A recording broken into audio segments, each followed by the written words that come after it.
Dhabi, all over the world, get ready. Welcome to the quarterfinals of Games of the Future Abu Dhabi 2025, powered by ADNOC. And right here, we have Mobile Legends on stage. It was started as 16 teams and now down to 8 teams for the tournament. So I have here our best analysts in the UAE, Groot and Soldier. What can we say about yesterday's playoffs? Well, yesterday's playoffs were actually quite amazing. Actually, there were amazing matches, exciting ones, unexpected ones, actually, unexpected wins. They were making statements, new fan favorites coming in. You know, I'm not a fan of Team Spirit, but I really like their gameplay. Soldier, what do you have to say about that? Hello, welcome everyone playoffs. For the game, day 2 of the Game of the Future. Yesterday, it was unpredictable. It was a lot of surprises. It's like a Santa Claus. They have a lot of surprises, a lot of presents. And today we will see maybe there is a dark horses, maybe there is unpredictable things, unpredictable moments also, like yesterday. So we are waiting, and we will see also today 8 teams, one of the strongest 8 teams here in the tournament. Yes, and as we can see our quarterfinals list here. So starting with the game, we have RRQ, Hoshi, and DFYG. So who do you think will come up on top of this? Watching the playoffs, the group stage, who do we think is coming out on top? Well, I wouldn't, since watching yesterday's matches, I wouldn't expect I would expect anyone to win right now, you know, since yeah, all there the were teams, lots of surprises yesterday. Yeah, and today, I believe there will be surprises today, like RQ, Hoshi, DFYG. I'm not sure. Of course, everyone knows RQ Hoshi, of course, but you don't know. Maybe DFYG has something else to say today. But you know, as Soldier was saying, in this tournament, experience matters, right, Soldier? Yeah, to be honest, yesterday it was an experience matter, and who has an experience on the stage, who has experience on the competitive scene, who's winning, because it takes a lot to go on the stage and play with the audience, to go on stress of the mood. It's a vibe, it's a psychological thing more than experience. Yes, if you have in psychological thing, it's you are very good, you are good to go. But from the yesterday's playoffs, as I said, my favorite was Team Spirit, and I hope they keep it up to this day. How about you, Soldier? Let's start with you. Who was the favorite among the playoffs? Let's say we will not say favorite. We are saying in the game scene, it's like a dark horse. It's an unpredictable thing. Who was that for you? For me, it was Team Spirit. Because we didn't predict it, because Team Spirit was doing team fights, strategies, and we didn't think about it. Because when we think, it's like an old school mixed with a new school and a new meta. That's why me and Groot was chatting. We said it was very insane strategies. So for good as well. Yeah, actually, he said everything about Team Spirit, you know. Okay. He said everything. Actually, these are the most, this is the most team that actually surprised me yesterday. And they were very disciplined at what they were doing. The gameplay was amazing. Their strategies was amazing. Their rotation and synergy between the teammates were actually out of this world. So I'm actually looking forward for Team Spirit today to see how well are they going to do. Since we're talking about the favorite, do you think there's still some shaky team who was able to make it to the quarterfinals?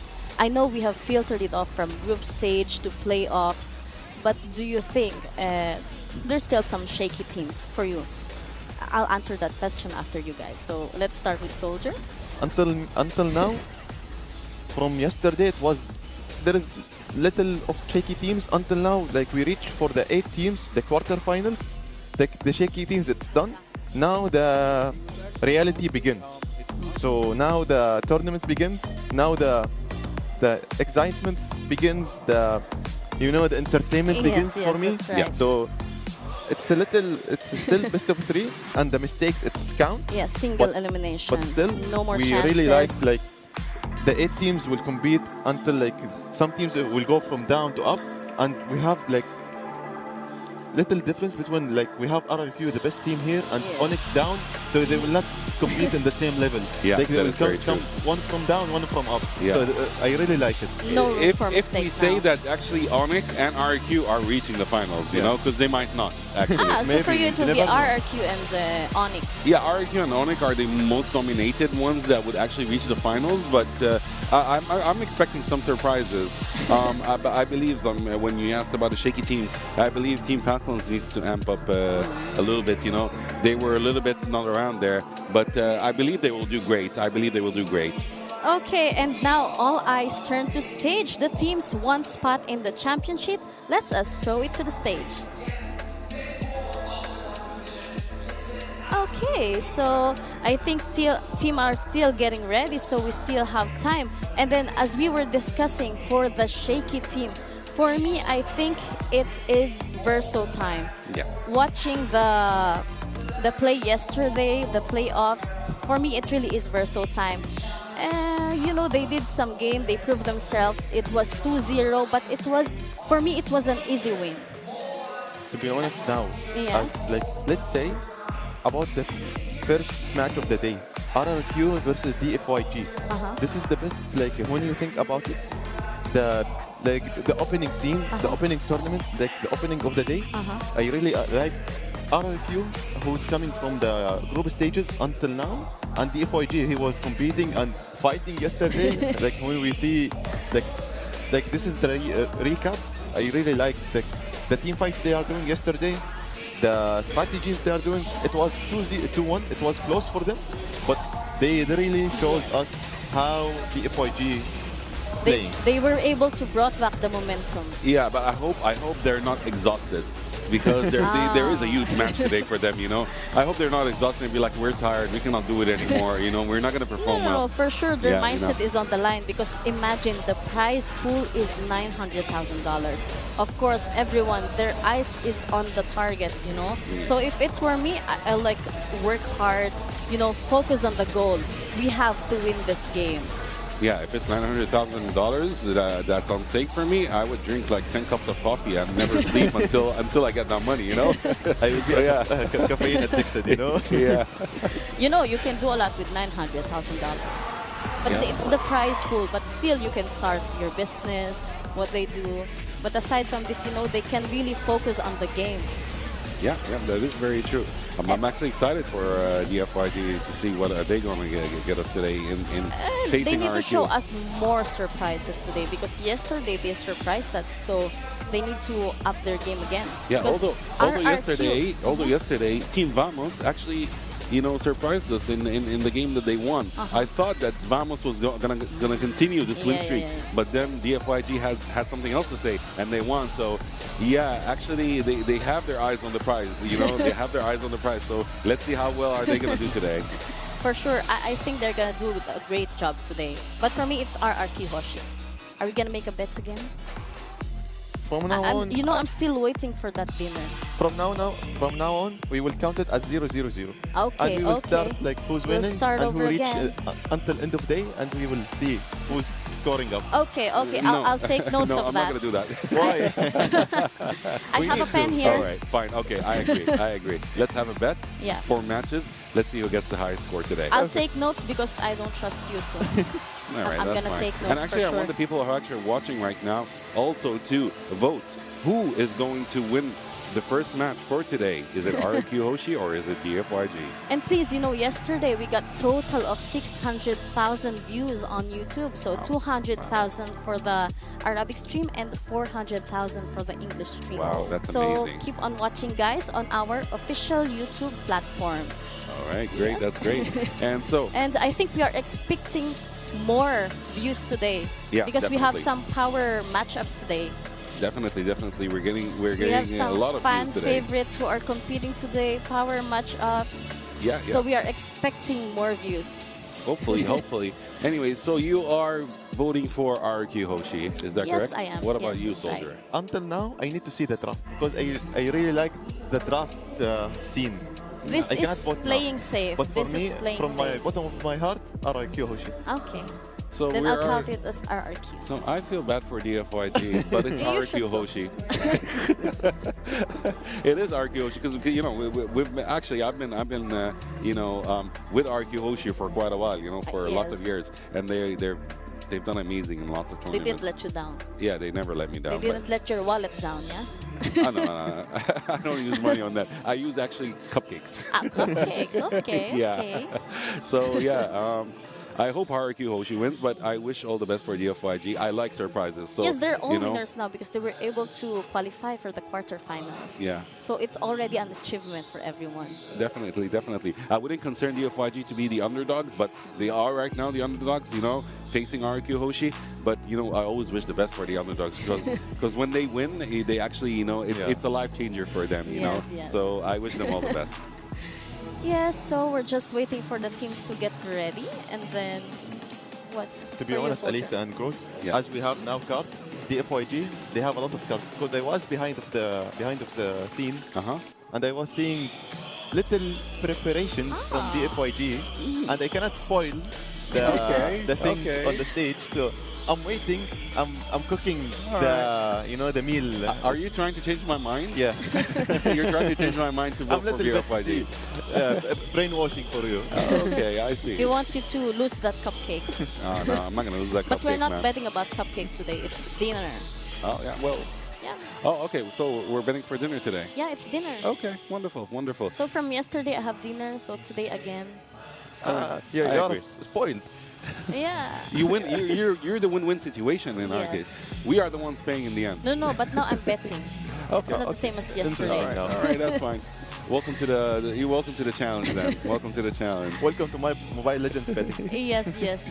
And by the way, have you guys tried to visit the halls? Because here's in Games of the Future Abu Dhabi 2025, it's phygital, it's mix of physical and digital. So mix of like sports and esports. So I think you should guys check it out. I actually went yesterday to have a walk yesterday in ADNOC, and it was crowded.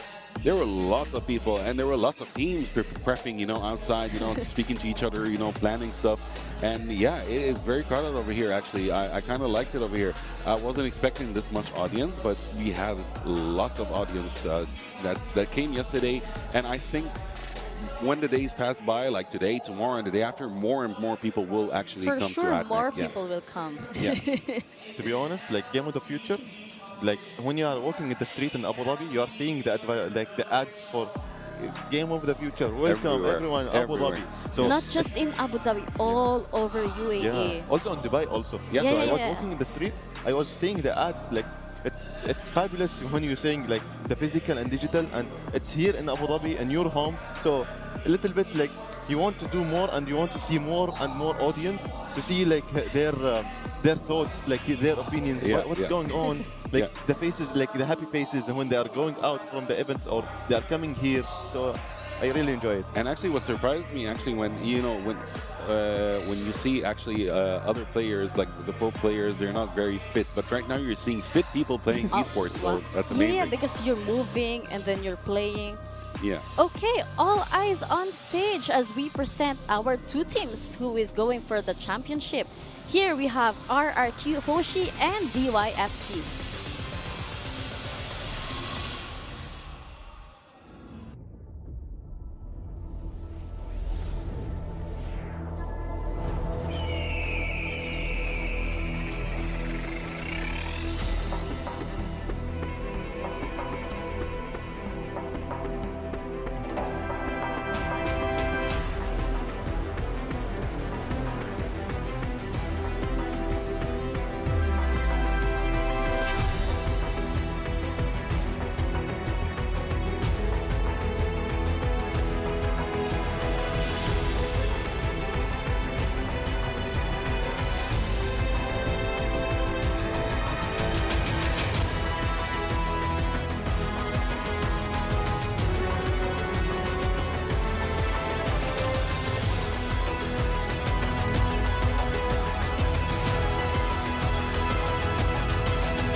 Games of the Future 2025 Abu Dhabi. Let's begin the quarterfinals and welcome the first team on stage right now. Give it up to RRQ Hoshi.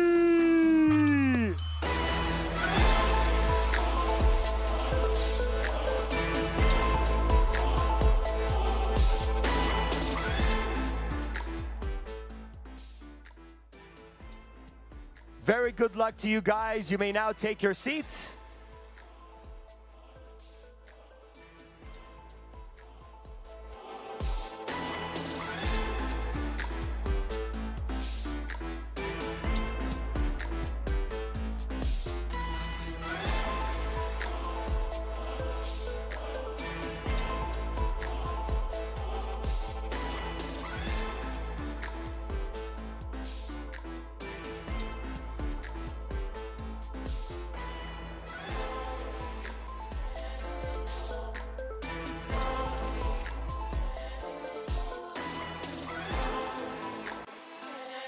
And now let's welcome their opponents on stage. Give it up to Team DFYG.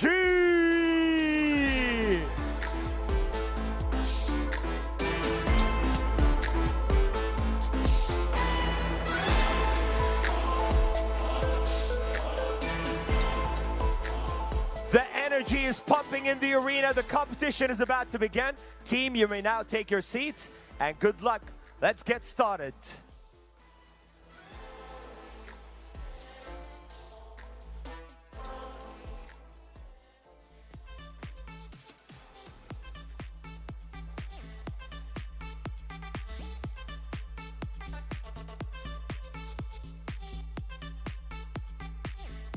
Welcome back, everyone. We are back here on stage, and we have here RRQ Hoshi and DYFG. Teams are getting ready now for the ban and pick stage. So, Groot and Soldier, what can we expect to see? Are we expecting to see meta bans now or respect bans? Because yesterday during the playoffs, we can only see the meta bans. Hopefully today we will see the respect bans. I believe we need to figure out, see if actually it's going to happen again or not. But I believe we're going to see more meta bans. No risks taken. Soldier. You know, so yeah. Until now, for RRQ and DFYG, it's gonna be meta and targeted ban. And they need to respect the opponent. They need to respect RRQ. Yeah, because for it's a single elimination. They have be targeted. everything to lose. No room for mistakes now, guys. Yeah, Definitely, definitely. like yes. one mistake, you will fall apart a little bit. Then Tournament run is over, completely or you will done. surrender.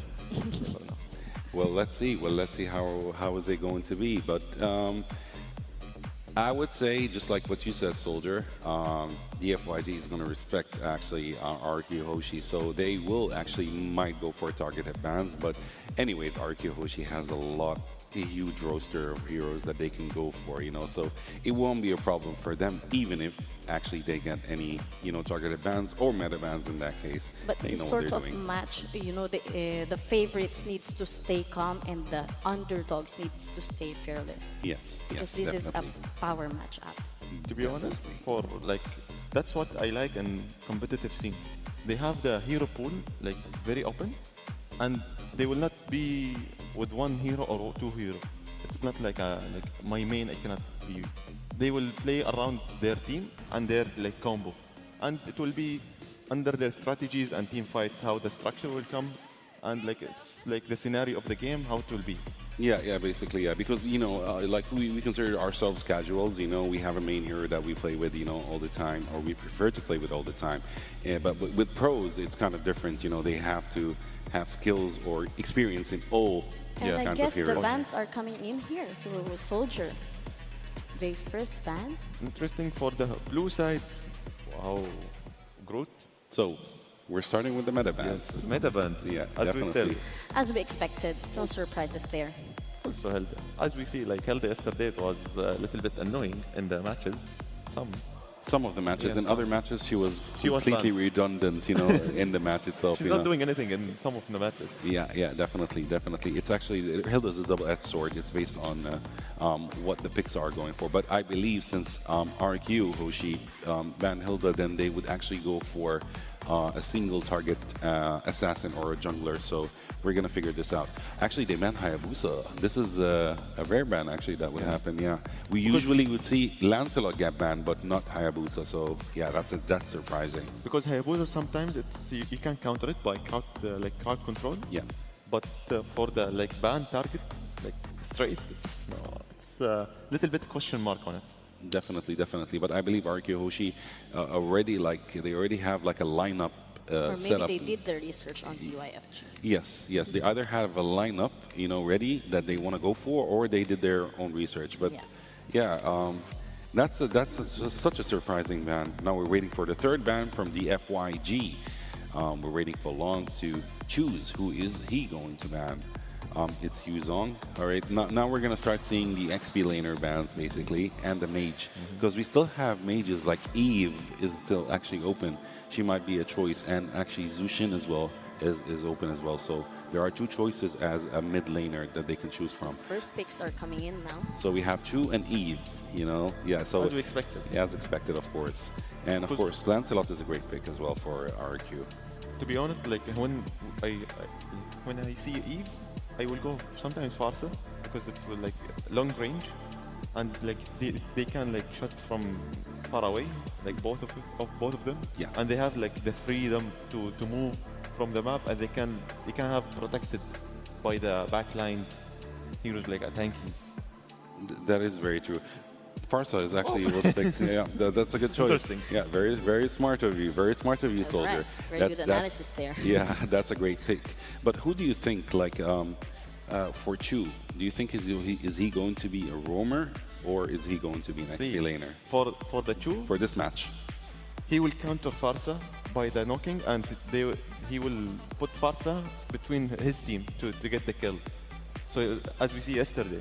Or Lancelot. Yeah, maybe also Lancelot. Or Lancelot. But as for the third pick, we can see actually DFYG long went for the Esmeralda. So right now, I believe Esmeralda is going to be an XP laner and Chu is going to be a roamer, unless they have something else to say about it. Maybe they're switching roles, but Esmeralda is better as an XP laner. Actually, there was a time when Esmeralda was a jungler at that time, but they stopped doing that right now. Not anymore. Yeah, not anymore. Khalid is actually in the ban. That's very surprising. Khalid for the ban, it was as my thoughts, it will be targeted ban for the blue side, because we saw Khalid only one time yesterday, and it was a little bit, it was good.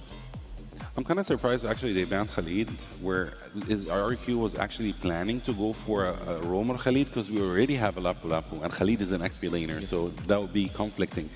Maybe they were actually planning to go for a roamer Khalid, but maybe they not as that, so they banned him. Yeah, they denied it immediately.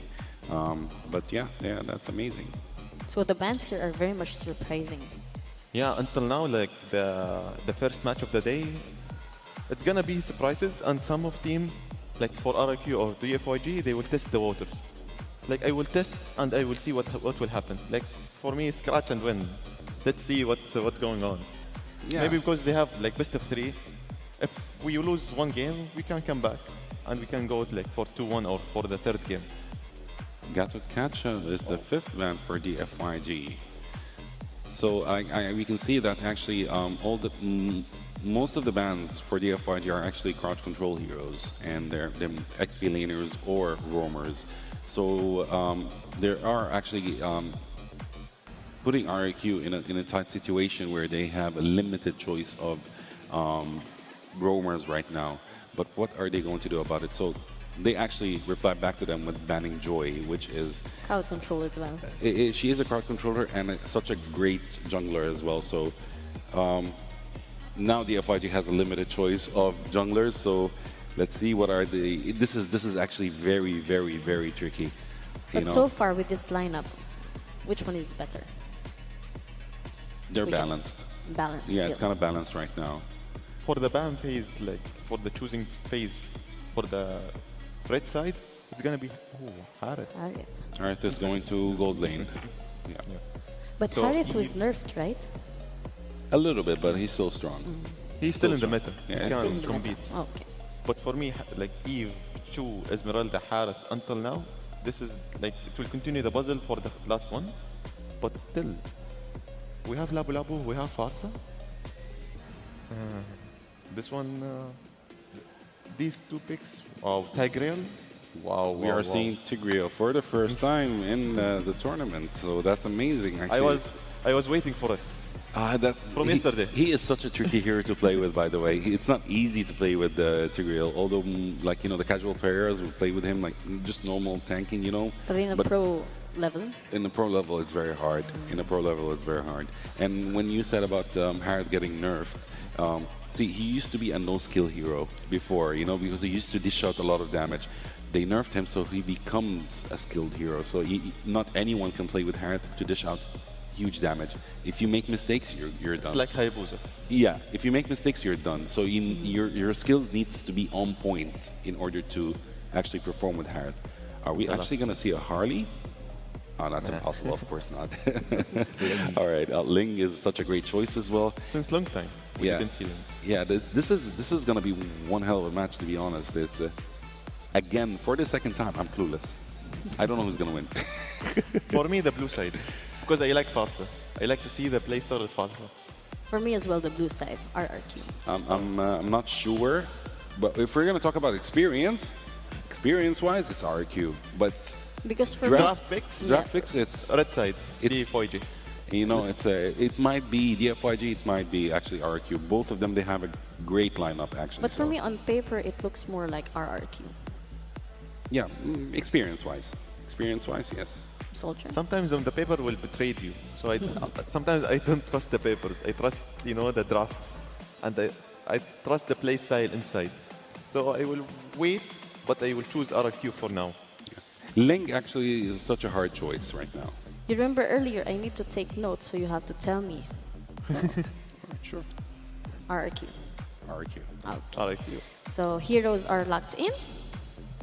Let us send it over to our casters to see how it's all unfolds.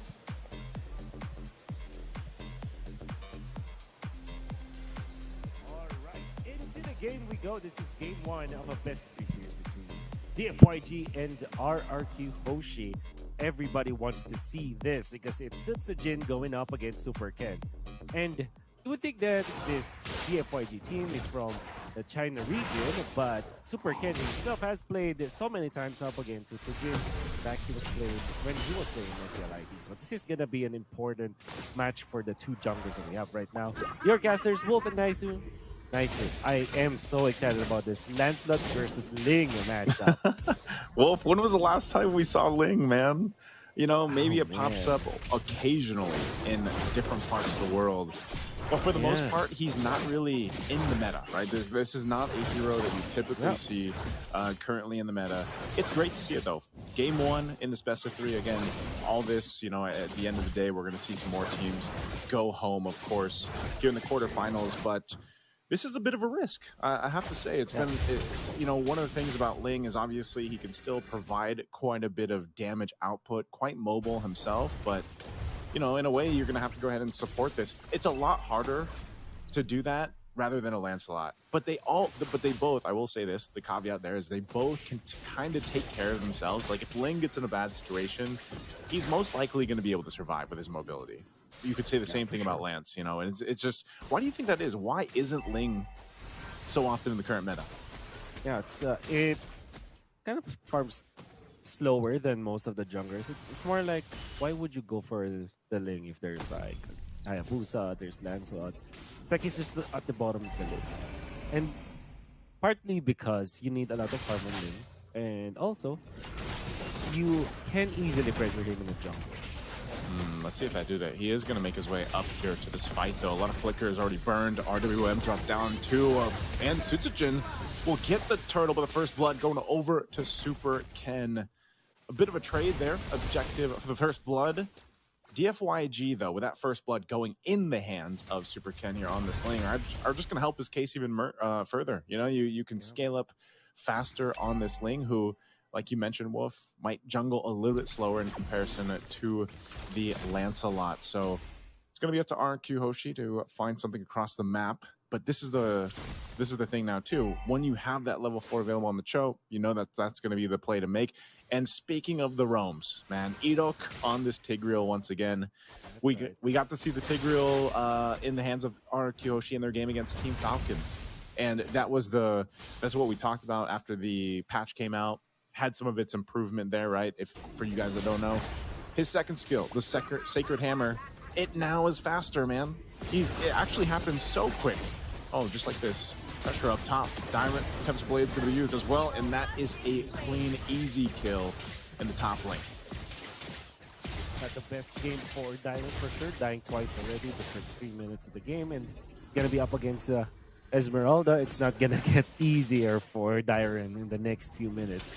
However, for RQ Hoshi, I think if they're looking for something that's really positive for them is this gold lane. I've seen Toy deny one of the parts against Long, and it kind of tells me that Toy will, having level 6, and then Long only having level 5. That kind of tells me that there is a massive lead for this Claude over this Harriet, which is always going to be a welcome sight for RQ Hoshi. Because if you look at their heroes, all of their heroes do not really pressure this Claude in the late game. Like, when it comes to a head-on collision versus the Claude, that's why we'll always be happy in this scenario, as there will be a kill up top. Finally, a recovery for Dyron.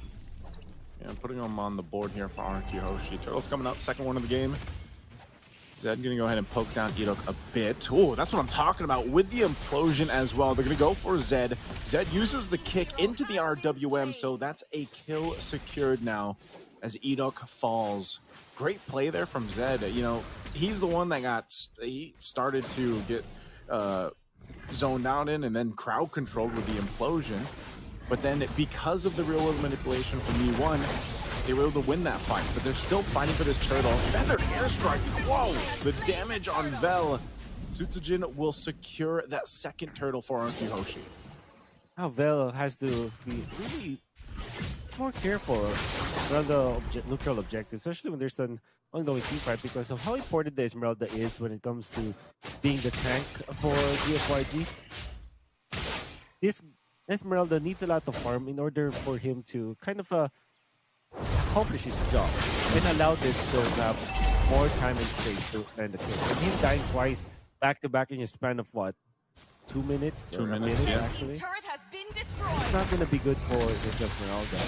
And now might die the third time in the span of, oh my goodness, 3 straight deaths for Vel. Not a welcome sight for DFYG. And even Super Ken is now a little bit behind over to the Lancelot. Okay. I don't know if he's going to be able to catch Renz. Yeah, the little wings by wings, keeping Renz alive. And just as you said it, Wolf, this is not a game for Vel right now. The further you fall behind, too, on this Esmeralda, the worse it's going to be for DFYG. And that seems to be a case even in the jungle. To an extent, Super Ken's doing okay, after he got that first kill early on. But Susujin's starting to go ahead and take it away, right? He's scaling up a little bit faster. He's got a little bit higher levels against Super Ken. And all Super Ken can really do is continue to farm. Look at that once again. They're going to go for Zed. Zed won't be able to escape this time as Dyron cleaning up the kill. Super Ken's going to jump in. Pop the Tempest Blades already. He's going to be going for Rins, but can't get him with the wings by wings again. Rins stays alive. And now Toy is a gold laner duet in the jungle, but no one goes down.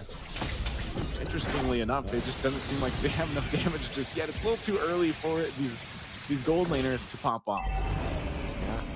And now for DFYG, they're going to be having 2 problems that they have to face. First is Tsujin, who is now level 11 compared to Super Ken's level 10. I mean, Super Ken haven't died yet, but Tsujin is having so much of a farming. We'll get the turtle again. They also have to think about Toy, the Claude now. I wonder if the items will be shown up, and I'm sure there will be a mass. Long will be in trouble once again. Okay, pops his Summon forwards. The team's going to try to help him move. Bell solo again with a feather airstrike. A huge setup coming on through. We'll be able to take down Vel and gets the flicker out from Zed. Tempest Blade's gonna be used, but juked with a BMI, and now Super Ken, he's frustrated, man. How many times have he Tempest Blades and not been able to get a kill? Oh, that's gonna be very frustrating. Doesn't have the retribution, so now Dylan and the gang, they can actually pressure him in here. Sutsujin doesn't have the retribution, doesn't need it. It's level 12 compared to Super Ken's level 11. They have zoned out the Ling, and the Ling without the purple. This is the main reasons why the Ling hasn't been picked up in the recent MPLs or recent leagues that we've seen. What's worse? It's because of that purple buff dependence. What's worse? A Fanny, no purple buff, or a Ling, no purple buff? Arguable. I've seen the Fanny be, yeah, it's both disastrous. All right, it's like you're asking me between like a level 10 difficulty and a level 9.9 difficulty, right? But I think I would rather choose the Fanny because at least I've seen the Fanny actually recover without the purple buff. Remember Ryzen, right? Yep. Like the entire game didn't have the purple buff, but still won the game for the team. Yeah, it takes a certain type of like synergy to make that work, though. You know, like in order for you to actually have that in your favor. But yeah, that's one of the things. Super Ken, I think eventually, like, he will get the itemization he needs. He's not too far behind. I mean, granted, how everything's gone, the two junglers are relatively close to each other. You know, 300 gold separates the two jungles. And so Super Ken, once he most likely gets that third item, he should be able to actually get those kills. You know, it's like I said, it's been a few times now we've seen him try to set things up, even on the squishiest target over on Arkyhoshi, which is Rins. But unfortunately, you just can't catch him, you know? And these feathered airstrikes have been doing work. And now the Divine Glaive is picked up by Rins, making them hurt that much more. So we'll see if DFYG can adjust. They're going to start up this Lord. It's at half health. Meanwhile, Super Ken's just grabbing his purple. We've got this information. RW will drop down, and Sutsujin will secure the Lord. So they'll go ahead and get ready to approach the base. DFYG. 3,000 gold for Arkyhoshi. Super Ken trying his best to kill off. No, it's not going to be enough again. Oh no, that's got to be frustrating. Implode. Man. Oh, Super Ken not feeling super right now after that, man. That's just unfortunate. Little stun there with Landshaker. They try to hold on to the tier 1 turret in the mid, but Lord's going to make its way down bot. Arkyhoshi, 4,000 gold ahead, will go ahead and knock down some of these turrets eventually. A big pickup here for Toy. I believe that's his third item now, so he's got the 3-item power spike, he's got the golden staff. He's going to actually take the orange here, too. There it is right there. He's got the tips, and now they'll take down the tier 2 turret up top. 7.2k compared to 5,500 for long.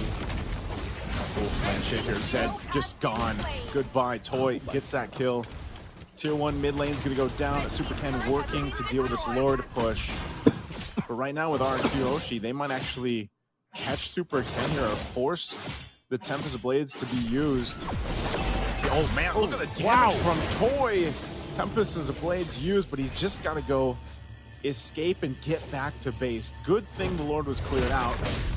Oof. Oh, Bravest Fighter jump in won't actually stop them from recalling. I guess Lumpy can't jump on walls, man. Yeah. You know, it's too bad. Over walls, baby. Over walls. Not on the wall, but this is looking really dark now for DFYG. The fact that even Super Ken is not able to get a kill now kind of makes you think, like, why do we still get this thing? Why didn't we draft this thing? The payoff is so far away for DFYG. Granted though, it takes look at the late game, ultra late game. Maybe 21 minutes in, maybe everything's equalized and Arkyhoshi might not have enough to catch where the wing is. However, it seems like Arkyhoshi, with the tools that they have, on Toy having essentially critical mass kind of itemization for the flood, and then you also have 6 Genus just freely getting the kills. It's gonna be a great late game for Arkyhoshi as well. It's gonna be tough to deal with. This amount of power that Arkyhoshi has right now with this lineup is what's making it so difficult, because even if you're going to try to catch up into this, you know, like, it's difficult for DFYG. Who is going to be the one to help them catch up? Super Ken has been struggling for the most time. Long hasn't really been a part of anything, but his Harith should now be at least close to being online to where he can then provide some of that damage throughput in these fights. But the problem is, man, you've seen how fast Super Ken gets brought to like a quarter of HP. And maybe that, once again, is a reason why Ling just does not work too well in this meta. And that's going to be a quick, easy Lord once again for RQ Hoshi. Some items being picked up here too. Super Ken just getting his BOD. So again, we're going to see if the FYG can defend against this. Again, a massive lead right now for RQ Hoshi. And if they force a fight, if they really want to, which is most likely, because it's ADNOC, right? ADNOC has this Tigreal. You can see them making their way down bot. It looks like they're going to go for Super Ken. Toy juking him out with the BMI, and he's going to run. So they want to keep that Lord up for that push, but they're going to force a fight anyway in the mid as V1 is gone. A Thorn Rose to go through. Long dropping down the Zaman, force a land check. He's going to be able to stun Vel, but Vel is still healthy. But now they have a Lord to deal with. A couple flickers were used by DFYG. Super Ken might just go to cut the waves or join a fight in the backside. There's the implosion though, the catch right on target. Zed can't escape as this bottom base turret goes down with the Lord. And now the rest of the team in the base, Fetid airstrike dropped down too long. Just burning, man. He's on 1 HP. And Vel is gone with a wave pushing it down bot. They should be able to end the game as RQ Hoshi takes game 1 in a dominant fashion. Super dominant fashion for RQ Hoshi. Unfortunately, the Gambit coming out from DFYG, picking up that Ling did not work. I don't think that it's a draft issue for DFYG. I think it's more of an execution issue, as RQ Hoshi not only did not make any mistakes, but they have found a dent in the armor of DFYG. I may say so. And that is definitely this Esmeralda, which should have been really good versus the Lapu-Lapu, but the fact that they have killed him thrice in a row in the span of 2 minutes, that gave them the opening. And that show just can't get any pickoffs. That meant that Super Ken will not be comfortable in the map. It came to a point where nobody is killable inside of RQ. But I'm sure that the panel will have more to talk about, so let's go back to the scene. What a way to start this quarterfinal series. RRQ takes game 1 and immediately show why they came into this matchup as favorites. This is the quarterfinals of Games of the Future Abu Dhabi 2025 powered by ADNOC. So let us bring in Goods and Soldier to break this one down, this game 1. The Soldier? To be honest, for RRQ, the beginning of the game, like of the day, the first match of the day, it was very fabulous. I really like it. The playstyles from RRQ, like they took one Lord and like they push it and it's done. Because when you take the Lord, it's easier to go for the pushing and like engaging on their bases. So to be honest, just looking really at the draft, I knew that RRQ was just gonna win. Yeah, On paper and on execution and on the game, they secured that win. It was an outstanding win, of course. You know, RQ was dominating the entire map. Basically, their experience showed in this match. You know, they knew what they were doing. They got a couple of deaths in the beginning of the game, but then they started taking control. There might be a slight issue with regards to DFYG's jungler, where Ling was not able to actually dish out any kills or get any kills or damage because of the protection of the RQ Hoshi's team. So he tried to get Parcel a couple of times, he tried to get Claude, but he couldn't, in any of his try, he couldn't get any kills. He just got one kill in the beginning of the game and that was it for him. Of course, as we can see in the highlights, you know, RQ was dominating in the towers destroyed, Lord slain, Turtle slain. It was complete dominance from RQ Hoshi. To be honest, for DFYG, for draft it was perfect, but RQ as an experienced team, they know how to play around it. They know how to play around these heroes like Eve, Chu, Ling, Esmeralda, and Harith. As a competitive team, bravo. They won it because like the goal difference it's 10k and the towers like 8 for 1, Lords 2 and Turtle 3. So they have the maximum objectives clean for them. Also, they have the objectives on the map, like as a viewers. And also, of course, with this team effort, someone stood out among them. Yeah. Of course, it Let's was talk Toy. about the MVP of the game. It was Toy. He was playing with Claude.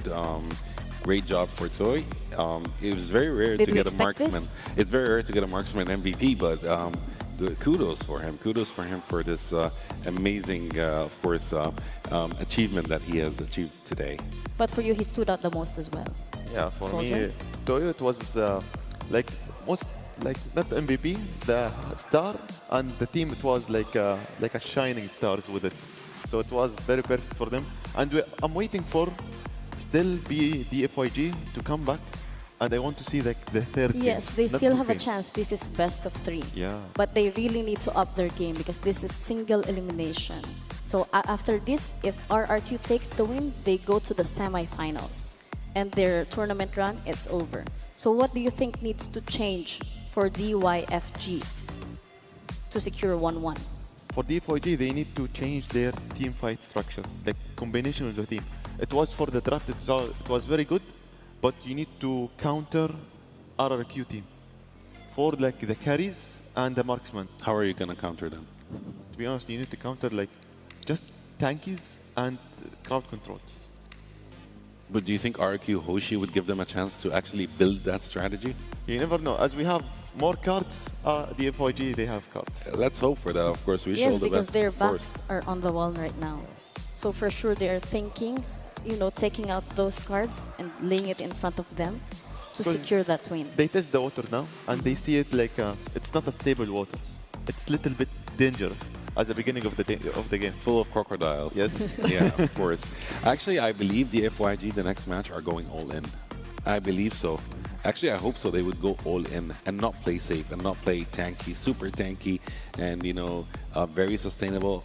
I would say they would go all in. They do need or to die. because nothing to lose now. They have nothing to lose, definitely. All in. Just go Because crazy. if RRQ keeps that momentum, then they advance to the semifinals.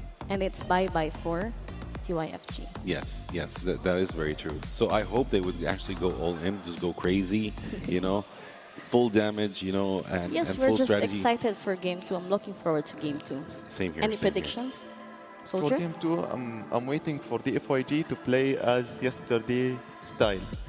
Early scrimmages, early objectives, and control of the map. Now, we didn't saw anything of this. Because RRQ, they controlled all over the map, all over the objectives. They didn't and have a the kills. chance. Little bit, they fall apart in the beginning. Little bit, they feel like death, but they come back. They come back. They know how to come back. Some of teams, like yesterday, they don't know. When they fall apart, they don't know how to come back. But for experienced team and competitive team, they know how to come back, and they know how to control, and they know how to come, like, they need to focus on like XP lanes, gold lanes to come back, bring the items and clear the objectives, and the team will cover it until he will come back for the carrier or the marksman. Definitely. Well, definitely. that's some great analysis we have, but we have to step away for the short break as we are getting ready for Game 2. See you guys. Stay tuned. Abu Dhabi and UAE at the moment seems to be the epicenter of autonomous, robotics, and many other activities.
Running a business doesn't have to be complicated.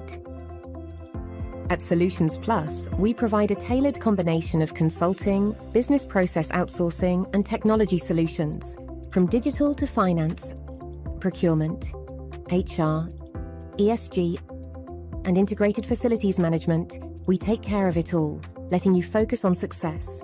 Partner with Solutions Plus and take your business to the next level.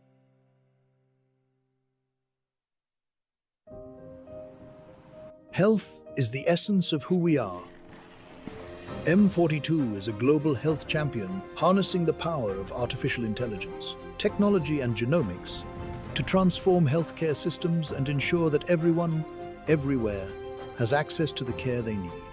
Our dedication to health knows no borders, and we serve with the belief that health is not a privilege. It is a universal right. What if the spaces between us could disappear? And one move makes all the difference. Sometimes it feels like bonds growing stronger across any distance. When the spaces between us disappear, beautiful things happen. Looking for car, health or home insurance? Don't waste hours calling around. At insurancemarket.ae, I bring you quotes from the UAE's top insurers in seconds. Compare, choose and buy instantly, all in one place. Over 200,000 policyholders already trust us with a 4.8-star rating. Join them today. Insurancemarket.ae, where insurance gets smarter. Insurancemarket.ae. Energy is life. And today, life is happening in two worlds, physical and digital. In Abu Dhabi, where source energy powers innovation, a new kind of energy rises. An energy that unites worlds through intention and action. Where physical skills meet digital mastery and next generation of champions are born. This is where talent meets technology. Where strength meets strategy. Where energy amplifies through action and powers the future. The games of the future, powered by ADNOC.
Welcome back to the quarterfinals. Game 2 is coming up and draft is starting.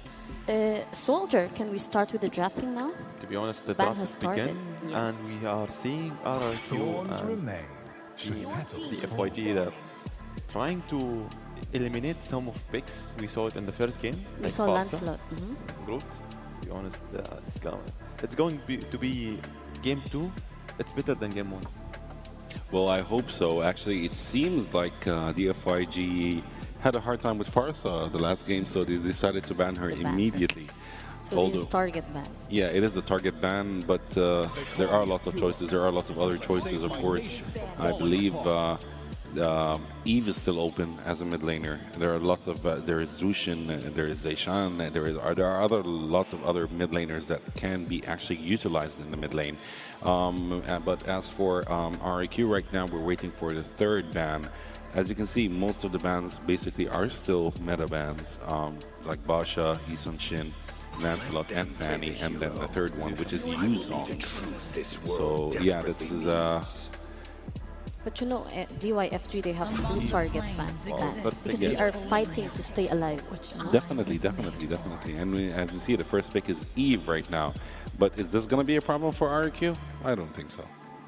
No, RRQ doesn't need to panic. Yeah, they don't have to panic. They know how to counter everything, Yes. basically.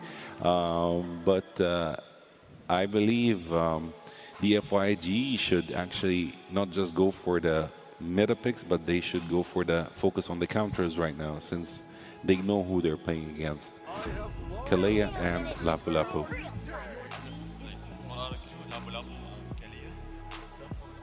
It's done.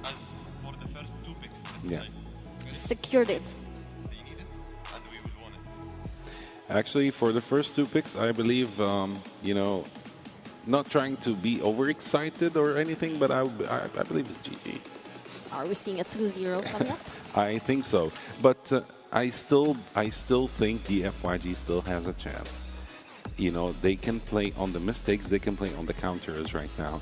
They should play on countering. But you think they need to do it aggressively from now?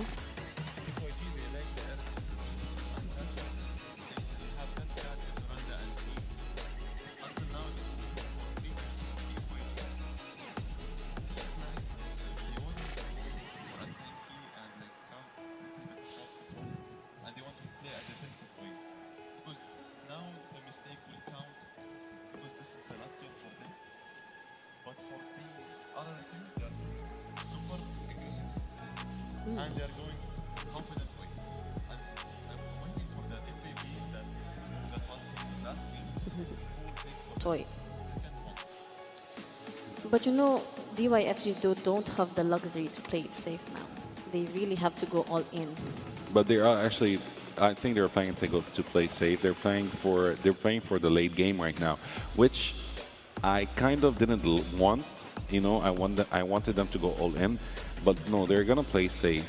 And this seems like a tanky match because from RQ, Kalea is tanky, Lapu Lapu is tanky, Fredrin is tanky. So how will the FYG break through the defenses of RQ? If RQ bans carry, then I think the FYG has a very small chance of winning this game.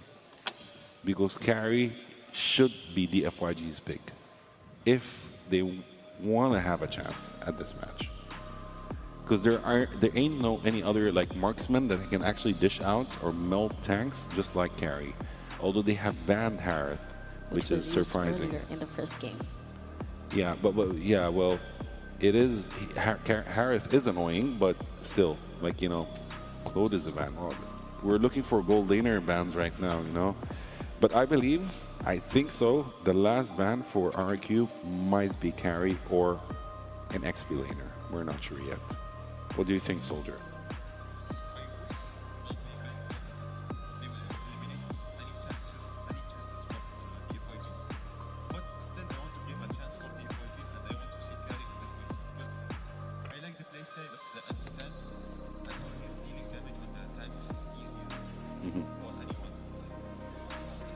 So they banned Xborg.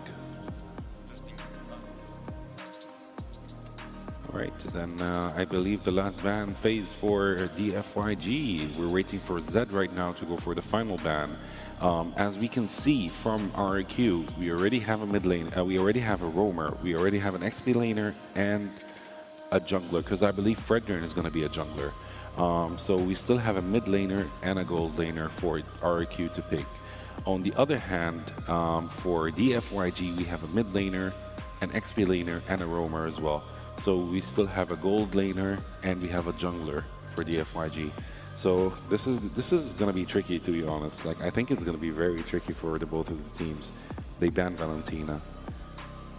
So who do you think they're going to go for if they're actually banned Valentina? See, if they ban Valentina, oh, they're going for Kimi. Wait, I will explain about Valentina, but Kimi? Kimi is a mid laner, yeah, which is good. Against Eve. Which is good, because, you know, both of them, like, you know, Kimi also is great with her ult and her crowd control, so RQ needs that. So that's why they actually went for the Kimi pick. To be honest, like, I was like little bit curious about Eve. Then I saw the Farsa ban. Then I was okay. They are relaxed now, because Eve versus Farsa, it's a little bit annoying. Oh, Hayabusa. That's weird. We will see DFYG. Oh, Akai or Hayabusa? Actually, I would go for an Akai. Akai, perfect. Moskov. Moskov and Akai for the last two picks for DFYG. Seems interesting, the draft until now. Very interesting draft from DFYG. Moskov is a good pick, but I'm not sure why didn't they go for a carry instead. Wow. RQ instead went for a carry. They were like, you should have went for carry, you know? So they changed the rules. Yeah, that's very surprising, actually. Yeah, very questionable. But according to this, who does it favor right now with the draft? 90% RQ. RQ. They picked if DFYG choose carry, that will be DFYG. Yeah. But now, the upper hand for RQ and... But the FYG is going for late game. Yeah, the RQ, they are going for late game, mid game, late game. Yes. This is going to be one interesting match for both teams, to be honest. But I believe RQ has the upper hand when it comes to the draft But picks. mentally, how do you think the FYG feels now? It's 1-0. For this picks, yes, they are like still and the momentum and the rhythm. We want to win one again. foot on the ground, 1 foot up there. Yes. Yeah, definitely. I want to go to Like they want to continue. Like I will climb the stars, and I want to see like I will compete with versus RQ Hoshi, and I will see. I will test. Yes, so I guess draft is set, games is starting. Let us send it over to our casters to bring you to game 2. Game number 2 between DFYG and RQ. It's elimination for DFYG if they do lose this. And off cam, me and Naisu, we're talking about how the break glass in case of emergency hero for long is the Moskov. However, Naisu, I feel like this is such a good game in a way that we are going to see utility jungler versus utility jungler with their traditional marksman late game, which is going to be so good to watch. Yeah, this is pretty much standard, I feel like, standard compositions that we're seeing here, maybe aside from like the Akai to an extent. But Akai has popped up more and more lately. I feel like this is going to be more of a step up that we need to see from DFYG, especially for Vel. Vel just got completely shut down in game 1 early on. Too many deaths in the early game, so obviously wants to give it a go again here. Not only that, but on the flip side for RQ Hoshi, this is that lineup, or this is that combination of heroes that works so well, man. And I'm talking about the Kimi, the Fredrin, and then you have on the Kalea. Kalea still is like probably the best setting hero to individually take down one member, right? I mean, the only other hero that I can really think of is maybe if you're really, really good on that Cho, or maybe a Kaja, which we've seen pop up in games of the future as well, right? But there's nothing like the Kalea because you provide so much sustainability to your team. You can fake people out if you want to and not fully commit to that title strike or that tsunami slam if you want to. And so it's such a such a strong hero. I mean, we all remember when she first came out and was introduced into the game. Everybody was picking her for a good reason. But even with the changes that she's faced, she's still so strong at level 4, and that helps the team with that sustainability. Look at this, the double jump for that Tidal Strike. They're going to be able to whittle them down a little bit. And now that they fight for this turtle, they should have control of it. Super Ken, the advantage is he is in the Kai. They're going to go heal over here. EDOC could be in trouble. EDOC actually dies. First blood for Vel. Heavy spin already going to be used. Susujin gets the turtle, tries to get on out, but now Super Ken won't be able to get that energy eruption off from Susujin. But hey, they're happy to trade. Kill for an objective. As long as there is a trade, you can say that the FIG is going to be happy. Susujin, though, wants to steal the purple, not be successful in doing so, as Yi1 threatens for some damage. Kind of bold for Susujin to walk in front of the FYG with this half HP up top. They want to kill this Esmeralda. Not sure if this is even possible with the Lapu-Lapu supplying a lot of shields. Whereas in the mid lane, they will not be able to get a kill. Fortunately for Zed, he didn't have to pop the ultimate, the AOG, to get out there. An early rotation from Toy, the gold lane from Hoshi. Okay, now they're going to go for Long. Long's still going to be fine. Has a pure fine too. This is one of the things, though, for Long on this Moskov, there's a time when, again, it was just about all he was picking and playing was the Moskov. He's done amazing things in certain matches with the Moskov alone. But also, regardless, that hero allows you to kind of play more towards the map if you want to. If DFYG ends up being kind of behind later on, which thankfully they're not right now for them, then they can go ahead and allow the Moskov to push those off lanes while the objectives are, usually the focus. And then all you have to do is follow through that SOD. But with that being the case, we've seen that Spear of Destruction actually be a Spear of Death for a lot of Moskov players so far in the current meta. But even here for the games of the future, man, it's been really tough for them to actually make it work. And of course, positioning more than ever. But that's also just partially because we've seen so many compositions that are heavy on the crowd control. And that is, a constant here so far in our current meta. That's right. DFYG are going to be poised to, again, contest for this next turtle. You always have to look for the heavy spin. If it's way too early, that's going to be bad. Good taunt there, Unbreakable. EDOC's still going to live, though. So turtle up. Revitalize is going to be expended as well from Zed to top everybody up. RWM dropped down too. They're going to go for it. Turtle's still being worked on. Manchester going to miss. There's SOD. They're going to zone out Susujin. So Super Ken actually gets the turtle. But with Vel gone, they're still going Hoshi. I don't know if they want to follow this up. Too many low HP bars here. So once again, it's a trade. Trade for, they get the objective for Super Ken. But yeah, they get a kill over here. Oh no, Toy. Okay, Toy's fine. Toy's fine for now. No. I think the XP is the same between our gold laners, which kind of means that it's pretty good for the Moskov. Every time that he is not trailing behind the first 5 minutes of the game, that generally means that you have a good game for your Moskov. Whereas for Super Ken, the fact that he's able to get that retribution up, it's going to be good. Now they want to try to make a play in the mid lane. Seems like they would kill Rinse, and that's a kill onto the Akai. It's going to be good for DFYG, now leading by almost 1,000 gold over Hoshi. We're going to try to do the same thing to Long, but then it gets spotted out by Zed.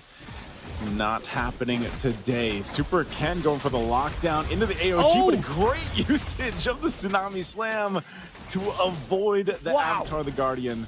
That's a big brain play right there. Good play to stay alive, EDOC. Oh, yeah. Oh, yeah.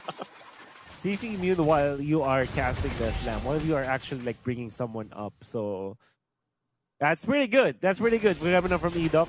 Almost threatening a kill of the Super Ken. They're going to make a play here down bot. If they just get a turret, maybe they get a kill. There it is. Zed going to be in trouble. Landshaker comes down as well. And even if he tries, he can't escape the shredding from Toy's carry. They might trade this, though. Good push for Vel up top. But Hoshi, they're starting to go ahead and gather to make these plays now that a power spike is starting to be hit here. Yeah. DFYG will scratch their heads. They have committed 2 ultimates just to try to take out a roamer, and ADNOC only had to do all that he had to do was to just pop the ultimate. So that's 2 ultimates for the price of 1, and he survived afterwards. So, however, it's not gonna be punished. DFYG will be trying to go for this turtle. Does have the ultimate, the heavy spin still available for Supergen as well as the AOG. See if they get it. Last turtle of the game, 1 for 1 on each side, but there's a Tsunami Slammer once again to bring them down, but an AOG. Now Zed on the run. U1 already gone. Super Ken making some havoc here, some chaos with a heavy spin, but Zed's going to get zoned in, zoned out, and taken out. Taking a little bit longer, but finally going down. Turtle for 2 basically is the trade here. Sutsujin, though, quite low. Relying on the team, trying to be a little bit of a bait. That energy eruption won't land.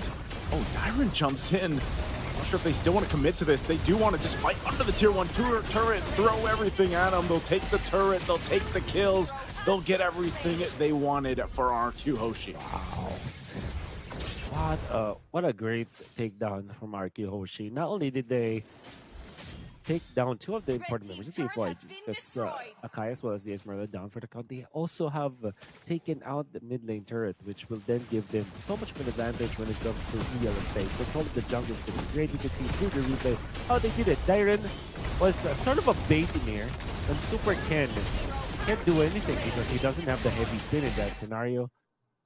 You think about it, in hindsight, the DFYG should have just given up the mid lane turret after that, but they didn't. So not only did they lose their turret, but they also gave 2 free kills for RQ Hoshi. And you know what that translates to? That's 1.7 thousand gold in favor of RQ Hoshi at this point. Good gold, but this play up here totally going to be a trouble. Great play from Long. This is what we've seen so many times. Okay. Long gets a double kill again. Break the glass in case of emergency, and that's the Moskov there sitting in that case. Long getting a double is great for DFYG here. Now they're going to put the pressure on this side of the jungle of RQ Hoshi.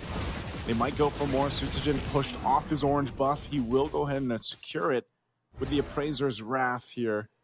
And so it's good. DFYG doesn't want to go down swinging, doesn't want to go out to a sweep. They show some fight here. Yeah, just one double kill. One good play coming from Long. The 1.7k gold is now down to just 500, which generally means that it's almost equalized. Long is level 11 right now, which also tells us that he has got a lot of farm in his hands. Oh, he's got to be careful here.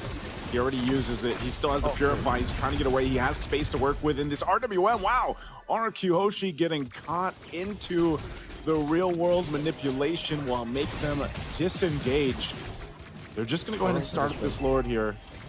They should be able to tank this up and basically revitalize themselves through the Surge of Life here with ADNOC.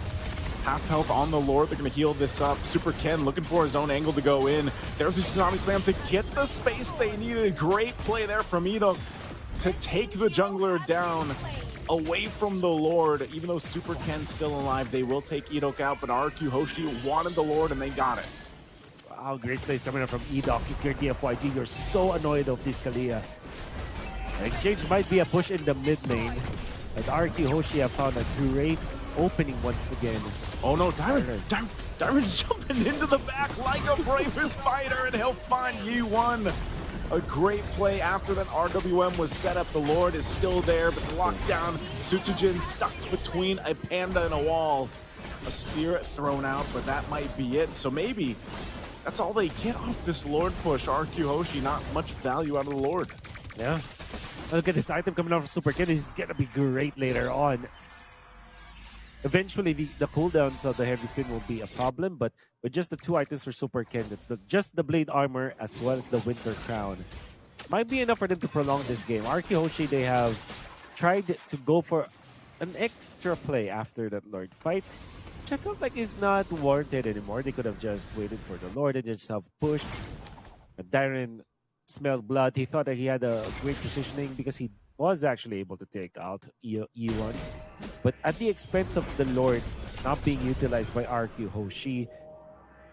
What that generally means, Naisu, is that their timer is just gonna get faster and faster. Meaning to say, DFYG and their ultimates, their power spike will just be speeding up because Long got 2 assists right now, 2 kills and 2 assists. And he's going to be hitting so hard.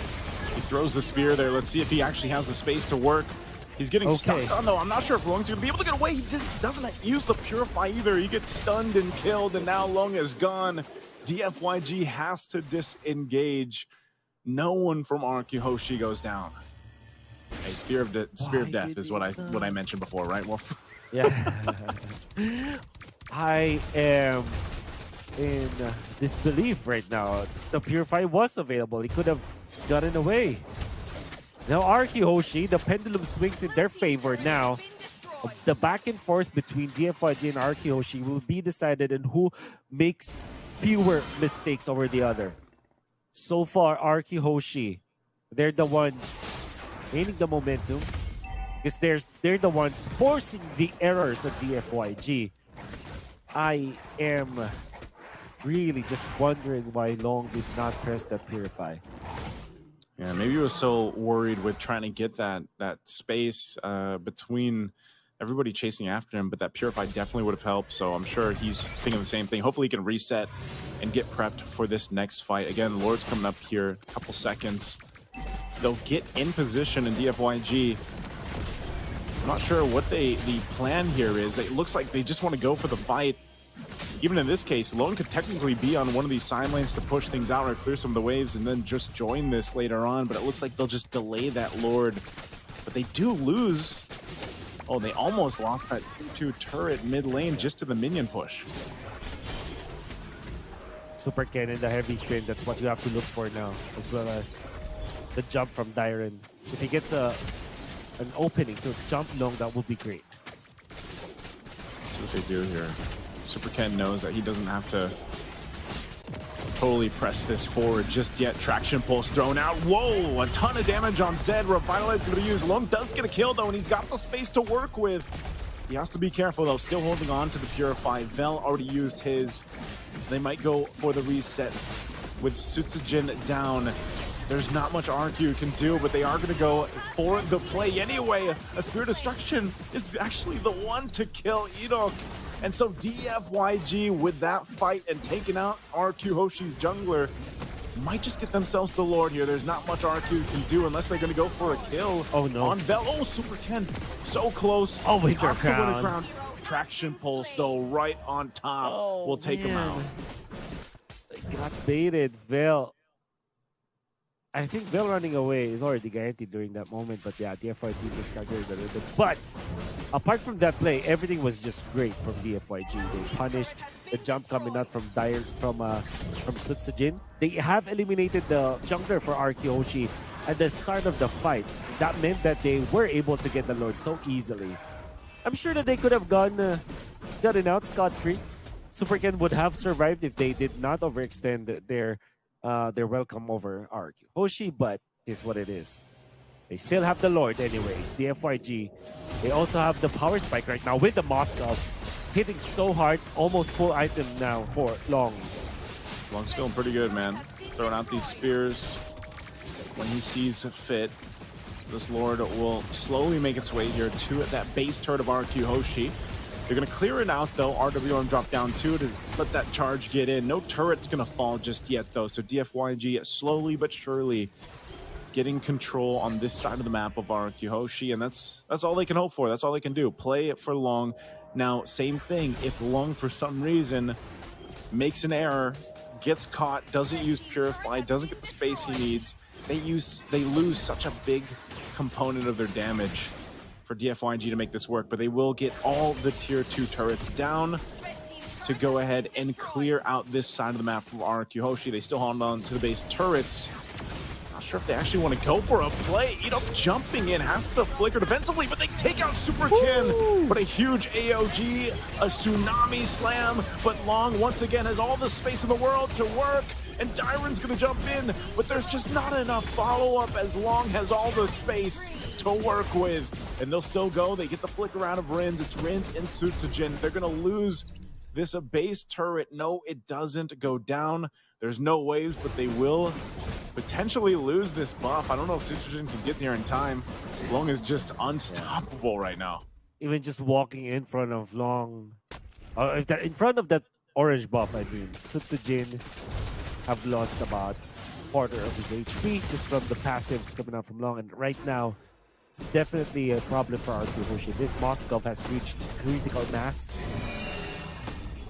Might just sell the boots. There you go. Just on cue. And just on cue. We'll actually get the halberd now. And at this point, it's going to be hitting like a truck. And if you compare that to this carry, of course, the carry can still take down the members of the FYG. If he's able to lock down one member of the FYG, maybe Kai, maybe this Esmeralda, it's going to be good. I think the most ideal kill here for Toy is this Akai because of the Chastise Pauldron available for Vel.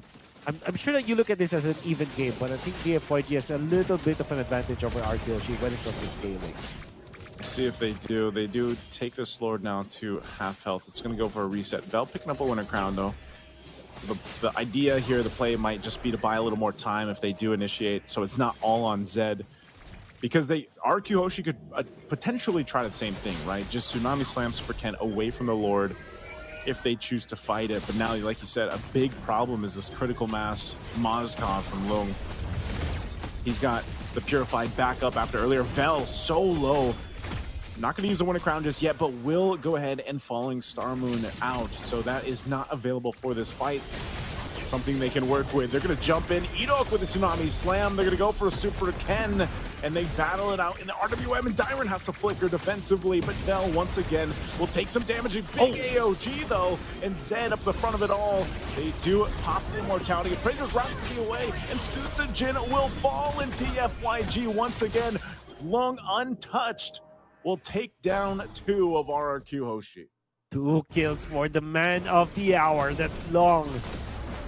But the counter initiation coming from DFYG is so good. They didn't even have to pop their Purifies on both Vel as well as Long. And the fact that they have taken out Rinse, that was actually the great way for them to get into that fight.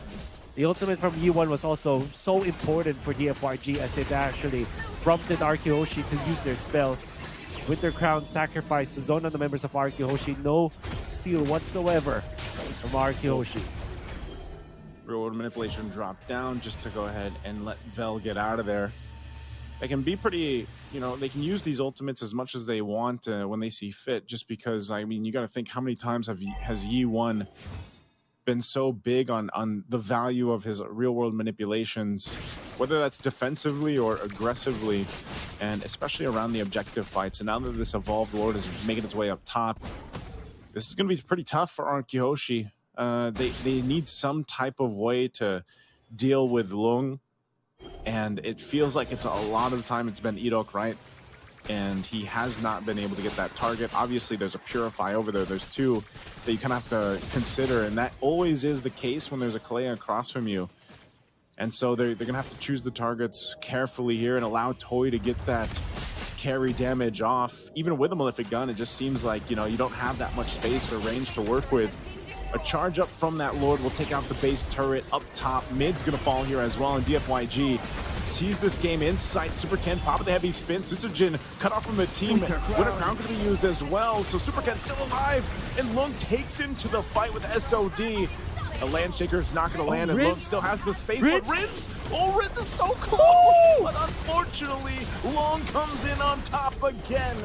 With 3 down of RQ Hoshi, Lung buys the Immortality, and he'll just lock onto the base to end the game here and take it to a game 3. He takes one more hit, and we've got a game 3 on our hand. Great. You see the smile on his face. In case of emergency, Long, this Moskov, if it works, my man. If it doesn't, it kind of looks disastrous for the FYG. But today, in game number 2 versus RQ Hoshi, the 50-50 went in favor of Long dominating this game.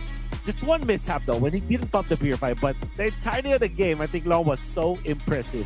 And because of that, the FYG is not out just yet. Let's get back to the studio and hear what they think about this game. And we are all tied up 1 game apiece. Welcome back to the quarterfinals of Games of the Future Abu Dhabi 2025, powered by ADNOC. So DFYG respond in game 2. We were not expecting that. At all. Oh my god. Long with Moscow was unbelievable. Yeah, that was his signature hero. Yeah, And that's they were not giving up, as you said. yeah, that's what I got to know. It's his signature hero. He did an amazing job. He was dishing out unbelievable damage, and his team was protecting him with all they've got. Basically, when I saw the game and I knew why they were actually choosing those heroes, they were choosing heroes just to protect Long, you know. So, yeah, it's such an unbelievable comeback from And now from they have DFYG. forced a deciding game 3. So To be good. honest, the FYG, they surprised everyone. Yeah. They surprised me, actually. And it was a hard game for RRQ. It was easy game for the FYG with the objectives control and towers control, and like also in the map control during the vision, during the pushes. They are controlling all over the map. And they are, during the Lord playing or like taking objectives, they are taking controls and they are not letting RRQ engaging or initiating the team fights. They are also de-engaging and they are denying any team fights unnecessary. They need like that is very the true. team fights. I will play it with my strategies, with my style. That is very true. That is very true.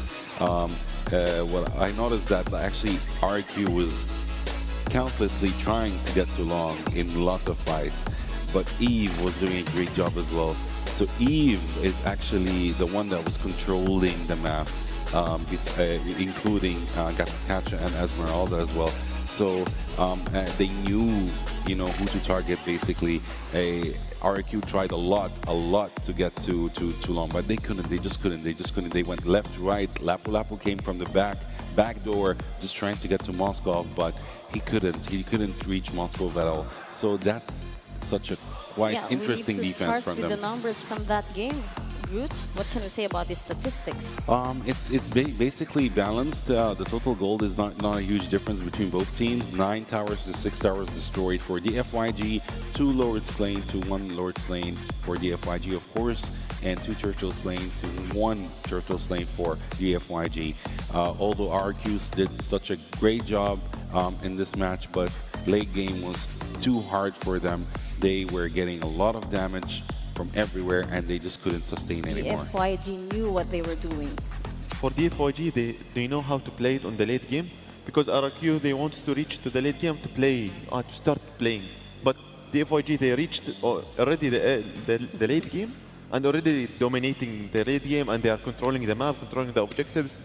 And the RRQ that was surprised, like, oh, we reached the late game, but we are not doing anything. Like, they are controlling the map, they are doing the team fights, and we cannot join the team fights because also they dictated the pace of the game. They dictated it. You know, the rhythm of the game was going for the FYG side, but also we saw like unsurrender from carry. It was getting double kill and sometimes triple kill, but suddenly shut down. Like, they are trying to focus who's the damage dealer, and they are trying to deny it. Like, enough, go to base. Relax a little bit. Let's finish this team fight, and we will But continue. who do you think is the player that set the tempo? For D4G, Yes, Moscow, the to be MVP of the honest. game. The MVP. That's right. Long all the way, yeah. Long all the way. He is the MVP for this match. Long, who used to play, who played with Moskov, with 7 kills, 1 death, and 7 assists. Now the story completely changes, you know? I think the FYG is writing their story right here in Games of the Future. That is very true. That is very true. And of course, we're excited to see what are they going to do in the next match. In the Game 3, the last game for this series, they really need to step, both of them. They have everything to lose now. We thought the FYG, they will lose and we will go for only for like 2 games, 2-0 for RQ. Then suddenly, D4G, they surprised everyone. They surprised the audience down. And everyone cheering for D4G. Everyone, it was very hyped. Wait, D4G is making the history, and they are making... We need to win, and we need to go to Game 3, because Game 3 on the stage, under the stress for each team. Now, D4G and RQ in the same stress level, because everyone have one mistake and one chance to win. Yeah. And both of them have shown their cards already. Do you think we're gonna see target bans later on? for Game 3? We might see more target bans actually, because we might see Eve in the ban this time. They won't let her go because Eve played a huge part in this game. Would RQ ban Moskov? I don't think so. I don't think they would actually ban Moskov, to be honest. But is it a chance? Maybe. Maybe. Banning Moscow, it will be a target ban.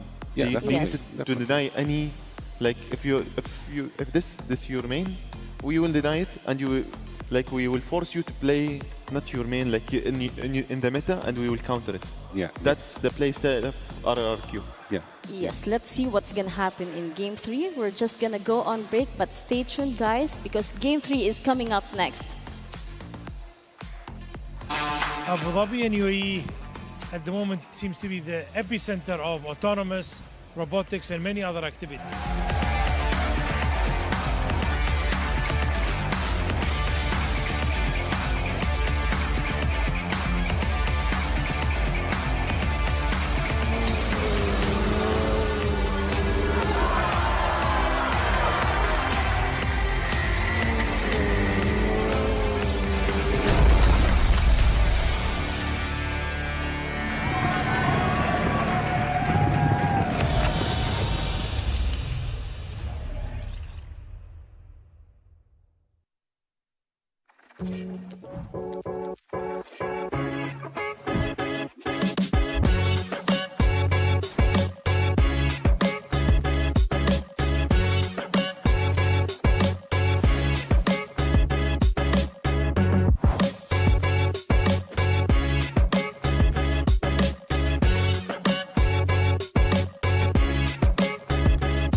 Running a business doesn't have to be complicated. At Solutions Plus, we provide a tailored combination of consulting, business process outsourcing, and technology solutions, from digital to finance, procurement, HR, ESG, and integrated facilities management. We take care of it all, letting you focus on success. Partner with Solutions Plus and take your business to the next level.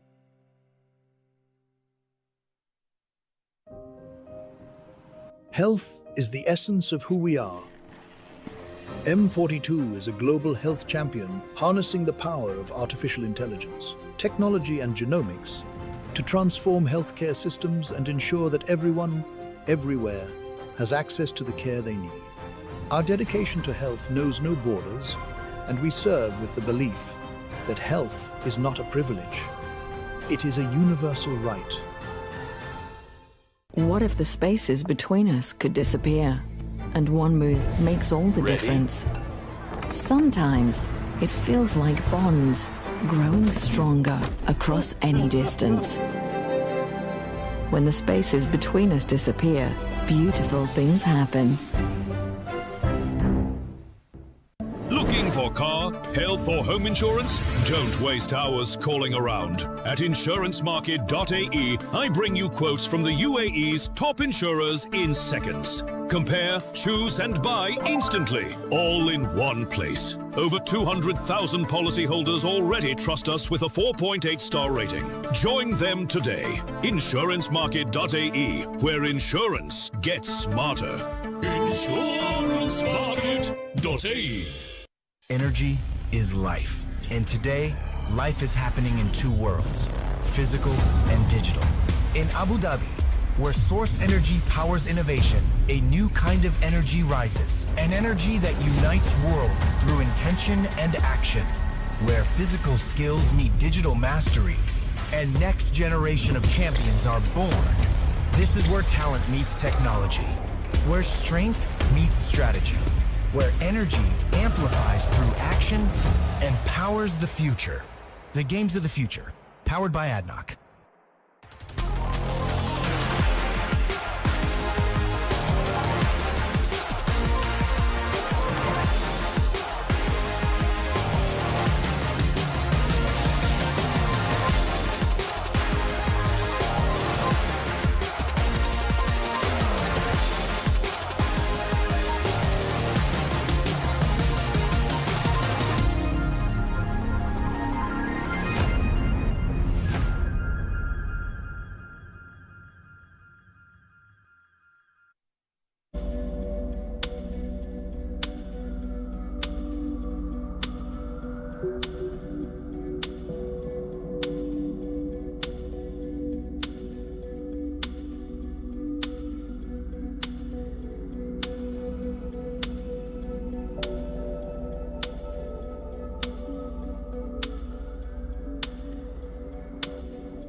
This is it, Game 3. One final map to decide who moves on and who goes home here in the quarterfinals of Games of the Future Abu Dhabi 2025, powered by ADNOC. And Groot and Soldier, we are going straight for the drafting. Soldier. To be honest, for RIQ, the bands, Helda and Hayabusa, interesting bands, to be honest, the Groot. And for DFYG, they are denying Paxia and Farsa. And we're waiting right now for the third ban from Team DFYG. The ban seems the same. Yeah, same ban. Every game it's the same. Yeah, until now. But RRQ is actually emphasizing on the Hayabusa ban, where they're targeting this ban. You know, so yeah, that's very interesting for them. And the Yuzong ban as well. So yeah. Yesterday we saw Yuzong a lot, but the beginning of the day. Every game it's banned. Lancelot. Yeah, Lancelot is a quick, auto pick. I would say, for first pick, auto pick. Yeah, definitely. Do you think DFYG will go with the same lineup that they went with the last game? When you will win, you will continue at the same rhythm and the same strategy like you won last game, but yes, because they are avoiding not the time to experiment. Yeah. Because this will secure the slot for the semifinals. So I don't think they will go bold or they will play it safe.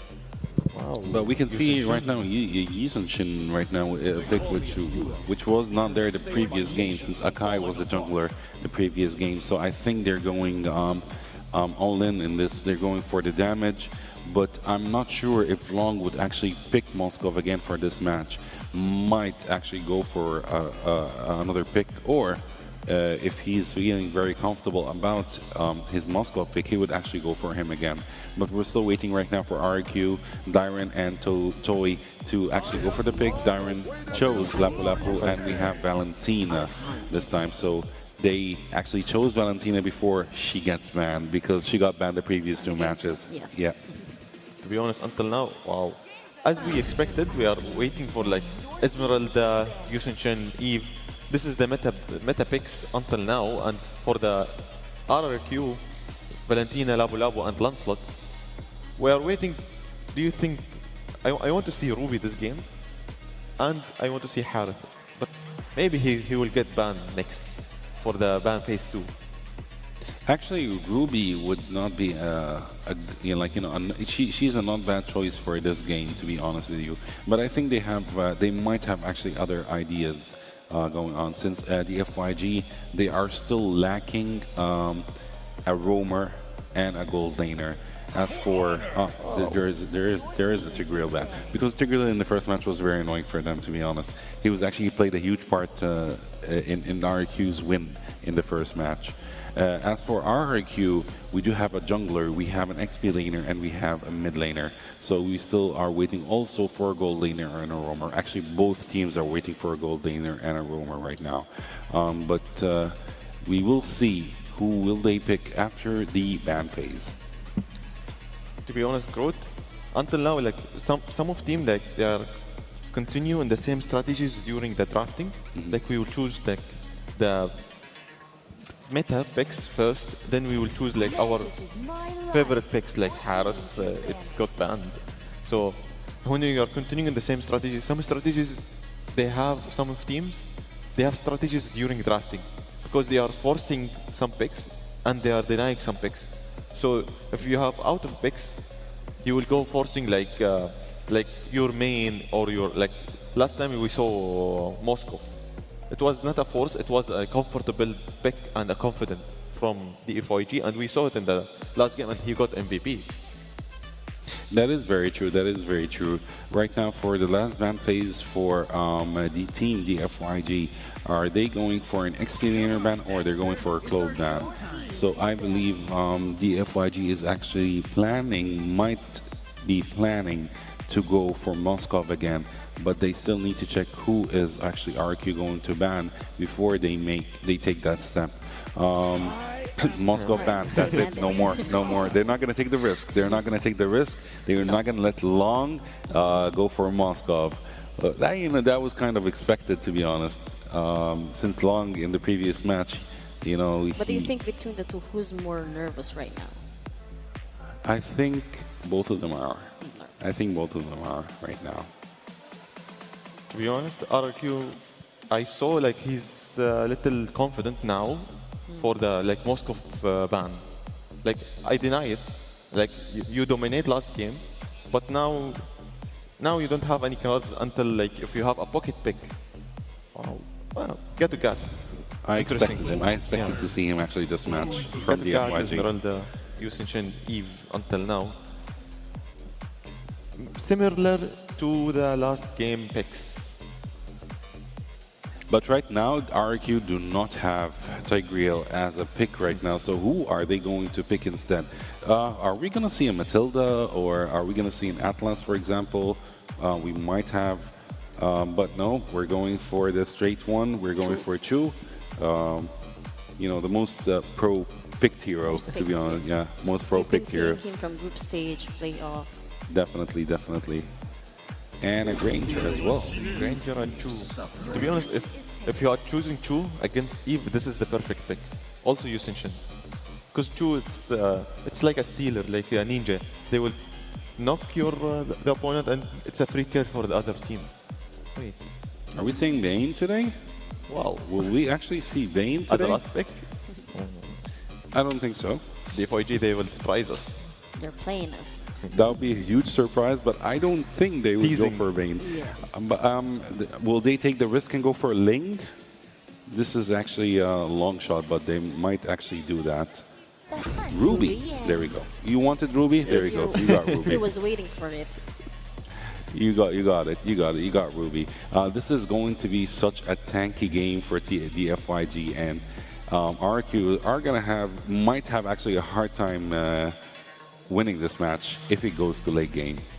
If they win the early game and they got the objectives and like the snowball for early game for RQ hand. But you know, there is a problem with the FYG's picks right now. The draft pick is that they don't have that much burst damage. The only burst damage is coming from Yisun Shin from the FYG. On the other hand, with RQ, we have burst damage from Lancelot, and we have it from Granger as well. So this is going to be Let's watch for the game 3. Yeah, this is going to be very hard. Yes, drafts are locked. One team drafted to close, and one team drafted to disrupt. Let's see the game 3 quarterfinals. Everything is on the line. That's it from the desk. Draft is done. RRQ versus DYFG, game 3 decider. Casters, take it away. Game number 3, and we're back with Sutsujin on the Lancelot and Super Ken on this Yisun Shin. Enough of the utility junglers. Both of these two junglers that we have will now focus on being the carries for the team. And how about that ban on the Moskov, nice? It's warranted, man. You know, I know our panel was discussing, like, do you think they'd ban out the Moskov? And I think that's a good question to have, just because of the performance that Long had it in the last game, and knowing his history with that hero as well, you know, and sometimes it's just better to go ahead. It was the last ban, might as well just do it, you know, just to kind of narrow down the choices there. But this is, like, we've seen the Ruby in the gold lane time and time again. It works great. Can be devastating. There's an early flicker from Yi1 from that aggressive play from ADNOC, but you know, nonetheless, that's the main point. Every single time that we do see this Ruby, since technically we do see a lot of double fighter with the Yisun Shin lineup, it always runs into the same problem, man, which is usually on late game base, you know, offenses. Like, you don't have that range that you traditionally would have in comparison to having a marksman, right? And so we have seen games completely get turned over on their head, even with an advantage or a lead, with lineups like this that DFYG has. So that's probably the biggest problem that they're going to run into with this. And then, of course, I think part of this equation is, what does Rins take for the ultimates, depending on how they want to approach the fights. Yep. Which I think in the first start, though, you are going to be rewarded if you pick up the real-world qualification. Vel back on the Esmeralda. I think this is the third time that they will be playing Lapu Lapu versus the Esmeralda. Yep. So far, it's been 1-1. Let's see. It's going to be the first turtle fight here for RT. Okay, Rins has his RWM. Just going to hold on to it. ADNOC not level 4 just yet. Neither is Zed, so this turtle will start up. But look who's making his way, looking to join this fight at level 4. Threatening with that I'm offended. Mountain Shocker going to be used. They're going to go for it. Super Ken will secure the turtle. And RQ on the run, trying to get away. AOG, great G-Kundo to keep Zed from getting that unbreakable taunt off. Long, you know, it's sometimes so good to see like a good flicker, I'm offended play, or you go to the backlines as the Ruby and get the surprise second skill into the ultimate. But you saw what Long did. He's literally casually walked in front of the members of RQ Hoshi. Yep. Inside the turtle pit. Nailed the I'm offended on the perfect target.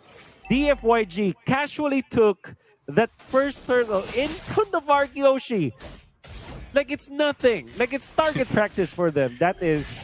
It's long, man. It's the long effect. It's a long effect.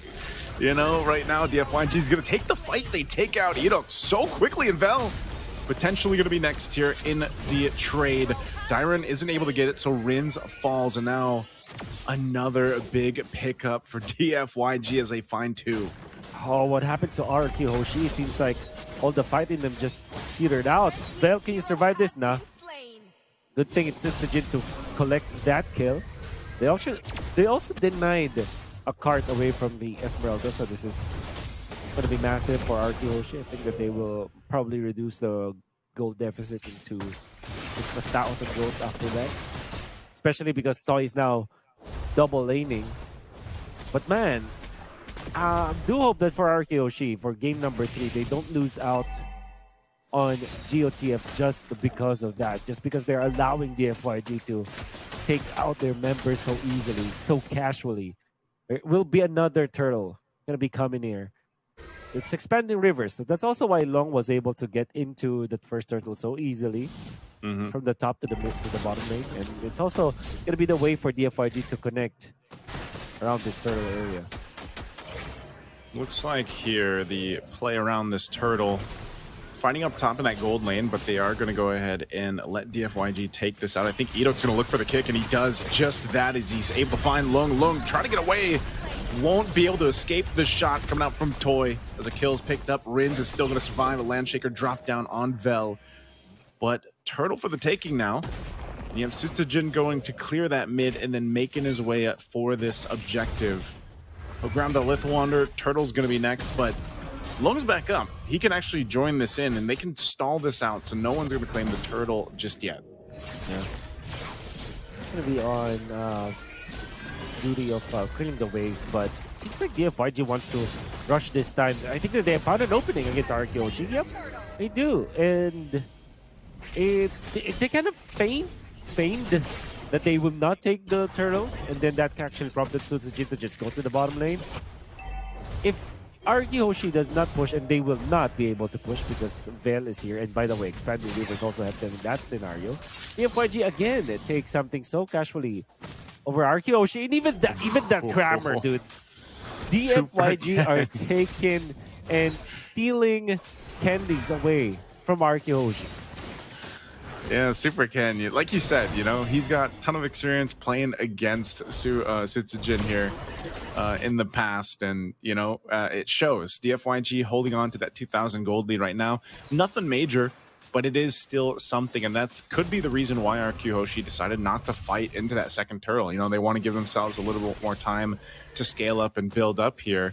And especially for Toy, this Granger, as we know, is going to take a little bit of time to go ahead and scale up. And I can't remember. I think if we take a look at the items, I think he did get the Sky Piercer recently, but he's going to deal with this pressure now in his lane. DFYG wants to take this tier 1 turret, and you see what's happening here. Well, if they want to take a turret, you just send a few dudes, and they'll be able to get it because of this the threat that this lineup has. RQ Hoshi has to really think about their mid game and their late game right now, because I feel like DFYG, they continue on taking things away from RQ Hoshi, like the neutral objective as well as the turrets. It's going to be a walk in the park for them to end this game. Especially because they also have good late game. I mean, of course, they don't have a marksman for DFYG, but this is still a Yi Sun-Shin. I think Yi Sun-Shin is a marksman if you think about it. But again, there is a lot of ways for DFYG to end this game at any stage. So if Kyoshi does not find an opening for Setsujin to wreak havoc as well as find the timing for Toy to be activated, this is going to be DFYG advancing in this playoff. See what happens. They have control of the turtle right now. I think still Kyoshi doesn't want anything to do with these turtles. He's just being zoned out by Vel, actually. So great choice there for Vel, but they are going to trade it objectively as that tier 1 up top is pushed down by Toy. So at least Kyoshi kind of getting what they can. That seems to be the whole case. You know, they can't fight, at least for now. So you might as well grab some space to work with on the map. Get some objectives if you can. But I'm just worried because the way things have gone in the past, 8 minutes, basically, I don't know if they're going to be in a position to actually contest against the Lord unless they somehow get an advantage. That advantage would come mainly through ADNOC getting a kick and then giving them the numbers advantage in a team fight. But right now, it just seems to be pretty difficult. Yeah, he does have the Sky Piercer, Thunder Strike, but he's working on his next item here. Oh, Bell, is he going to get caught? Nice land shaker to stun. AOG comes down. Good pickup for Toy to take as he has the Sky Piercer. A little bit of trade in the mid. Oh, the Mountain Shocker will be able to take out Setsujin as Super Ken gets a solo kill. And now they traded out the 1-for-1. But definitely a difficult game for Setsujin here. Wow, Vel. I was really wondering what he was trying to achieve there. They tried to cut the waves very nearby the turrets of Kyoshi. But it turns out to be good because Yi1 was there to counteract with the Eagle ultimate. They also did force Rig's ultimate to copy the real-world manipulation. But I think the bigger kill was onto Setsujin. And not only that, Nice, they actually take a turret in the mid lane, a turret in the bottom lane, on top of a kill onto the jungler of Kyoshi. And all of a sudden, they are up by 3.8k gold. Kyoshi are just not finding a break in this game. Whereas DFYG, they're just getting everything in their hands. Super Ken, if you give this guy a hero that he can be successful with, and if you set up the Yi Sun-Shin for success, you can see that Super Ken is more than able to deliver. Now it's going to be up to how Kyoshi will contest this Lord. Yeah, I guess they're going to go for it. Conceal is going to be used just to push into this territory here. DFYG healthily ahead right now of Kyoshi. I'm not sure if this fight does break out, how it's going to go for Kyoshi. They might just, even if they go for a kick for ADNOC, like, who do you go for? Who do you kick? Yi1 isn't even giving you an opportunity to kick him as he's got the flicker even available. So, it's really difficult for this Cho to find that window of opportunity. And that's why all these objectives has been basically no contest. Another one going to DFYG. They might force a fight here around the 2-2 turret. Look at Vel, third time on this Esmeralda, having a much better game than he's had previously as he just goes and leads the charge in. Dyron gonna jump in as well. Solo, he does get out. Luckily, they still have these holy defense shields as well, but the waves are gonna be pushing in, working on these tier 2 turrets. Setsujin this whole time has been playing catch-up, trying to get those items that he needs on this land slot to be able to provide more of that damage throughput that they need here. Yeah. It can all stem back to that first turtle fight where Kyoshi, like a deer in the headlights, stared down DFYG and gave them everything. A kill and a turtle. And a kill onto the Setsujin Lancelot more than anything else. Because ever since then, DFYG did not let go. They're just collecting kills after kills. They're activating Long on his Ruby. And most importantly, Super Ken is just delivering. Yi1 also is a threat for Kyoshi. And there's no actual way for them to really contest Yi1. There should be because of the Lapu Lapu, but it seems like Yi1 has already countered what Kyoshi is trying to do. Oh, RWM dropped down. Look at that. Stopped in his tracks too. Nowhere to go. Just body blocked by basically the front line of DFYG. Lord finally goes down. Base turret with it. They will hold on to the 2 base turrets for now, but the shield in mid is gone.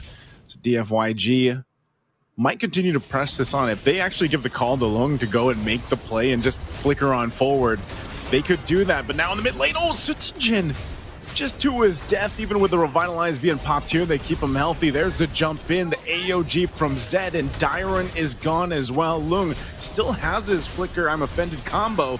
They're going to march in with waves here, and DFYG with this massive lead will clean up another kill. They want to make a statement. They're going to go for the wipeout here before they end the game and take game 3 against RQ Hoshi. Oh, and that is Long. The biggest smile that we've seen all throughout Games of the Future. And you can blame them. They have just eliminated RQ Hoshi, a team that's very famous in the scene, and they did it so commandingly in game number 3. Not even a letdown. Long with that I'm Offended play to take out Sutsujin in the first turtle of the game. And eventually they stole it to them, eliminating this RQ Hoshi from Indonesia. GG's, of course, RQ Hoshi. Still a pretty good game number 1 that we've seen from them, and I'm sure that we can hear more from our friends from DFYG pretty soon. Absolutely now, incredible. One more time, give it up to the winning team, DFYG!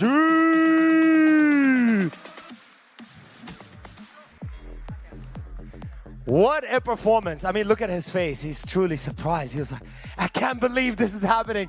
His heart is beating. How does it feel? You know, you guys took a loss in the first map, and then you recovered back up to win the title, and now off to the semifinal. I'm very shocked because this is the first time China get top 4 in semifinals. Amazing, amazing.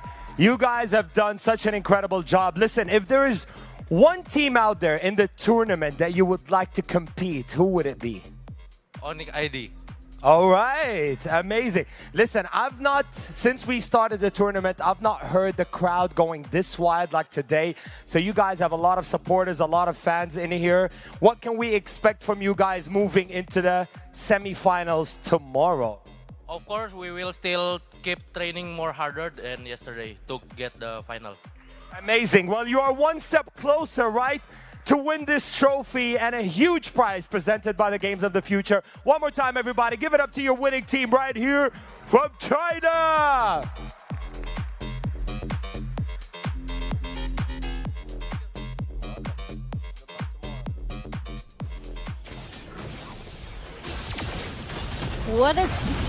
What a surprise! 3 games, full distance, and it all comes down to a 2-1 finish here in the quarterfinals here in Games of the Future Abu Dhabi 2025. I know we were all surprised here. Soldier?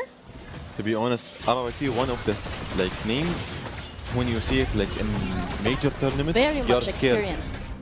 But now, on this tournament, Game of the Future, the FYG, they close this history and they appear the name of you will be scared until next tournament.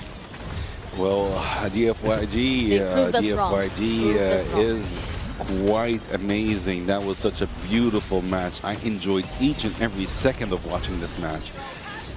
They were very strategic, very objective. They knew what they were doing. RRQ tried to actually stop them from trying to get this win, but DFYG had a goal and they got to it. So wow. I am very proud of them. I'm actually excited to see them tomorrow, in the semifinals. Can't wait for the semifinals. For sure, they're going to surprise us, the lineups. Who do you think will be there? To be honest, DFYG, we thought I was waiting for RQ and Onyx in the finals, but now the story changed. It's completely different. Yeah, it's completely different. Now in my mind there is a lot of things changing as well. So I'm waiting. I need to see the full picture until end of day. But good, looking at the statistics right now, what stands out most to you? As everyone can see, DFYG is actually almost dominated the entire match with total gold of 1,000 gold, almost 42,000. 7 towers destroyed, 1 Lord slain. They just needed 1 Lord to get the win on RRQ, which is quite amazing. They cared about the objective. They got 3 turtles, although they sacrificed some of their towers, actually 2 of their towers for the 3 turtles. but they were very objective oriented, which is quite amazing. Their builds were quite good as well. Their rotation in the map, especially the rotation in the map, was good. The pick from RRQ, which is Valentina, they thought they would have the upper hand by actually ulting Eve, but it didn't work out for them. It didn't work out for them. Chu, on the other hand, there were better choices because Chu didn't actually shine this match from RRQ, to be honest. Granger was trying to be there. Granger was still building. Marksmen take time to build. So, but you know, DFYG knew that, so they wanted to finish the game as soon as possible before RRQ actually fully builds, because in the late game, RRQ might have had a chance actually to win. So DFYG, very professional of them, very amazing of them. Soldier, you think DFYG controlled the game, or was it just luck? No, DFYG, to be honest, DFYG, they know how to play the early skirmishes, the early fights, and the early control of the map. That's the style they played yesterday, the first game for them. And now they play it again against the RRQ, and they win. We know that the team fight was good, but one player came up on top. Of course. Super Ken. Super Ken is the MVP, who was playing with Yi Sun Shin with 5 kills, 0 deaths, and 4 assists. Completely perfect. Yep. That's a perfect score, my friend. You know, RRQ, they was having a chance against the DFYG, but it was now faded. Yeah, definitely. So now the first match is done and second match is underway. We have Aurora Gaming and Verso Time. Yeah. With these two, who do we think is coming up on top? I know I said earlier that Verso Time is the underdog here, but you know, these games of the future Abu Dhabi, it just keeps on surprising us. Exactly. So now, I don't know, I'm lost, totally lost. So, you know, we said that DFYG was the underdog compared to RQ Hoshi, and they actually won. And right now, we're seeing Aurora Gaming and Versatime. Will we see another underdog win? Yes, and it will be the clash of the underdogs in the semifinals or not? You know? I know, the experienced team are just letting us down like every single day. They keep on surprising us. But kudos again to the winning team. Yep. Which is the FYG, and of course respect to RRQ Hoshi. Definitely. They're legends. You need to respect the unexperienced team, because like the ego will play a role, very big role. Yes. Now we show it and we see it like live. Yeah. That's why RRQ, they took the advantage on the first game and they got like little comfortable, but the FYG, they took this advantage and they took the win away, and the second game, it was a stress for both teams, and we need to win. So DFYG, they took the stress up to the win. But guys, this is not done yet. More actions are coming. We have 3 more matches coming up next. But for now, we're gonna take a short break, but stay tuned, guys. At the moment, seems to be the epicenter of autonomous, robotics, and many other activities.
Running a business doesn't have to be complicated. At Solutions Plus, we provide a tailored combination of consulting, business process outsourcing, and technology solutions, from digital to finance, procurement, HR, ESG, and integrated facilities management. We take care of it all, letting you focus on success. Partner with Solutions Plus and take your business to the next level.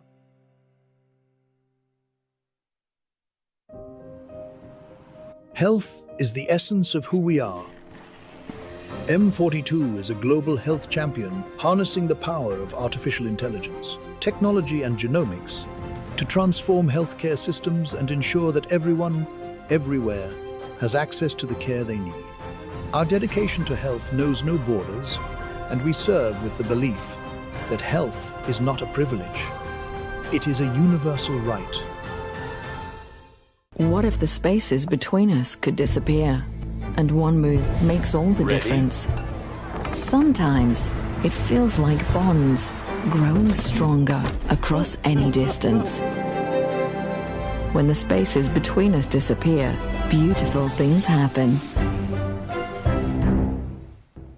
Looking for car, health or home insurance? Don't waste hours calling around. At insurancemarket.ae, I bring you quotes from the UAE's top insurers in seconds. Compare, choose and buy instantly, all in one place. Over 200,000 policyholders already trust us with a 4.8 star rating. Join them today. Insurancemarket.ae, where insurance gets smarter.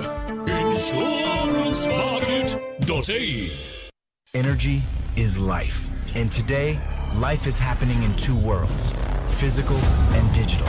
In Abu Dhabi, where source energy powers innovation, a new kind of energy rises. An energy that unites worlds through intention and action.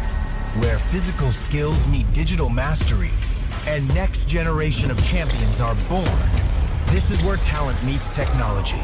Where strength meets strategy. Where energy amplifies through action and powers the future. The games of the future, powered by ADNOC.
We are back here in Games of the Future Abu Dhabi 2025, powered by ADNOC. Again, I am your host, Alisa, and with me, our best analysts, Groot and Soldier.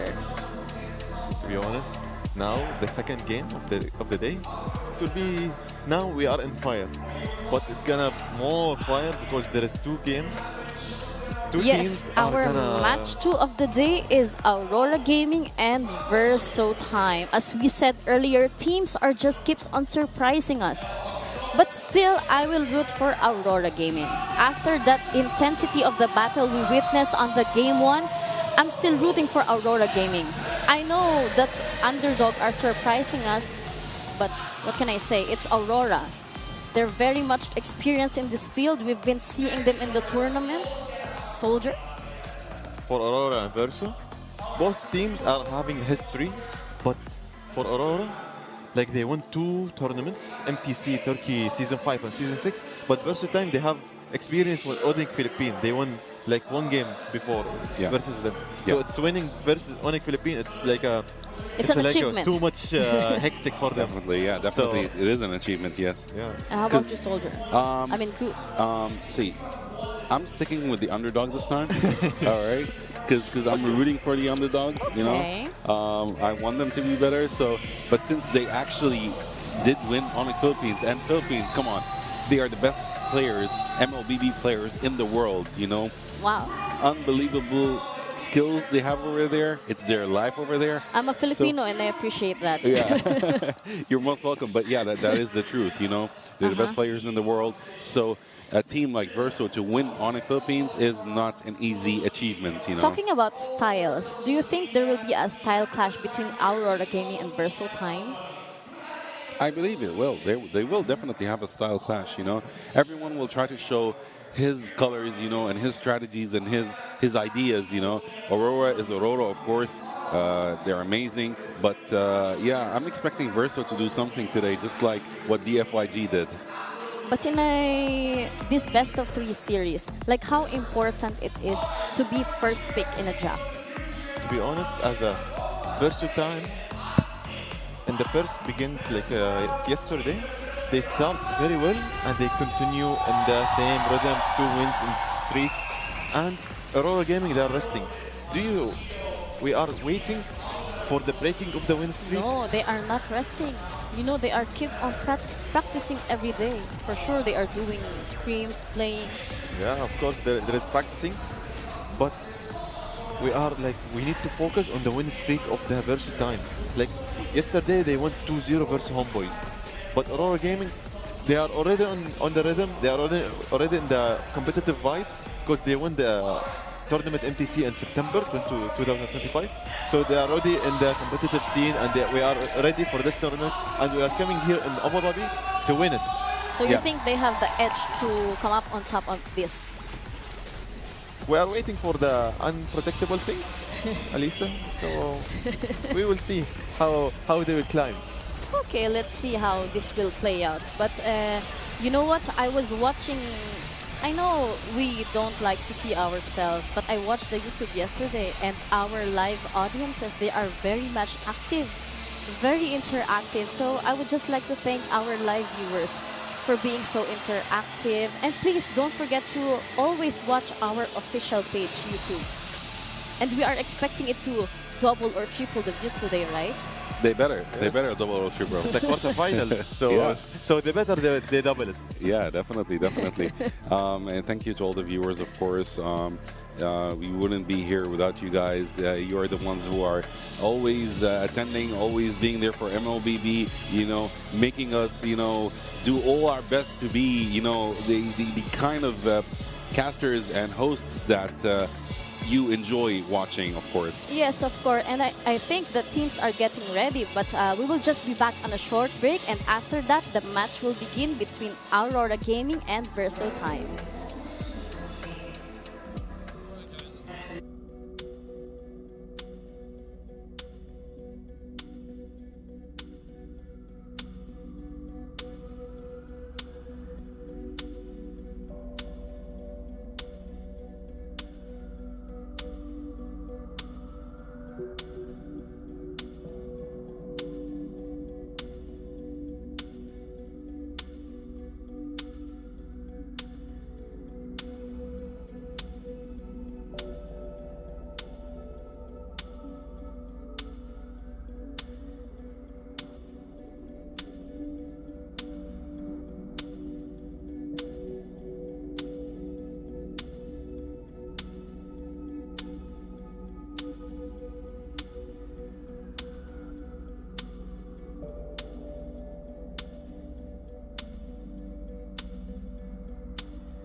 Ladies and gentlemen, let's give it up to Aurora Gaming!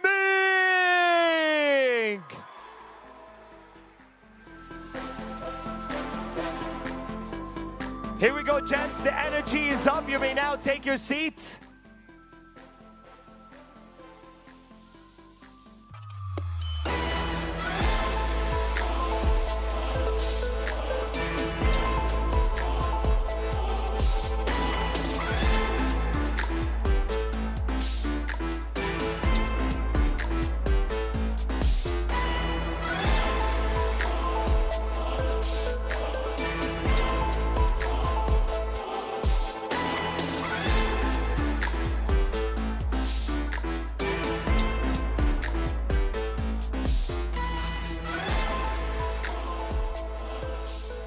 And now, ladies and gentlemen, let's welcome the opponent. Give it up to Verso Time! Yes! Good luck, gents. You may now take your seat and let the competition begin. Let's go.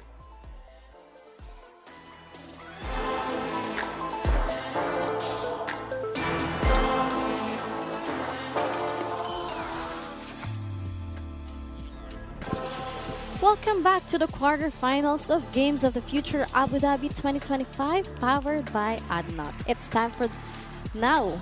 It's coming up. Aurora Gaming versus Verso Time, the much-awaited fight of the day. But still, we have Onyx coming. The time is begin. Aurora Time has Gaming. begun.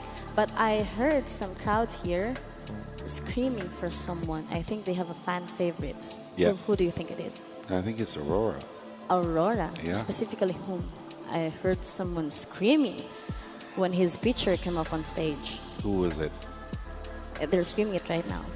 They're screaming for the whole team because For the whole team he have too much fun and too much history we will talk about during the draft. But hey, come on, it's not only about Aurora, it's also about Verso Time. Yes, all right? we don't forget this team who's coming with a win streak 2-0, and we will see the breaking of the win streak or continue with the streak. Yeah, well, we're expecting that. We're seeing that hopefully from Verso Time, and this match is going to be quite amazing. You know, one of the teams is actually, you know, They were waiting for this fight. yeah, one of them is actually, you know, a champion. You know, they've been a champion very earlier, like in September, like what Soldier said, Aurora Gaming. Oh, so very much basically. experienced. Yeah, yeah, but still, Verso Time, yesterday they showed us quite an amazing skill, by the way, Yes, in their don't forget, gameplay. in this game, they keep on surprising us. Yeah, yeah, yeah. So I'm actually, I'm rooting for Verso. I'm rooting for Verso this time. I know you two guys are actually with Aurora. You know, I think Soldier easy is wins. Verso as well. I'm waiting for Verso to surprise me because Yes. I'm waiting for some picks, pocket picks they have. Because I saw it yesterday and I want to see it today. I want to remember. So you're not picking anyone, basically. Still no. You're not in the bet. I need to know the draft before it. Maybe right. Aurora game. But this is a prediction. We cannot. Yeah, I'm predicting Verso. Aurora might win probably, but I'm voting for Verso this time. Sometimes going with an unpredictable team, it's very good. It is. What's your It is. command? And now, first bans are coming through. Groots, are these meta bans again or respect bans from? Yeah, they're Verso. basically meta bans. Meta you bans know, again. the first two bans are actually Fanny and Grok. You know, we've been seeing these bans throughout today and yesterday. Nothing surprising so far. We haven't seen any target bans so far, actually, but we might see some target bans since you know you have still like around 4 or 3 bans left from each team. The second ban from Team Verso is actually Lancelot. So they know what's up. They know what's up. They know who they're facing. Basically, you know, they don't want to give They did their Aurora a research chance. very well. Yeah, they don't want to give them a chance. Actually, they don't want to give them a chance to go for these easy picks because picks like Fanny, Lancelot, you know, they are auto picks basically. You know, so they want to minimize damage as much as possible. But for Aurora Gaming, for like 2 bans, Grok and Paxia, that's you know, similar to their like championship they won it. Like they are choosing the same bans I said. And this meta now in December, and during this patch, it's kind of little bit changed. There is buffs and there is nerfs. Yeah.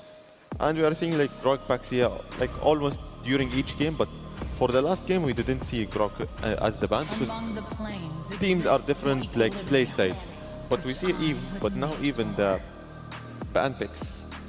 To be honest, I would love to see Farsa this game. You love Farsa so much. Yes. It's so weird. My main. Oh, okay, that's why. All right, so Farsa is your main, huh? Yes. Okay, I see. All right, well, Farsa is a great mid laner, to be honest. But we still have other like mid laners that are actually great, like, you know, Zayshan, like Zushin, you know. We have lots of actually mid laners that are great. Kadita. You know, if you actually master Kadita, you would be like a legend, you know, Mobile Legends. First picks are coming now. Oh, so we're seeing Zayshan.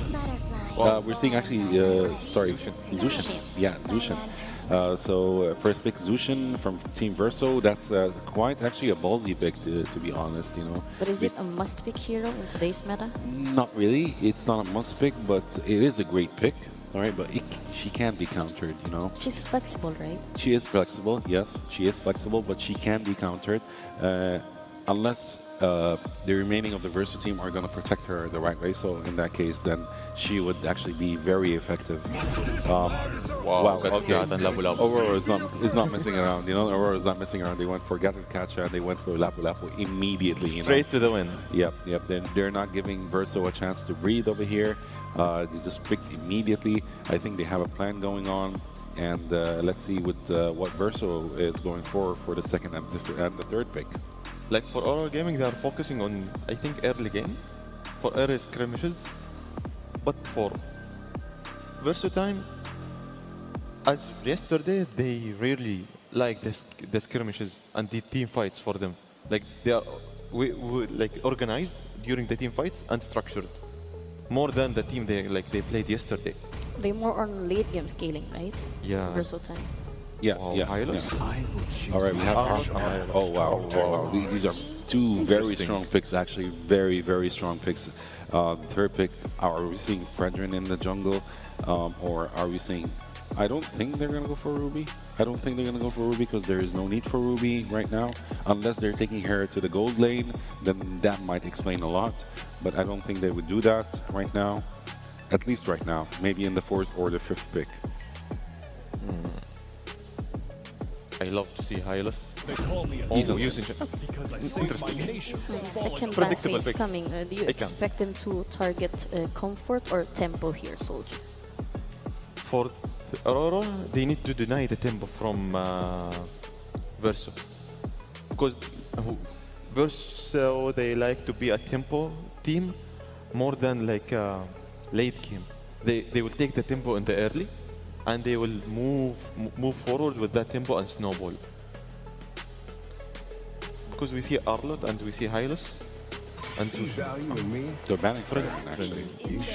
That's such an interesting ban because this is the first time we actually see Fredrin getting banned, and it's only getting picked. Yeah, he's only getting picked, so it's the first time actually we see him getting banned. They might actually felt that since they actually picked Arlott and Hylos that they would actually go with Fredrin, and that would be very dangerous for them. We're waiting for Xeno right now to see what is he going for. We're still waiting for a jungler and a gold laner for Verso time. And we are also waiting for a mid laner and a gold laner also for Team Aurora. Aurora, if they choose Usation and they deny Fredrin. Okay, this is the target ban. This is definitely a target ban. That means Verso is actually planning to go for a mobility hero. Since we have two mobility heroes right now, we have Arlott and we have Zushin. All right, so they might actually go for more mobility heroes. That's why they ban Fulvius, because Fulvius feeds from mobility basically. So yeah, that's a very smart move of them. But they actually still, like right now, they gave Aurora an idea that okay, they're going for mobility. So you know, they banned but gave Aurora an idea of what's going on right now. For mobility, did you? I thought we will see Hayabusa this game. Maybe. Guinevere. All right. Okay. They actually kind of felt like they're gonna pick Guinevere, so they banned her. Maybe because you know they actually Versatime played with Guinevere yesterday. in one match, and she was actually doing a great job yesterday. So maybe that's why that's another target ban. So Aurora also studied well before they joined this match. They had the time. Yeah, they really done their homework as well. This is very interesting. I believe this match is going to be unpredictable, to be honest. I don't think I'm gonna I'll be clueless this time as well. Maybe they're just testing waters. Maybe they're not. We'll see. Until now, Aurora, they are going for meta picks. Lilia. This is Lilia, and there is Layla as well. But Layla, good old days. Pick. Layla is such a good old days pick. What? All the school picks. Yeah. First, like season 1. Yeah. Lilia is such an interesting ban as well because, who would they go for? Which mid laner would you think Aurora would go for? Would they go for Valier or would they go for Valentina? They have a lot of options until now, but for Gatogat, Yushin, Labu Labu, they have the front line.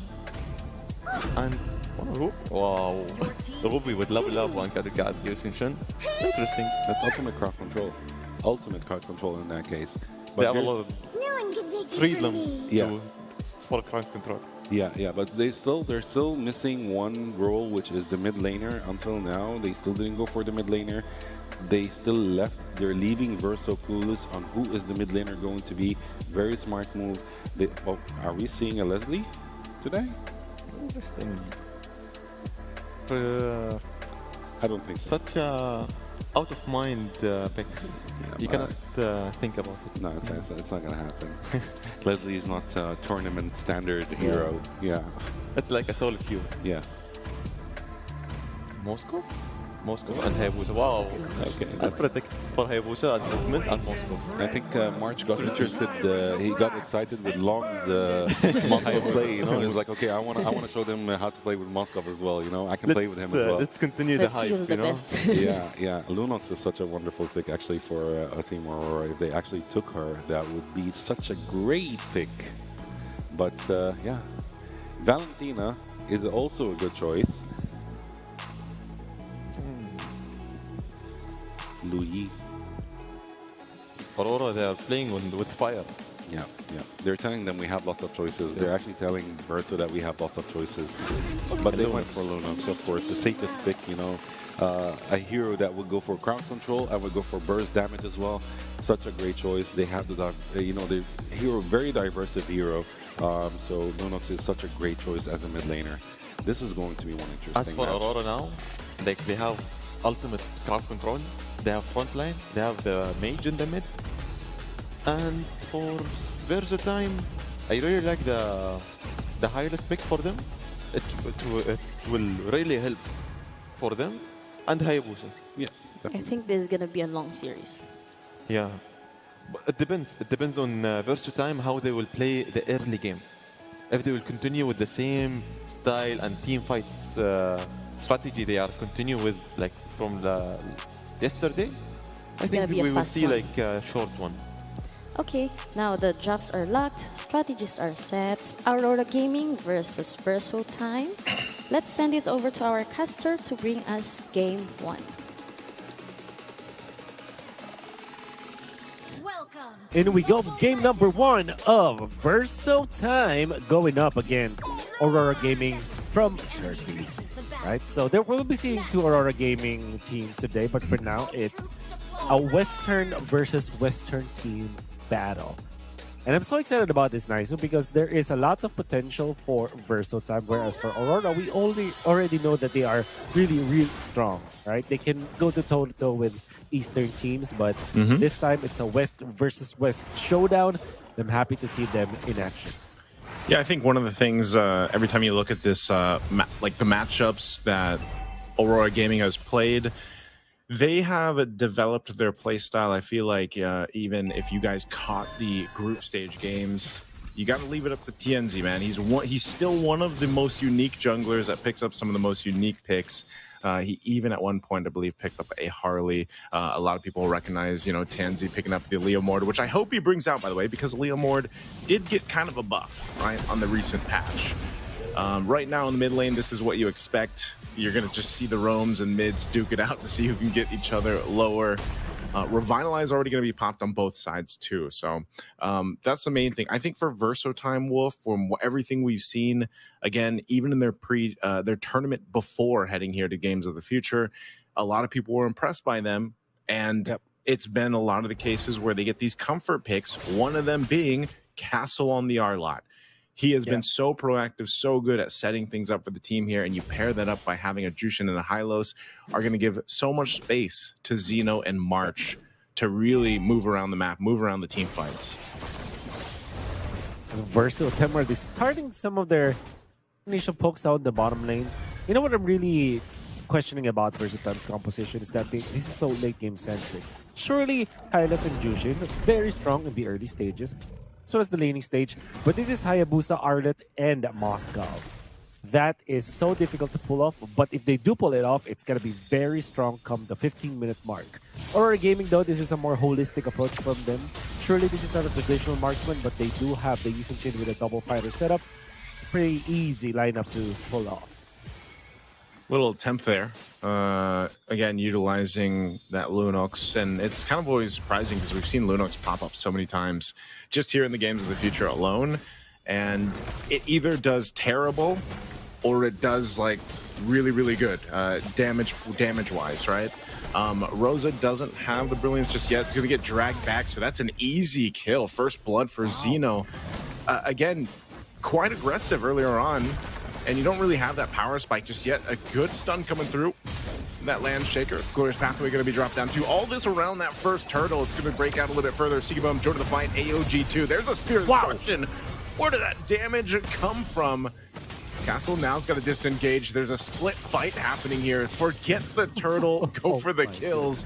But Aurora Gaming will win it to push off Versotime from the objective. Yeah, I'm actually surprised that Versotime has continued to fight in there. I think it's great that they got away when they could. And the fact that they have taken Rosa down before the turtle fight, I think that's more than Versatime could have asked for. Because I've said, in terms of the early game as well as the mid game, you would easily point towards Aurora Gaming. The fact that you saw Versatime try to go for pickups first kind of tells you that they have identified that when it comes to a head-on collision battle or the turtle, they will not win. And it looked very promising for them, but I love the fact that they have identified the fact that they cannot team fight and they just get out during the most opportune moment. Even the flicker coming up from Castle was min-maxed in a way that he popped it at the best timing to get out of there so that there will be no trades.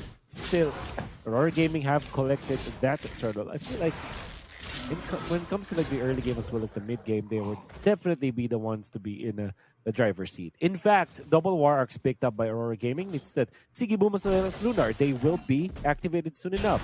And if you're Versatime, you gotta be bracing yourselves now. Oh, that's what we're gonna go for. It's gonna be Boro, drops down the Glorious Pathway, gets to revitalize out, and Aurora Gaming, with their experience and the veterancy that is across the board here on this team, like they know, like if we get a battle spell out, that's fine. We don't really have to overcommit to this. And like you mentioned, Wolf, you know, this lineup, it is going to work well. Whether you put Sigiboom there or Lunar to jump in and start a fight, they have that option. If it's Pagu, they can do that too. That's what we saw from the last objective take for the turtle. And so they play around that. Meanwhile, you know, majority of the damage is going to come from Tianzi on the YSS like we've seen, but also Rosa will back that up. But yes, late game, Versotime, if they get online, specifically the Moscow for Verso March, that's where they have to kind of start to worry, right? Because Kojic, like we know, we've seen Jushin so many times now up to this point, really sat back into the meta. And even despite the little bit of a change or nerf that she went through with the recent patch, it doesn't really matter. She still serves the purpose of utility and that strength to go ahead and make it even more difficult for the opposing team to get away. Oh, Castle. Some rotation out to Castle. And Castle's going to just get zoned in. Ah, not enough. They didn't even commit the revitalize there. I think Versatile are just cutting their losses now. I think this is the right move from them. However, Aurora Gaming, as expected, they win half the turtles. Okay. Oh, what? Didn't even let me finish my sentence. He didn't even use the retribution. God. TNZ not like this. Oh, no. I was just about to finish my sentence, man, and they are going to get that turtle scot-free. Oh. Yep. Oh, my God. They forgot there was a Moskov on the map. Oh, whew. That's an oopsie. Oh, my God. I gotta love that. Gotta love that. That is one of the best plays we've seen so far in Games of the Future. Hey, you miss 100 spears you don't take, man. You know, Sigiboom died. Yeah, Sigiboom died. So that's double value basically for Verso time. Unbelievable. Unbelievable, actually. Now, Golden Staff available for Verso March. Or just March at this point.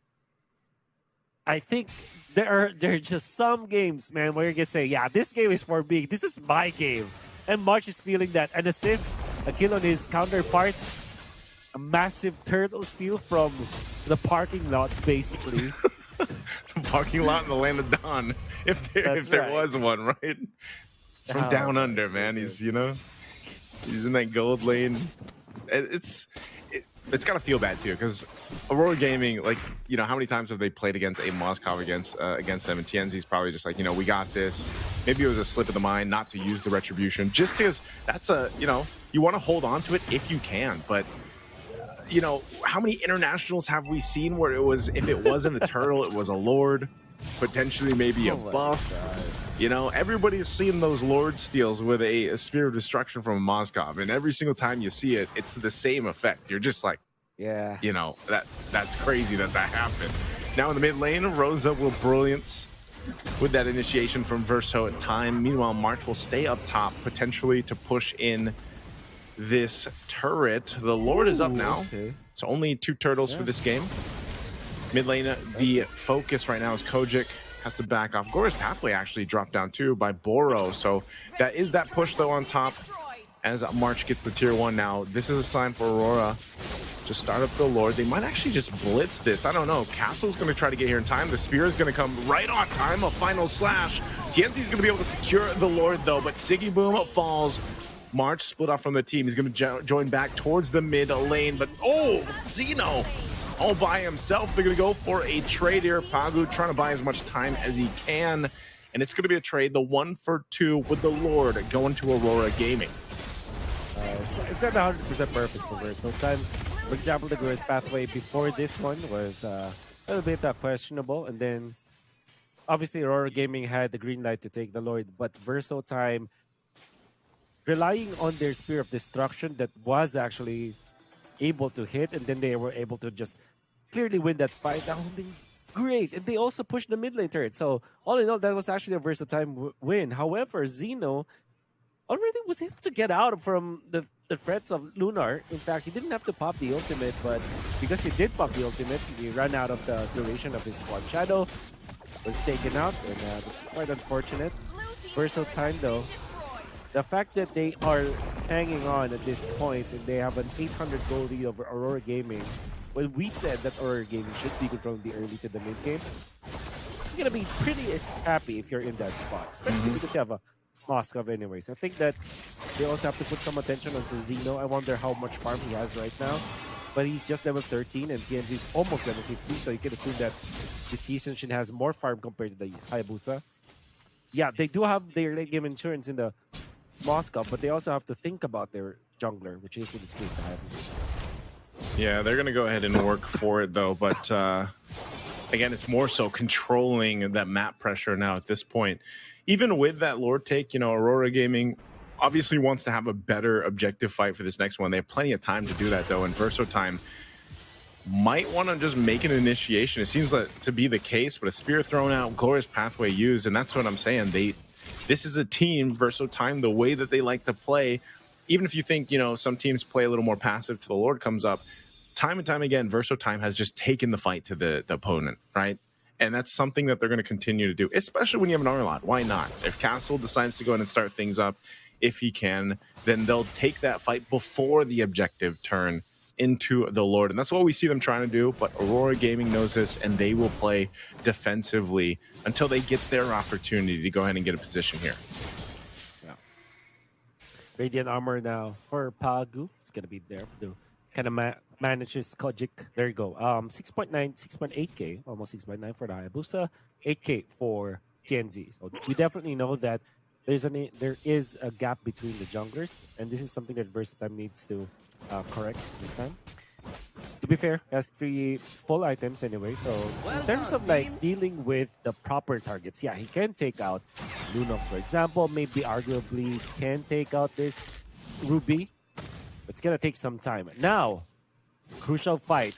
Can Aurora Gaming win this Lord? Again, you know that it's their power spike. They are very strong as of this moment. If we just look the value or the face value of the drafts that we have right now. But it seems like Versatile is saying otherwise. They're going to blitz it. Oh, they're going to be in trouble here too. Rosa gone out of the picture.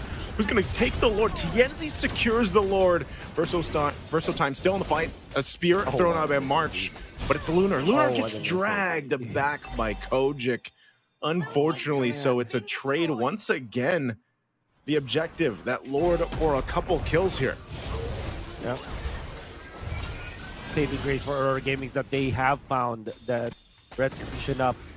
Great Mountain Shocker stun though, as they will force the Purify onto Kojic. Kojic smartly just pops it, not gonna be stingy about it. It means they will maintain their lead right now. Aurora Gaming are still hanging on.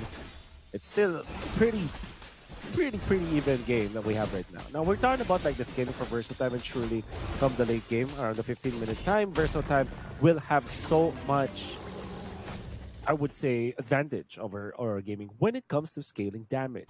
However, Aurora Gaming, not too shabby at all. They still have this Lunox, they still have this decent Shindo, so it's not an impossible win for them. I would say I would rate this game as 60-40, favoring Versatile in the latter portions of the game, around the 18-minute mark. But that's not a big deficit, so yeah, it's not impossible for Aurora Gaming to win in the late game. Yeah, but it's just more comfortable for Versatile to play in the latter portions of the game.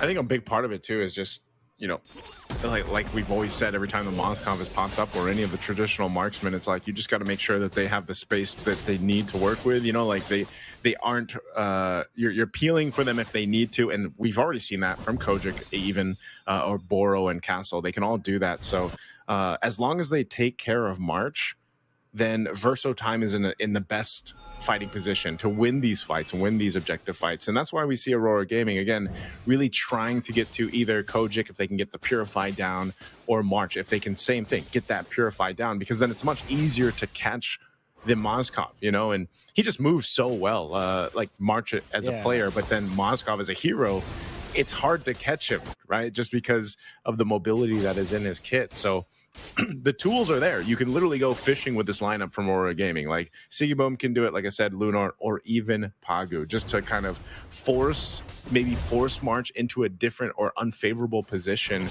depending on how that Avatar of the Guardian is used.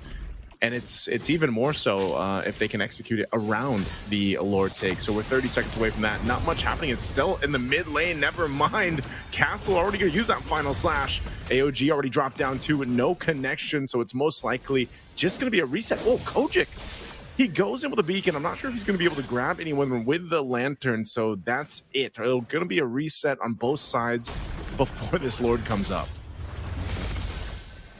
For both teams have committed their ultimates, but Versatile had to commit battle spells. It's 3 out of the 5 battle spells that they have committed, and 2 of those have long cooldowns. That's the Purify as well as the Flicker.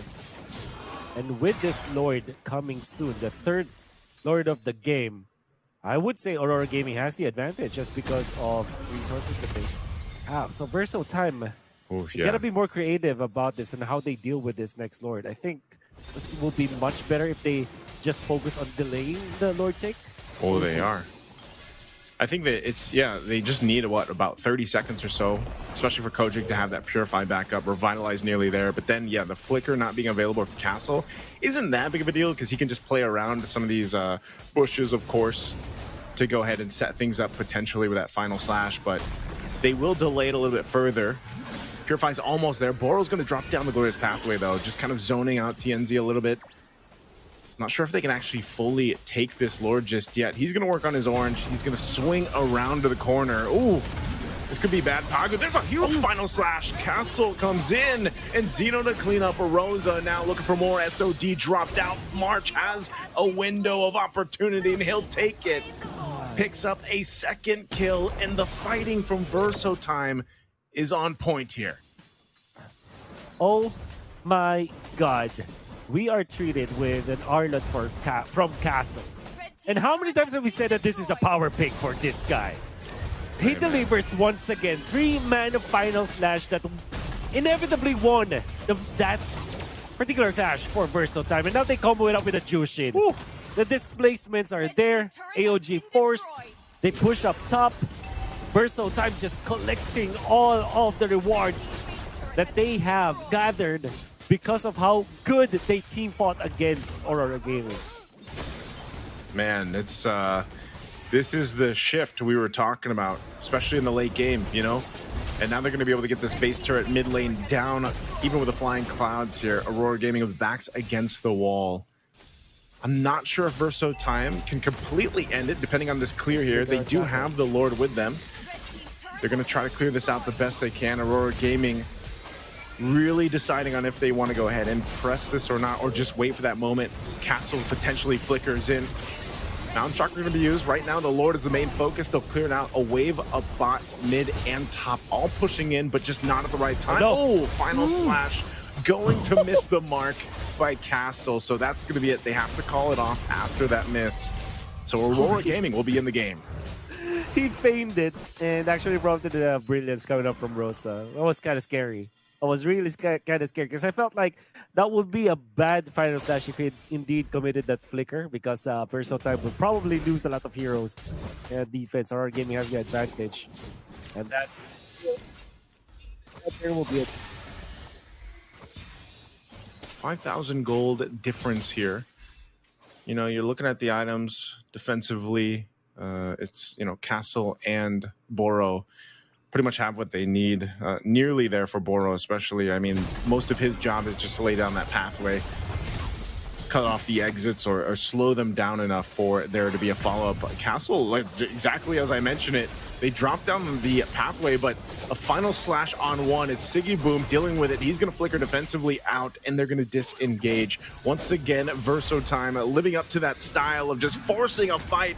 They're going to go for Lunar. They see the opening here. He has the bravest fighter, but it's not enough as March cleans up a kill, dodges the Avatar of the Guardian. Even with the Revitalize, he's going to be shredded down. Immortality popped. Xeno has to get away as well, but he's already got his double kill for March. 2 down here for Aurora Gaming, and the rest of Verso Time full force will go into the base. Locked down at Siggy Boom.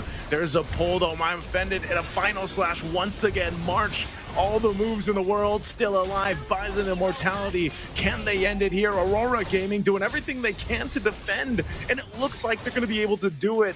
The Lord is up, and Verso Time says, let's reset and get this Lord. Oh. Parting shot coming up from March out there. And how about that initiation coming up from Verso Time? Eventually, they have lost Castle, but the way that they managed Lunar, they forced the flicker, they snagged him back. Even when Lunar landed a 4-man Bravest Fighter stun, it wasn't enough. And now, Aurora Gaming are poised to take this Lord. Okay, hold on. A March gets stunned with Landshaker. They're trying to do the work here, but again, he has so much space to work with. Lord still at half health for now. Waves are pushing it up top and bottom. AOG not going to find the connection. They're looking for double for March. Looking for more. Xeno out of the picture. And once again, March all has to back away. He's too low. There's no immortality left. They're on the run. That waves are pushing in. Aurora Gaming has to deal with these waves and clear it out. March will heal back up. Taking the orange buff as well. Can they take the Lord here? They have to wait for Xeno to be up 30 seconds away. I think they're just going to go for it. They might just go for it, but they have to be careful because TNC can easily get into this fight. We're really hyping up Xeno, March and Castle, but I think the MVP so far is Skojic. The way that he's playing this, Jushin is untouched, and he's actually a big problem for Aurora Gaming. He's trying to pull it away. Tienzi's just around the corner, though, so Boro's got to zone him out. We'll see if Tienzi gets the space to get towards this Kojic as well. Nice final slash again. They're just going to do all the work. Verso Time makes it happen. March secures the Lord, but they lose 2 in the exchange.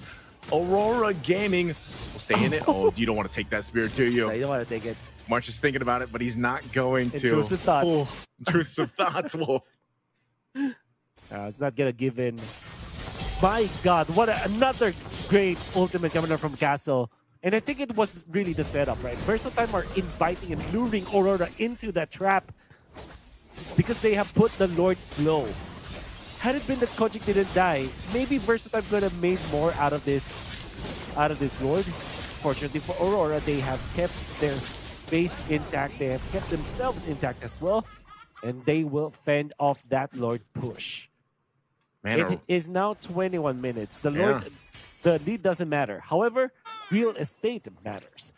The fact that there are no inhibitor turrets for our gaming means that Versatime will naturally win the Lord fights, the Lord setups, especially when it comes to the macro battle. So this is something that they really can utilize now. I believe that Versatime still has the advantage when it comes to the heroes. And now that they have real estate advantage as well, it's going to be it's going to be their game to lose. That's what I'm trying to say. So you gotta have to be careful for Versatime. No need for any creative shenanigans. All they have to do is keep on doing what they're doing, forcing mistakes from Aurora, forcing them into one spot, and then Castle lands that ultimate. We see March if he's able to freely hit against Aurora Gaming, they will reap the benefits of their hard work in game number 1. However, this is Aurora Gaming. We'll see if they can turn it around. This is tough, too, because if March decides to do the traditional thing we're used to seeing Monscoms do, stay in the long lane, push that out, at least put pressure on a base that doesn't have those inhibitor turrets up, he could do that, but it's also super risky in this case. At this point, right, 23 minutes in, because if he is on that long lane or they try to make that play, there's always the chance that Aurora Gaming decides to go for him, utilizing this Ruby and everything else to grab him, right? There's a final slash. A couple resources already used. This is going to be troublesome. Zeno goes in, checking things out. They're not going to put the pressure just yet. He's still going to get dragged. Lunar could be in trouble. SOD drawn out. They get the flicker down. AOG right on March. He's going to be able to find March. March in trouble, trying to get space. So Revitalize going to be used, but it's a shutdown. Rosa finds it. That's a massive pickup for Aurora Gaming. And now Verso Time clapping back. They'll take out Sigaboom. They're going to go for Rosa. They'll be able to find Rosa. Castle will make it happen. Has the stun forward. Pagu trying to get away. Kojic just doing so much work. And Aurora loses 3, even after taking out March. Now Verso Time with 4 members in the base here of Aurora. Just a little bit of health on this base left. Can they end it here? They're trying to clean out these minions. Beacon going to be used. They're going to drag them back. Wait till the final slash. Verso Time knows that this win is in the bag. They fought for it for 24 minutes, and they'll get it in game 1. Kojic, oh my goodness, this Jushin player. I don't know which hero needs a more priority when it comes to the ban. Will it be the Arlet or will it be that Jushin? Because my God, Kojic and Castle, if they combine together, bodies will drop. The synergy between the mid laner and the X-laner of Versatime is so pristine, and we've seen it. An absolute masterclass from Jushin and Arlet. This team they have great potential, my man. I'm just very happy. And I'm sure that the panel has a lot to talk about, especially that Turtle Steel. Back to the studio. Game 1 is done here. A strong opening statement from Verso Time as they take the first step in this best-of-3 series. 1 game down, but we are just getting started. You know what? This is not how I expected it to play out. On my mind, it was gonna be Aurora. You know, I'm just up on my feet and I'm like, who's gonna take the win? Who's gonna take the win? That was a long one, by the way. It was a long one, yes. It was a very long one, but it was such an exciting one. I was actually enjoying this game a lot, and mostly enjoying Verso March with his Moscow play. It was unbelievable and out of this world. Yeah, did you guys notice the turtle steal from Moscow that he did? That was crazy. That was crazy. He was shocked. He was shocked himself. Most of March is Verso March is amazing. He played very well. He told Long, I can also play with Moscow. So apparently anyone who plays with Moscow right now wins. To be completely honest with you, this is the first game in this tournament that I'm just really focused on the game.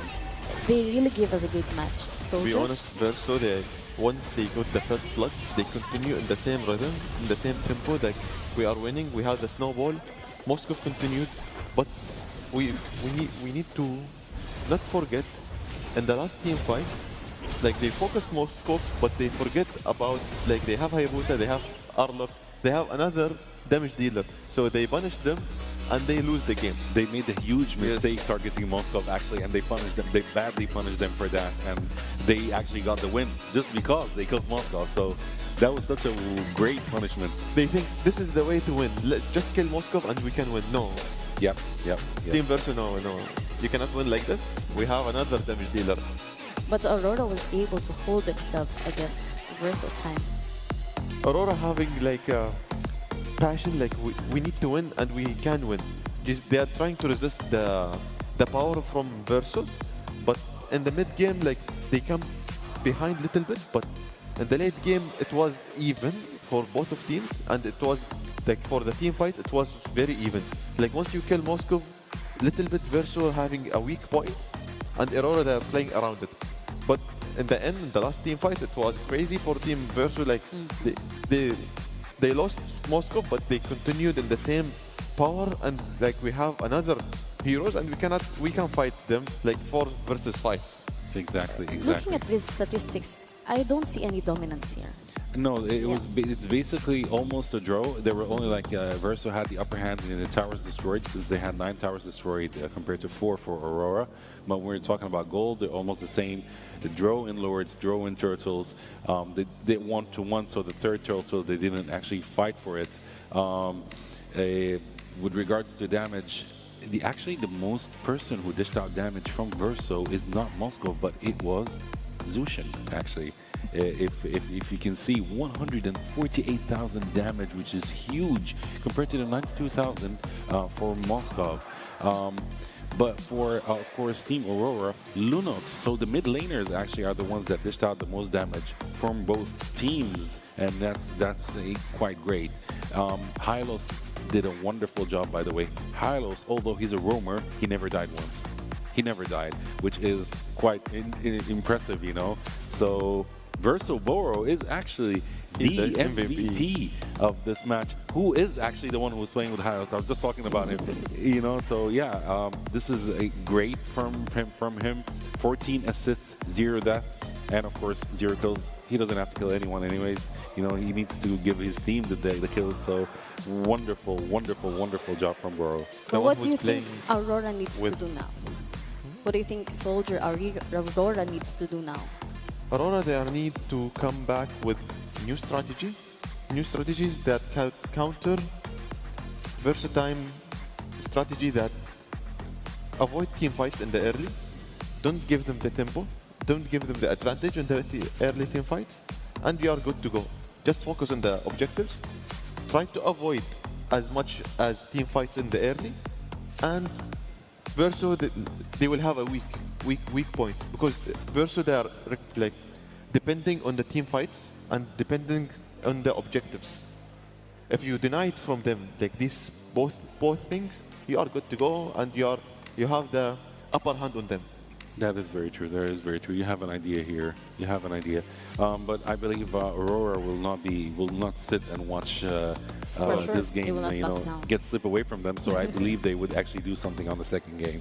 They will definitely. Yeah. They have some, you know, cards of their pockets. Definitely. It's Aurora in the end. And for sure, their coach has something on his mind, you know. I still hope that the underdogs actually win this game. I know you like surprises. Yeah, I do. I'll play it safe. I'll still stick to Aurora. I'm waiting for the break of the win streak. Definitely, you're waiting for the draft every single time. No, not draft. I'm waiting for the break of the team win streak of the Versatile. He likes playing it safe. Yeah, he likes playing it Always safe. waiting. You don't But like you taking know- risks, man. Yes, you know, but we No, better risk watch it for out. the biscuit, but still, I will not take the risk for Verso and Aurora. All right. No I will worries. take risk for others. Okay, sure. You will see it in game 2, you know? Okay, let's go back to a short break while the team prepares for game 2. Abu Dhabi and UAE at the moment seems to be the epicenter of autonomous, robotics, and many other activities.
Running a business doesn't have to be complicated.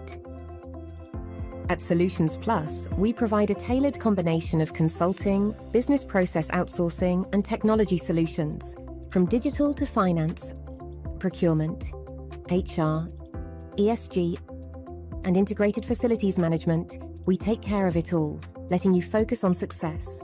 Partner with Solutions Plus and take your business to the next level.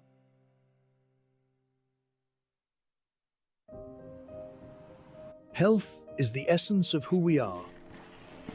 M42 is a global health champion harnessing the power of artificial intelligence, technology and genomics to transform healthcare systems and ensure that everyone, everywhere, has access to the care they need.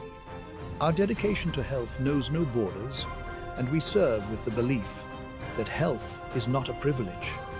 It is a universal right. What if the spaces between us could disappear? And one move makes all the difference. Sometimes it feels like bonds growing stronger across any distance. When the spaces between us disappear, beautiful things happen. Looking for car, health or home insurance? Don't waste hours calling around. At insurancemarket.ae, I bring you quotes from the UAE's top insurers in seconds. Compare, choose and buy instantly, all in one place. Over 200,000 policyholders already trust us with a 4.8-star rating. Join them today. Insurancemarket.ae, where insurance gets smarter. Insurancemarket.ae. Energy is life. And today, life is happening in two worlds, physical and digital. In Abu Dhabi, where source energy powers innovation, a new kind of energy rises. An energy that unites worlds through intention and action. Where physical skills meet digital mastery and next generation of champions are born. This is where talent meets technology. Where strength meets strategy. Where energy amplifies through action and powers the future. The games of the future, powered by ADNOC.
Welcome back to the quarterfinals of Games of the Future Abu Dhabi 2025, powered by ADNOC. We are heading into Game 2, and ban is underway. Root Soldier?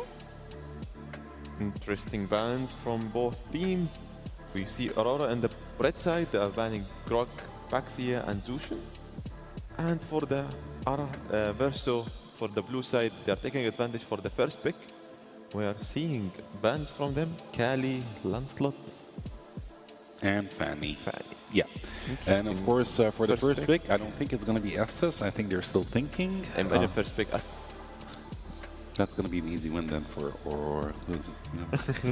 Estes is such a non-meta hero right now. They are hovering on it, but yeah.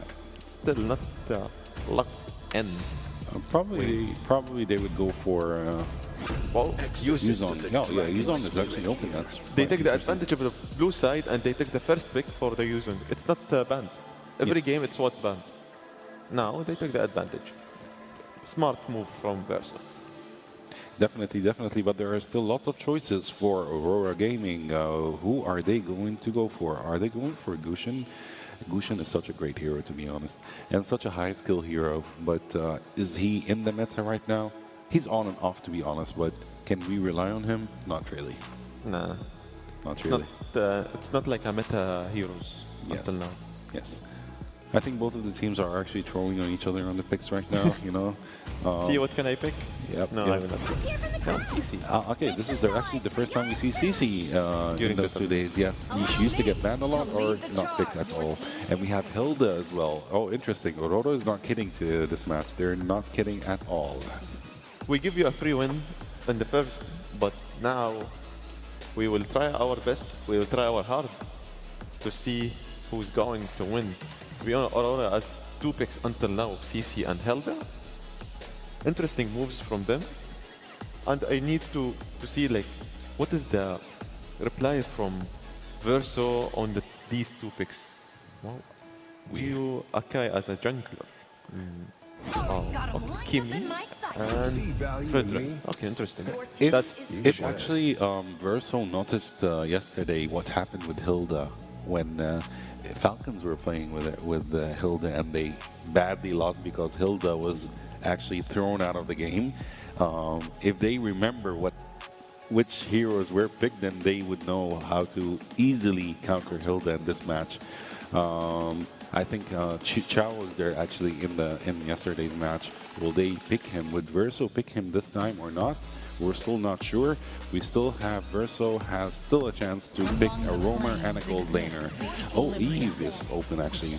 We didn't notice that Eve is actually open, so that's a good choice from Aurora. Eve and Farsight's open, and they choose her at the in the last of the pick phase 1. Yeah. To be honest, phase Eve it's a good pick for Aurora.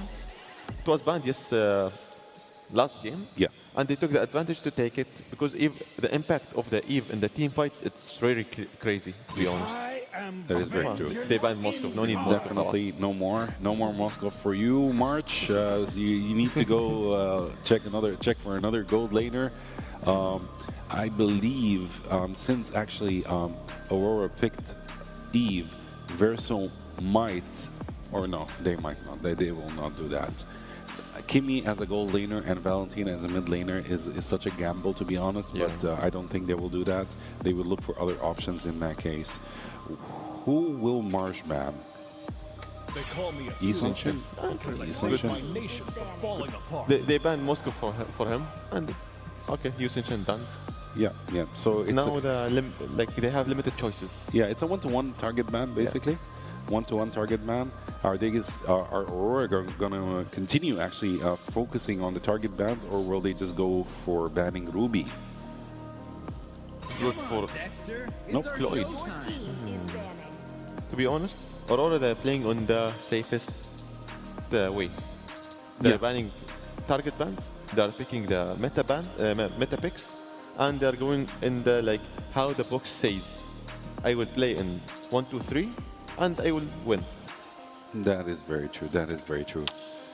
Actually, Boro can ban Hayabusa right now if he would like, but he's gonna ban Harley. That's very interesting. very interesting that they actually banned Harley, and Harley is not actually a meta pick in general. Did they actually feel like they would actually pick Harley? But even if they did, why would they pick Harley? Usually the unseen world that tells the best stories. Maybe they are scared to Harley because Harley sometimes it works with their combo. Probably, but with this lineup of Aurora, I don't think Harley would be such a great pick for them. On the other hand, Guinevere as a jungler, this is actually off-meta pick. It's such an off-meta pick as well. So, yeah, Aurora might have something in hand right here. They're actually cooking for something. We're seeing Xborg for you. Yep, yep. Xborg Your is favorite? Yeah, my second favorite, actually. My second favorite. My first favorite is currently Obsidia. You mentioned that. Yeah, Obsidia is such a wonderful gold laner. So are we going to see Gatot for the last pick for Verso, or are they going to think of something else? No, they're just going for Gatot. We have 4 carry or innocent picks. Immediately, because there are 4 tanky picks for Verso. 4 tanky picks. So carry is the only choice that the easy choice for Aurora to go for. With this draft, I think it favors Aurora. Yeah, Aurora, like with this last pick, they're not kidding continued anymore. like Yes. the whole page. And carry, it was a like perfect pick for them. The finishing. Because it's anti-tanks and it's easy to deal with tanks with carry. But the scary thing, they focus carry and they deny the whole team from carry. Yes, we will see it in Game 2. Drafts are now locked. Their strategies are set. Aurora Gaming versus Verso time. Let's send it over to our casters to bring us the action. Game number 2, and we've seen a weird set of bans that even resulted to teams having to pick up an Xborg in the Golden, despite them having the Fredrin already. And then the last pick carry. I believe that this is a game where you can honestly say that Aurora Gaming has, again, the more holistic and easier draft to execute.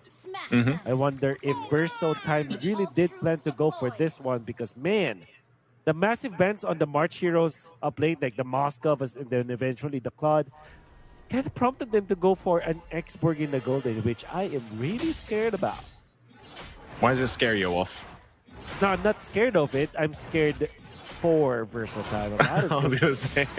Yeah, dude, it's like it can fail horribly for Versatile.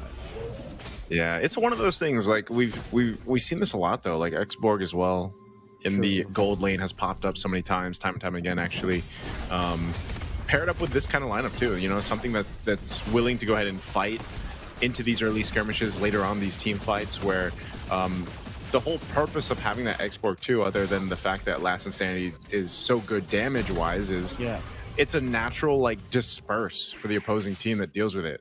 And that can actually cause enough chaos in a fight where then you can have your pickings and you can get that advantage if you want to. But again, like you said, Aurora Gaming's lineup is more holistic. It's got a great late game insurance policy by being able to like shred through some of these tankier heroes that Versatime brought because it's a carry. And obviously that needs time. When we see the carry pop up, we know that it's going to take some time to come online. Also, once that Malefic gun is also picked up, it kind of helps alleviate some of that the cons of carry of that range. So that's part of it too. Ooh, okay. Castle's actually willing to go ahead and trade here. Again, Yuzhong very strong in the early game. Even with that Petrify or not, the shot essence is hurt, man, you know, and the sustainability is so good. Back in full HP, just like that. I think individually, Xborg has a lot going in for it. I think aside from the Eve, everything can be killed by the Xborg. It's just that you might not have enough scale. And Castle already going in for the play. They want to zone out Tienzi. And this is a retribution easily taken by Xeno. That's the turtle. Yeah. Little night drive there with a flying dragon form. Like that's basically what it is, you know, just hey, I'm here, guys, you know, and yeah, pretty much nothing just gonna happen in this early game. Like I said, Aurora game needs time to build up here. Yeah.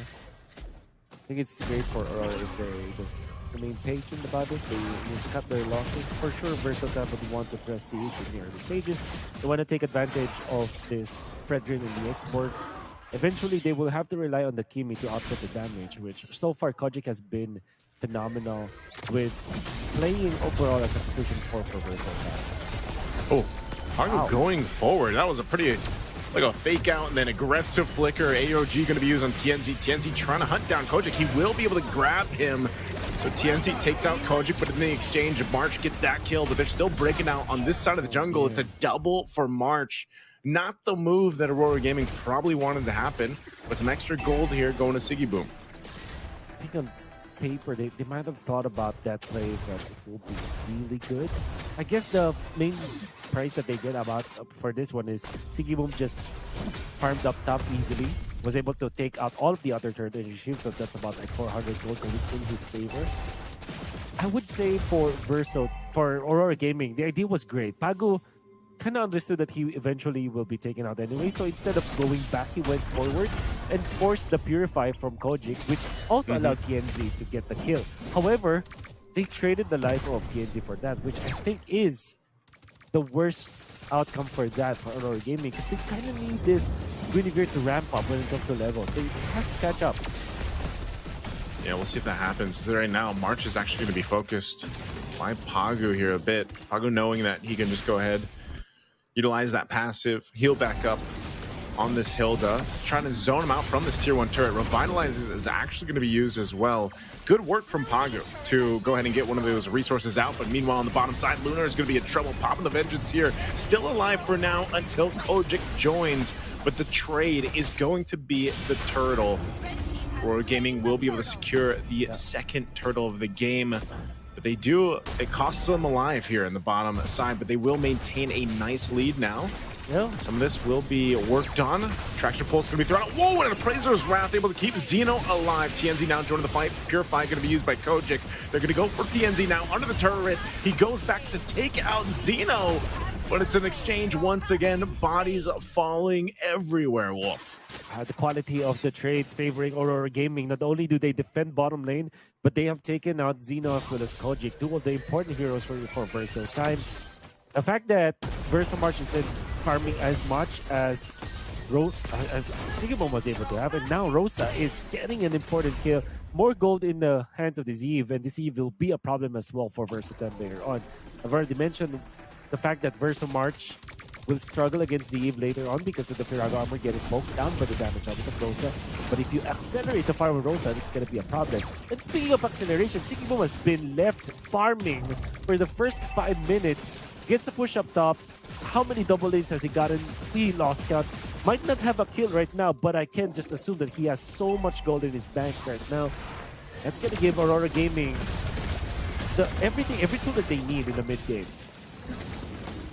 Yeah, they're able to go ahead and, I mean, it's nothing fancy, but they've built themselves a couple thousand gold to work with. And with the lineup that they have, this is great for Aurora Gaming to go ahead and potentially get the third turtle here, or at least have that advantage of securing it and that space around it. Pagu's been doing, like I said, an amazing job at just providing vision, and that's what you want to do in the Hilda. You know, you can go ahead and give that information to the rest of Aurora Gaming, because meanwhile, this whole time, Sigmund has just been farming up, man. I like to call it the gold lane experience. He's been doing the work, you know, getting down the gold plating and the turrets down. Yeah. But then this whole time, he's just doing his thing. So eventually this carry that's been able to farm up for the past, 6.5, almost 7 minutes, is now part of the fight, is going to be shredding through some of the members of Verso Time. Black Dragon form going to be used, and I mean the damage alone from Pagu, my goodness, he wants to be the Dragon Slayer. Doesn't get the kill. Fight for the turtle, still gonna break out. It's actually Rosa that secures the turtle. Siggy Boom shredding through Boro. Last Insanity gonna be expended as well, and that's exactly what I'm talking about. Look at the damage coming out from Siggy Boom. TNZ gonna jump forward. He knows the armor's down. He wants to clean it up, but we'll get the flicker instead. 1 HP there, as Siggy Boom does also take down the tier 1 turret in the mid lane. Oh, this is disastrous for Verso. Time you can already feel the strength of the farm on the Eve. Rosa is a threat, gets the turtle, and then just one combo, skill 1, skill 2, is already enough to take out all of the armor coming out from March. Granted, of course, he's got some help, but the damage level from Rosa is life-threatening now for Verso Time. He got it. I believe, yeah, he got the orange. Right now, what it feels like, Wolf, is Versotime just doesn't know where to focus. This lineup from Aurora Gaming it's so hectic, the way that they're playing it. Like, you've got Pagu on one side of the jungle, just like being a distraction everywhere. I mean, a retribution's used on him, and you're not gonna do anything to Pagu here, right? So you got Pagu on one end, you got Tienzi doing work, and you know, breaking ankles here. RWM's going to be used, and look at this. They actually just want to go with the fight again, knowing that they have this advantage. Black Dragon Form going to be used. A nice setup here. AOG2 and a Petrify. Actually able to get two members, and Pagu gets out of there with a reinitiation from TNZ. Sigaboom flickers out. He's safe. March isn't. 1 HP left. A big Appraiser's Wrath is going to miss. Great flicker from Rosa. Now they're going to hunt them down. I'm not sure if he's going to be able to get away. Boro charging that Unbreakable to the max of distance, but TNZ not going to let him go freely. Now Boro trying to get away, but Pagu comes up to clean the kill. Looking to be a really bad engage coming up from Versotime, but they pick up the slack. They comboed their ultimates so well. They have controlled Aurora Gaming. That's the Petrify into the AOG that then resulted in the Last Insanity and all the explosions coming out from Versotime. You can really feel that there is a big gap when it comes to the economy, when Versotime already made their dream scenario when it comes to their initiation, but they still got only 2 kills against Aurora Gaming. And now the Lord, I mean, getting control of Aurora Gaming, easily taken by TNZ. Xeno wants to fight for this, but taking so much damage just from the yo-yos of Lunar. And in comes the... Oh, they do want to go for it. Lunar is down. Last Insanity to be used as well. They're trying to get away. Rosa barely. But the Black Dragon Form comes in, and what happened to Castle? Couldn't even petrify. He is gone. Not the trade that Versotime wanted. Again, they started that fight up with Aurora Gaming having this kind of lead. Yeah. What a great re-engage coming out from Aurora that they have punished Castle. Things will be so different if he nailed that Petrify, because that means that the Saracens will just proc onto 3 heroes. He's gonna get his life back. Rosa will probably end up dying in that scenario, but because of the timing from their jump back from the members of Aurora Gaming, they prevented that from happening, and they have maintained their lead right now. Okay, they will maintain it even further. Tier 2 in the mid drop in here. Lord making its way up top to push into some of these shields. Versotime with a massive deficit. I'm not sure, man. I know a lot of these fights, they've decided to go ahead and take them. And like you mentioned, Wolf, even if they overlap their ultimates the right way, it's just unfortunate, you know, because they lack the firepower. They lack the survivability against this damage that Aurora Gaming has. You know, March hasn't died, but even so, his Last Insanity hasn't been able to provide too much in these team fights. Lord finally goes down, half health on that turret. They're maintaining it. They do keep the base turrets up, so Aurora Gaming, that's about all they get. That's a lot for considering it's just 10 minutes into this game. They have taken out all the holy shields. Okay. Oh, again, are they going to go for it again? Black Dragon Form used. They want the blood here, but they can't. The castle's gone. Why do they keep fighting? Versotime not able to capitalize on anything. TNZ going to jump in just to cause the distraction. Xeno in trouble. Appraiser's Wrath drop down, but they get the turret. Aurora Gaming might want to end it here if they can. They're going to focus in. They jump on the right target. Kojic all left alone, trying to clear out the minions. He does just that, but still the waves in the mid. Tienzi will take care of it all, and he feels good about that one. Aurora Gaming with a massive lead will go ahead and clear out the minions. Add another kill to the board, but everyone's back up from Versotime. They're going to be able to clear out their own minions, and Castle dies once again in March. They're just too strong. Aurora Gaming will take it to game 3. Scrappy ending out there, but I think this game is just as one-sided as you could hope for if you are Aurora Gaming fan.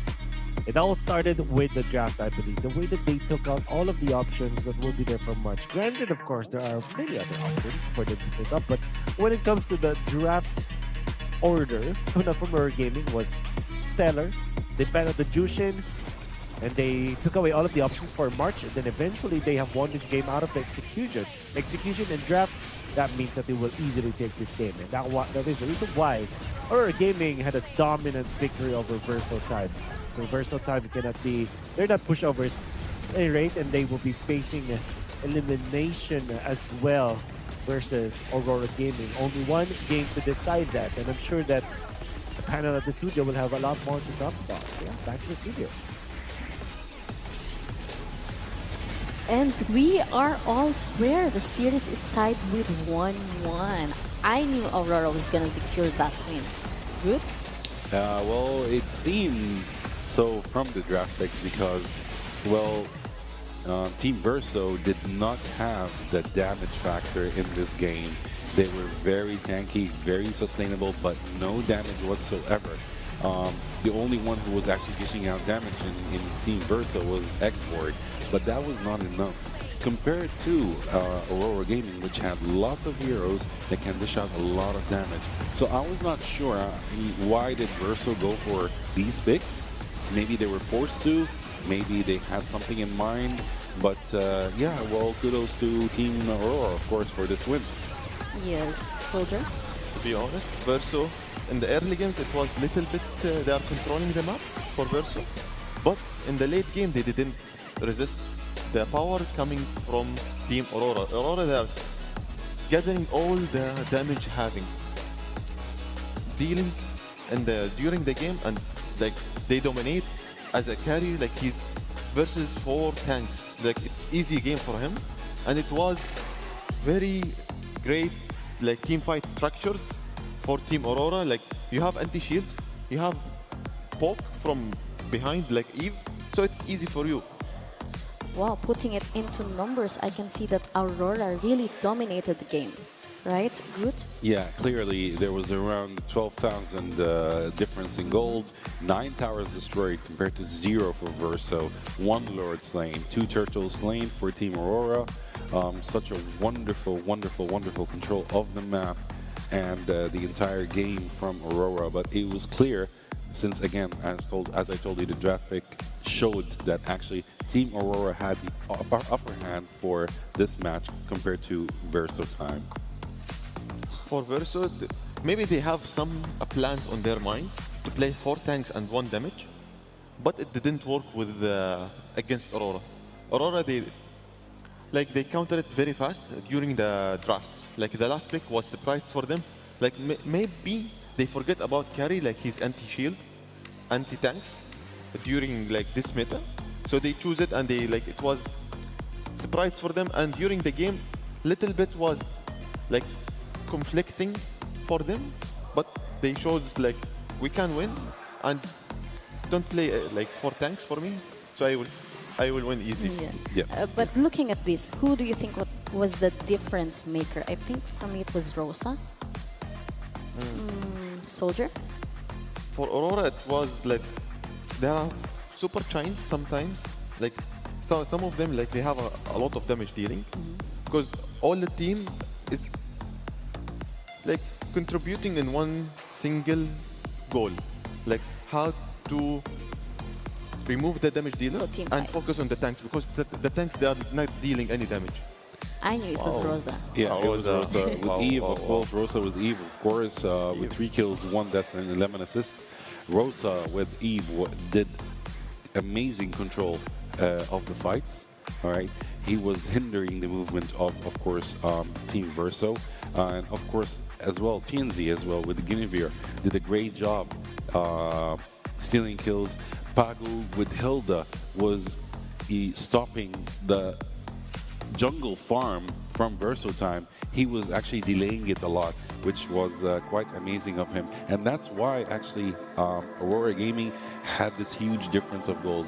They were farming much faster than Verso time. And that's why Verso time did not have enough time to build enough defense to counter the damage of Aurora Gaming. Like, to be honest, like for Verso, they don't have any wave clear. They only having 1 damage dealer, and other heroes, it's only a poke heroes. They are not dealing more damage than Aurora Gaming. Aurora Gaming, they have multi of heroes, like they are dealing damage, and they are having some missions to do. Yeah. More than Verso time. Yes, that is correct. But then again, we are resetting. There's gonna be game 3. Now we don't have the win streak for Versatile. Definitely. They break it, and we will see again Aurora Gaming. They are coming, standing on their feet, and we will win, and we are competing in this tournament. I think for today we're going to be seeing 2-1. Interesting, of course. At least, obviously. Maybe for all the games we will see 2-1, because it's strong teams, and it's not a playground until now. Actually, we will see a 2-0 today. Let's bet on that. Hopefully. We are seeing a 2-0. I'm not going to tell you which game is it, but we are seeing a 2-0 today. I'm on you on that. Okay, I think the teams are getting ready. We're just going to be on a short break while teams are preparing. Abu Dhabi and UAE at the moment seems to be the epicenter of autonomous, robotics, and many other activities.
Running a business doesn't have to be complicated.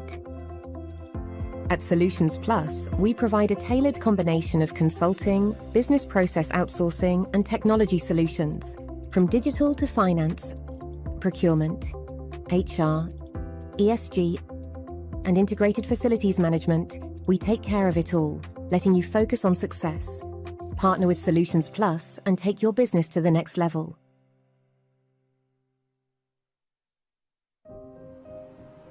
Health is the essence of who we are. M42 is a global health champion harnessing the power of artificial intelligence, technology and genomics to transform healthcare systems and ensure that everyone, everywhere, has access to the care they need. Our dedication to health knows no borders, and we serve with the belief that health is not a privilege. It is a universal right. What if the spaces between us could disappear? And one move makes all the difference. Sometimes it feels like bonds growing stronger across any distance. When the spaces between us disappear, beautiful things happen.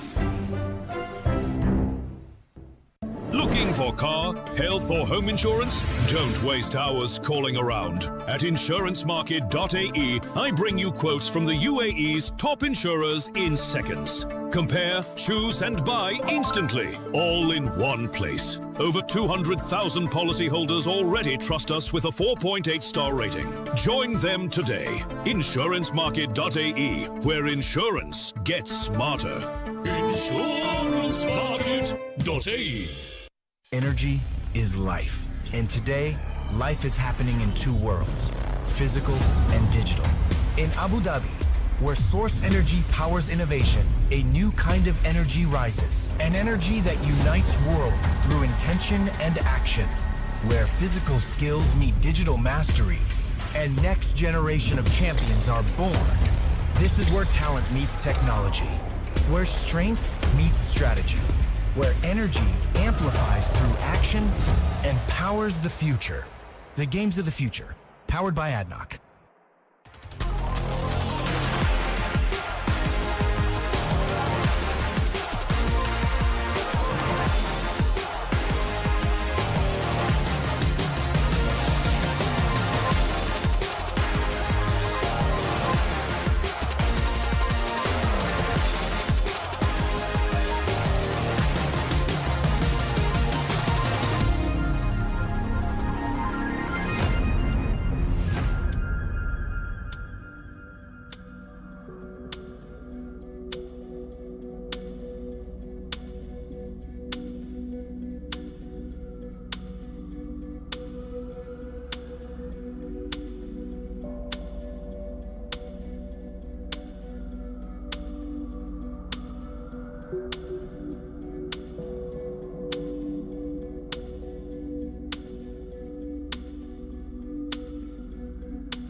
This is it, the Game 3. Welcome back to the quarterfinals of Games of the Future Abu Dhabi 2025, powered by ADNOC. This is one final map.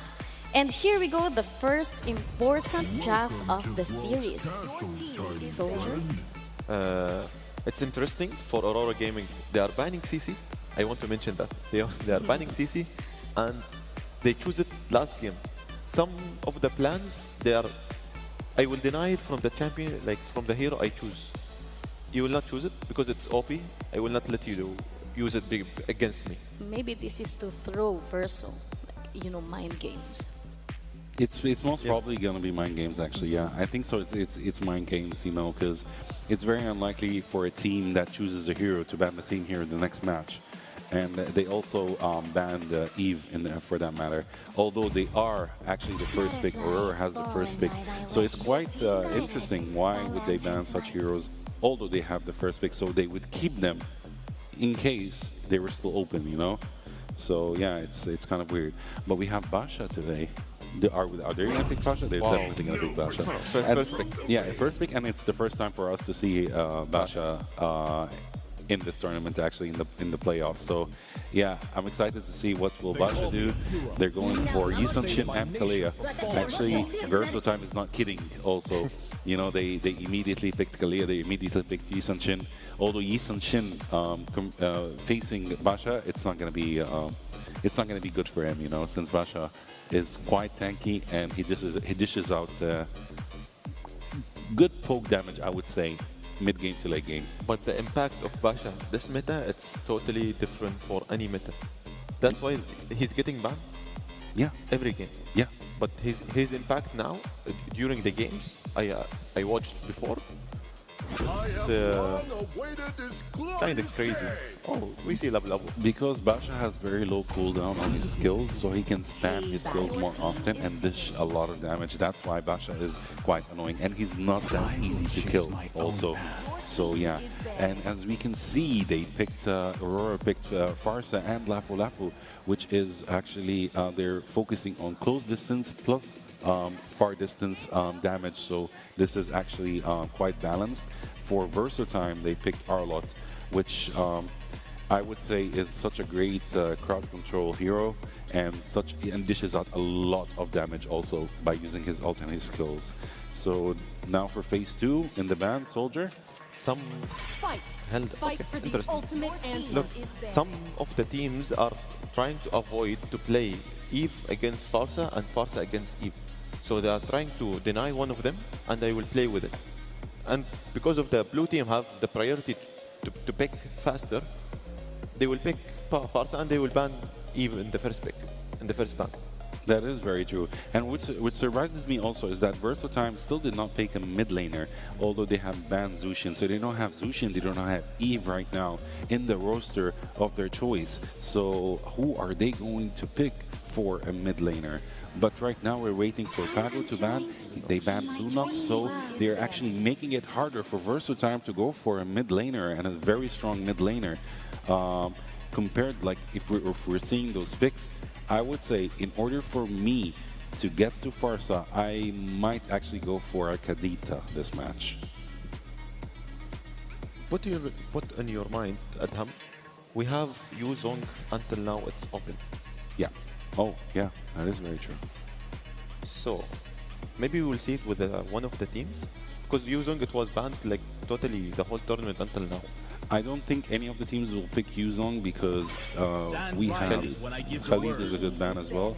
Yuzong would not be picked because we already have a roamer and an XP laner in Versatime, and we already have an XP laner in Aurora. So picking Yuzong as a roamer, it's so unlikely for them to do that. So I think we're gonna just forget about the XP laners for now, and focus more on the roam bans. Khalid is such a great ban because he can also be such an annoying roamer just like Hilda, so they actually stopped Aurora from having this pick. Now for the last, of course, ban from Aurora, are they gonna ban Moskov or are they gonna keep Moskov open for Marsh? Aurora, they're going to limit the options for Verso for the mid lanes. They're trying. The hunt begins. Moscow is open right now, but Marsh. He yeah, can choose Moscow. he can pick Moscow if he wants, but also we still are lacking a mid laner. Who is Versatime going to pick for a mid laner? Let's see. A mid laner versus Farsa. There is a lot of options in the mid now. I would go for Kadita, to be honest. Selena is such a great choice, but it's very hard. Valentina is a good choice as well. But Kadita would have a disadvantage in front of course, Basha and Lapu Lapu. So let's see if they're going to take the gamble and go for Kadita, or they're just going to go play safe and pick Valentina. Versus like they used to play with Valentina a lot. Okay. Interesting. Yeah, playing safe. Yeah, playing safe because it's 1-1 and we need to have the percentage high for the safest. Yeah. So I will, because they need to win. Exactly. And it's a good thing that Marsh is the last pick for Versatime, because right now he has the chance to see who are the last two picks for Aurora before he decides which marksman should he go for, or if he's even going for a marksman or not. We have Cloud open. Okay. That's a great choice. Do you think we will see an instant pick of Moscow for Marsh? We might, but it's still not easy. Blindly. We might. As the last pick. Okay. I believe Caddy would be such a great choice, actually. Now, yes. Against Gandalf. Oh, Glue and Lloyd. Interesting. That's very interesting. As a Glue first time? I think Caddy would be the best choice as a marksman if he wants to go for a marksman in front of Glue, because Moscow is going to have a hard time with Glue, actually. Yeah. Yep. But the Glue with Farsa and Labu Labu, this is the best combo I haven't had. Yeah, it's such a great crowd control combo, actually. Moscow, it's not a... It's a bad pick now. Yeah, not so great. It's a carry, it's good. Carry is a good pick. Carry is such a good marksman, pick. it's very good. Actually, Obsidia, I would always pick Obsidia because, you know, I love Obsidia. But Moscow, wow. He's taking the gamble. He's like, no, I'm going for Moscow. Biscuit for the biscuit. Yeah. They won with Moscow. They need to win again. Yes. They need to win again. Yeah. Yeah. There are As no we second chances. They will play it in the safe mood until it will work with them, because it works in the first game. So now they play in the same rotations, same combination. Yeah, because this is game 3. It's the last chance. Yeah. Last chance for this series. Last chance for both. For both of them. And actually, Aurora has more room for error, by the way. You know, forgivable error than Verso. But Verso, if they make any mistake, it's going to be big for them. Yeah, it's going to be hard for them. But for Aurora, they can do a couple of mistakes and get away with it, by the way, with their picks. Yes. So drafts are locked now.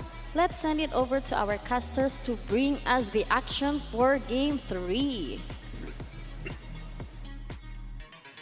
Here we are. Game number 3 of this elimination match between Versatime and Aurora Gaming. And we've seen weird picks before, and we're going to see them once again. This is the Glue, potentially in the roam role, which, by the way, this is the second time that it happened for the entirety of Games of the Future. Has happened before.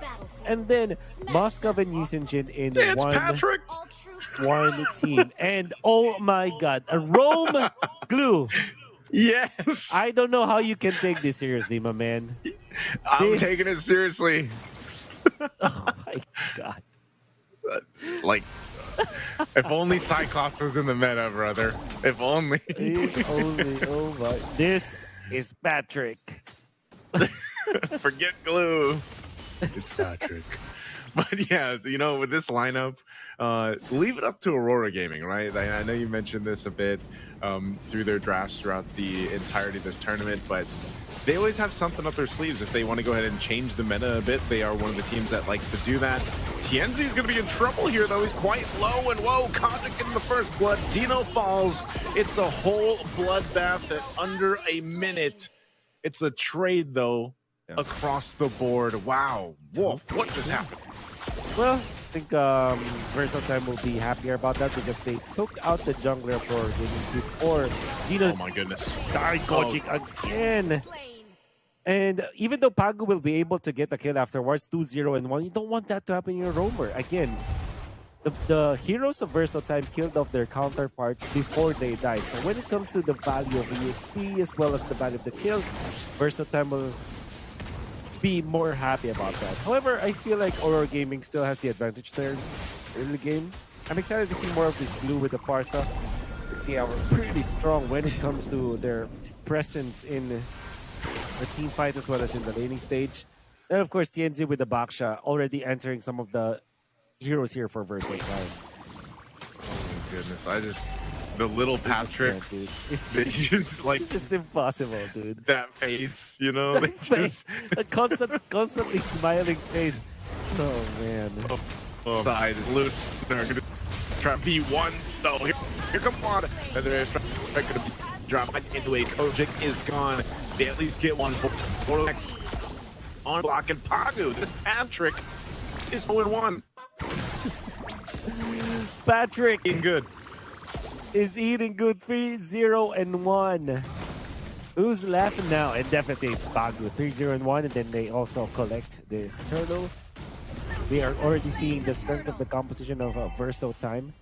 Oh, sorry, of Aurora Gaming, I mean. Especially because of the lead that they have built up in the early stages. I still feel like this gamble of Verso Time going in for Moscow might be difficult to pull off, but again, Castle Arlet. Castle Arlet's going to do that again. Final Slash going to be used. Lunar now part of the fight, though. They're willing to take this. Now Boro goes down. Man, what a brawl we're having for Game 3. You know, when your tournament life is on the line, might as well just battle it out in this way. Unbelievable.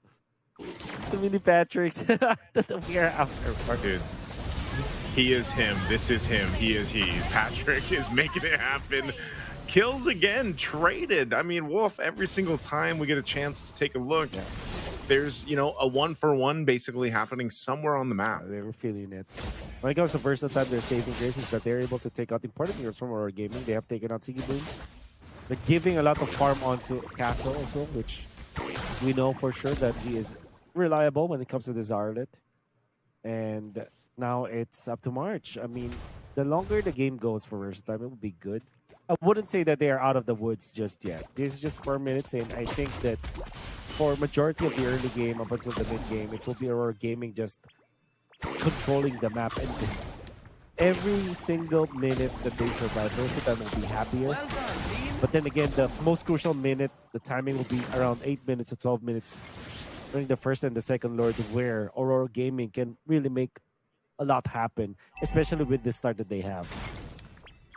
It's really tough too, because if you consider what Versatile has to get through, I mean, you know, there's quite a bit of tankiness to get through. I mean, Pagu is going to scale up great because of the way the game has gone for them. It's lame. Getting Flicker out, Tsunami Slam, but Flickers as well. That seems to be the answer right now. The fight, the turtle. You got TNZ rolling on around. The rotation happening. They're going to go up and force it anyway. So nearly here with expanding Verso Time. So now, it could be a full-on team fight. Coach, amazing duet that we were looking for. And now it's going to be next. Boro barely, and Castle dies as well. That's a 2 down for Verso Time, and the turtle going to a roll. And a shutdown as well onto Castle. And if they do eventually take out the orange buff, oh no, Xeno's going to be in massive trouble. You reach him. Oh, okay. It's a little bit scary. It's a little bit scary for sure. That was disastrous for Versatile, and Pagu, the MVP of that fight with the flicker play, allowed him to stun 2 of the members of Versatile and then jump onto Castle. Definitely this last pick glue in the roam world, making it difficult for Castle to make the plays that he was doing in the game number 1 of the series.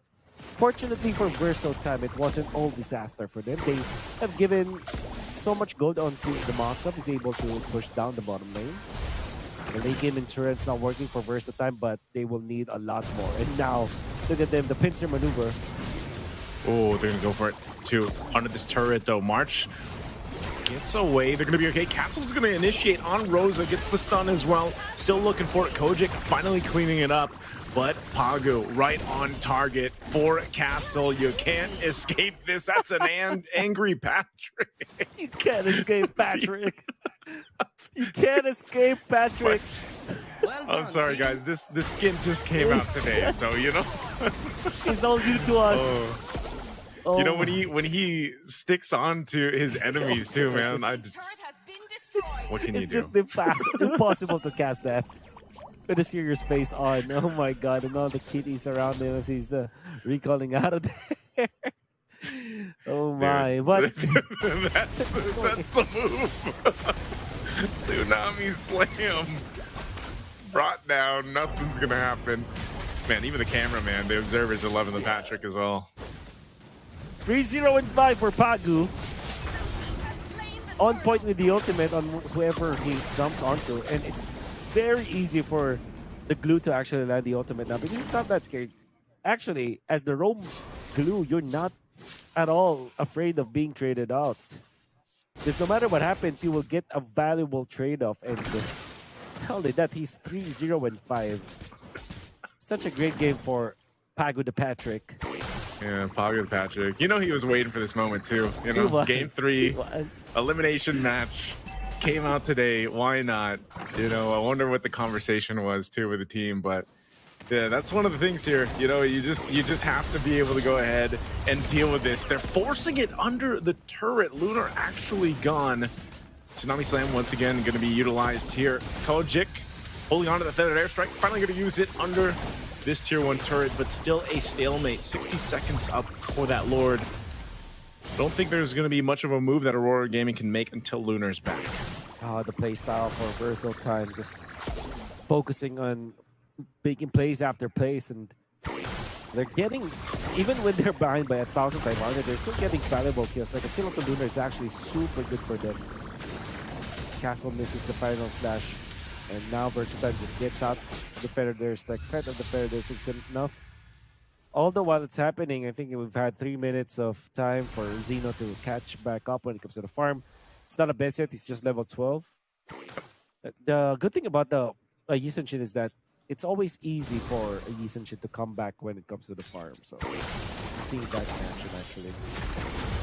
Tsunami Slam once again. Oh, not over the wall that they were going for. Final slash could be trouble, but good backup from the team under the turret. Lunar keeps Versatile Time at base, single in between the tier 1 and tier 2. And that's going to give them a clear shot to start up the great play and great response from Aurora Gaming. That might have just got them this Lord after that fight. They had to go for a reset. I'm not sure if Versatile Time's going to get here in time. Pagu the Patrick, half health, doesn't care. Oh, it's so deep thrown out. TNC still able to secure it though. Now Pagu in trouble. For the first time of the game, he's going to get away. Still goes back. That's one angry Pagu. He's on the Castle again. Castle's going to fall. And now the chase down, feathered airstrike right under the turret. Tsunami Slam to bring back Tenzi. But the rest of the team for Aurora Gaming are here to support him. And they'll take a kill again as Boro falls. This is so difficult for Versatile Time. They have bought enough time for Versatile to just clear a wave. Not even able to clear that Lord wave. That was questionable at all for Versatile Time. I don't know. They already missed the SOD and I thought that they should not fight there. Now Pagu stuns 3 members of Versatile Time. 3-0-7 for this Patrick now. Gonna go, but Lunar pops the bravest fighter for the crowd control immunity to get out of there. And Versatile Time are not trying to cut their losses. No way, dude. No way. There's just no way. There's just no way. Oh man, I don't even know. Where is, speaking of, I'm sorry to go off the analysis there, Wolf, but where's Mr. Krabs? Like, Bane is there. How do we not get a Mr. Krabs too? Red team turret has been destroyed. How, Wolf? I don't know, dude. And then, Pearl comes out and then they catch. That would be great. That would be the best. Oh man. Oh man. Lord's gonna be worked on here. Versatile Time will clear this out. The airstrike dropped down too, but hey, they're fine. Final slash will connect. Turret's gonna be worked on though in the mid lane. Base being oppressed right now. No one falling though. Aurora Gaming still comfortable lead. The shields though will pop. Do they hold on to this top one? Okay, good thing March keeps that there under control. And there you go. Versatime still holding on to this game. Going back, I was kind of surprised that they still fought after losing at Lord Fire. I think that Versatime should really cut their losses. They're not pressured by time. You can argue that they will have better scaling. Triple 3-item power spike now available from March. That means that even this blue or this back shot will, can be taken out. The damage output of the possible there. Okay.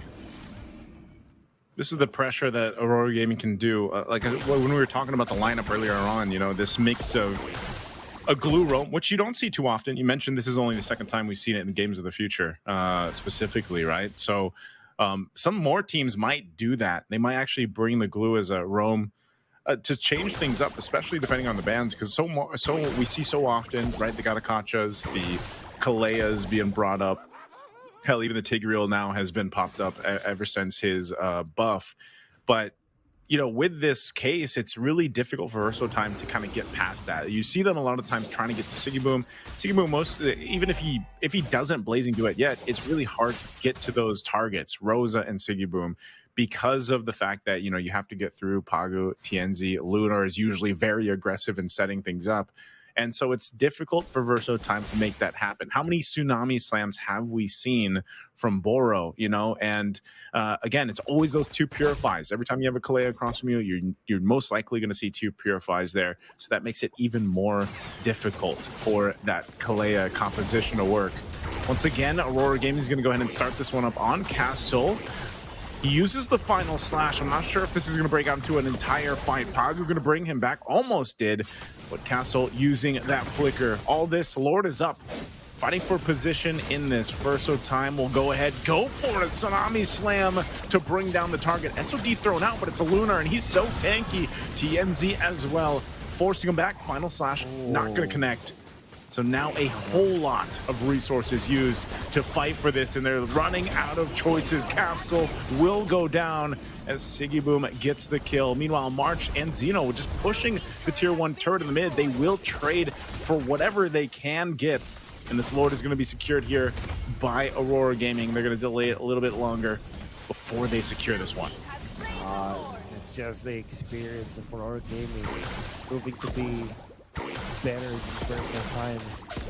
Versatime in those clutch moments have missed important spells. They might even lose March this time.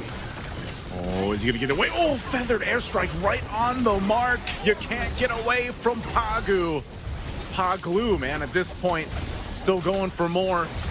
Tsunami Slam into the turret, a final slash, 2 to follow through. Sigiboom still alive, pushing that bottom side. Meanwhile, the team up here up top, and Lord making its way down the mid.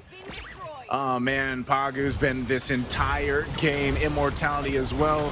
He's unkillable. Boro and Castle doing what they can. Sigiboom just unleashing with the auto attacks. Gets the immortality out for Boro, and Aurora Gaming will go further. They'll wipe out Versatime. They'll win the series and secure themselves a spot to move forward. A draft coming out from Aurora Gaming, countering Versatime. They weren't prepared for that. Patrick Star glue. Position 5 roaming glue. If that's not the MVP, we will riot for sure. But kidding aside, Aurora Gaming has played it so well. I think that they have identified the proper targets. And you can see Versatime just crumbling in the face of pressure. Maybe because of the fact that Aurora Gaming are forcing so much mistakes on them. The pressure is there. You can really feel it. They were so anxious to land their stuns, to utilize their spells. And they were duly punished by the members of Aurora Gaming. Unfortunately, for the favorites of this event, for the People's Choice awardees here for Versatime, unfortunately, that is the end of the Wow, night. what an incredible performance that was. Big time to Aurora Gaming. Make some noise, everybody. Aurora Gaming off to the semi-finals right now. Wow, that was a very tight game. I must say that halfway through, I thought that you guys are kind of pulling back, but you pulled it together. You managed to win this match, right? A big win for you guys heading into the semifinals. What are the elements that you guys chose to win this overall match? Can you repeat the question? What are the elements that you guys have chosen to win this match and off to the semifinals right now? I think the win is about our synergy and our potential to win with all we have, because we have a lot to show. It's not over yet, yeah. Amazing. Now you guys are off to the semi-finals right now, right? I know that you're not much of a talkative person, but we're gonna put you on the spot. You have a lot of incredible fans here waiting for you to just pill out something, right? What's the mindset like? What's the game plan moving into the semi-finals right now? So far, I think we went through a lot, and I want to prove that we can win this tournament and compete against the best teams. Yeah, and I hope, even though sometimes we play bad, that we can still pull it off. Amazing. Now, there are hundreds of thousands of people watching you guys right now, streaming online. What do you want to tell your fans out there? I really, I like how you guys support us, but I want honorable mention for our manager, because we went through a lot, and I want to give this win to our manager and our fans. Amazing. Big up to your manager. Congratulations. Once again, give it up to the winning team. Off to the semifinals. Let's go.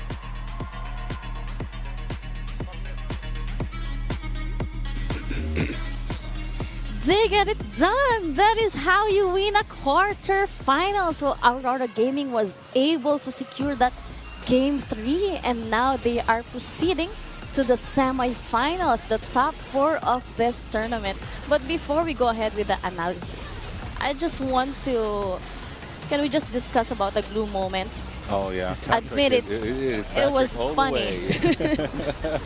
When he was just running around, it's so fun. It's like a baby running there. Exactly. But you know, it's like a baby running there, but when the fight starts, you can see those claws. It's totally different. Yeah, yes, totally different. Yeah, Patrick is such a actually, you know what Paco did with Patrick today with glue. It tells people go buy Patrick's skin. It's so much fun, you know. Everyone's enjoying it. I was like watching and couldn't take him seriously because you know he looked so funny, but he to me is the MVP of this game, you know. Really, you can just see those baby Patricks running around there. Yeah, and he is the MVP. He is undisputedly the MVP of this game. Amazing performance from Pac and the rest of the team from Aurora.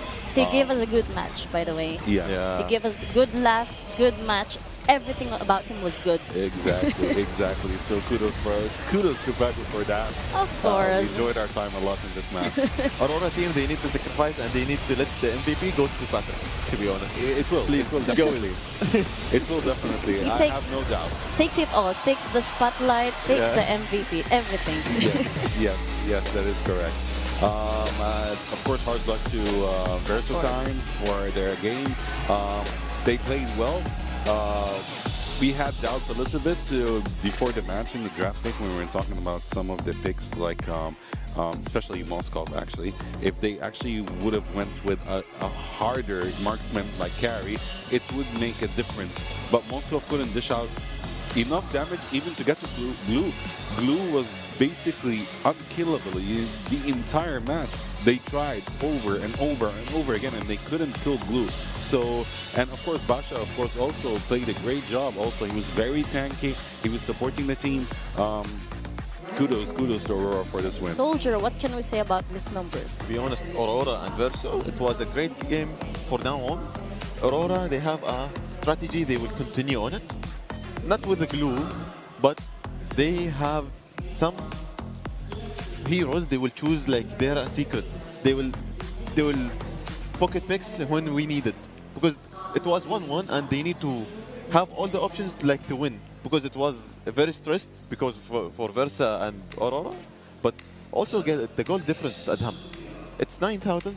Yeah. It's very like close for them. Yeah. But Verso have a chance. Sometimes they need to win. Sometimes they are trying to push the bottom lane with Moscow, but Aurora, they are not giving any chances. There is no room for mistakes. Exactly. They are focusing on the map, each lane, each objectives. They are taking objectives by objectives. They are not letting Verso breathe. That's the Aurora gaming style that we are waiting for, that we are watching it before in the before tournaments in the majors, and now we are seeing in the Game of the Future tournament. We are seeing the game style as it is as the box says. Yeah, that is very correct. And mostly, like, you know, since Farsa had very high mobility, all right, using her skills, even like, you know, Versa was sacrificing the turtles for the towers, basically, and they used to go get the towers. But since Farsa and Basha, they have high mobility, so they used to run, get the turtle, and then run to that lane and get the kills, you know? So it's a great job, definitely. Fago is the As we were discussing MVP. earlier. Yes, Fago is the MVP with Patrick. I'm not going to say Glue, I'm going to say Patrick. From now on, Patrick. Patrick Pagu. Yeah. Close enough. Exactly. With 5 kills, 0 deaths, and 11 assists. Great job for Pago. You deserve it. You made us laugh. You made us enjoy the game so much. It was For perfect sure. for him. 0 deaths, 5 kills, 11 assists. Yeah. He was the man of the match. Yep, he is. But I would just like to say later on, we have a very, very much awaited matchup coming up. Yep. So it's going to be Aurora Gaming PH and Team Spirit. It's gonna be tough for both because we saw a win streak from Team Spirit yesterday, and for Aurora Gaming PH, they have a great history, to be honest. Yep. They So have for a lot both- of experience. They have the win streak before. Yeah. So who else, like, who's gonna break that win streak for them? But You we never are know. talking about 2 champions level here fighting. Yeah, it's gonna be a great conflict, a great skirmishes, a great team fights, a great structure of strategies, you know. And now I'm with him on this one. This is one game that you cannot predict. Yeah. I have no predictions for this one. For this one, I'm with Aurora all the way. Okay. Yeah. No, from yesterday I'm with Team Spirit. I'm Now I with can Aurora. choose. Yeah. No, I'm with Aurora this time. Okay, now Yeah. I'm gonna be the play safe style, but I'm from Philippines. Okay. Just want So to let you you will know that. choose Aurora Gaming By PH. default. For sure. By default. By default, like. Yeah, automatically it's Aurora Gaming for me. All right. Fair enough. So 2 versus 1 this Okay. time. Yeah. Maybe I will win. If Maybe. I will win first match, By the it way, counts. Yeah. were we keeping track of that? In my mind, no problem. Okay, so who's winning? Am I winning? So if he's keeping it on his mind, all the track and everything, then that means he's paying. winning. He's paying. Ah, okay. Okay, fair enough. Okay. Yeah, you're paying. You'll pay in the end. half, okay? It's fine for me. It's fine. But for you me. know, I'm just so excited for the game 3. That's why when we come back for this short break, you cannot go. You need to really watch this matchup because it's gonna be Aurora Gaming PH versus Team Spirit when we come back. Stay tuned. Abu Dhabi and UAE at the moment seems to be the epicenter of autonomous, robotics, and many other activities.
Running a business doesn't have to be complicated.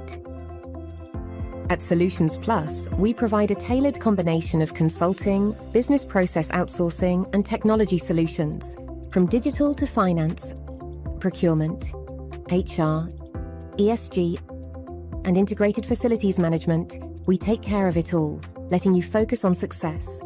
Partner with Solutions Plus and take your business to the next level.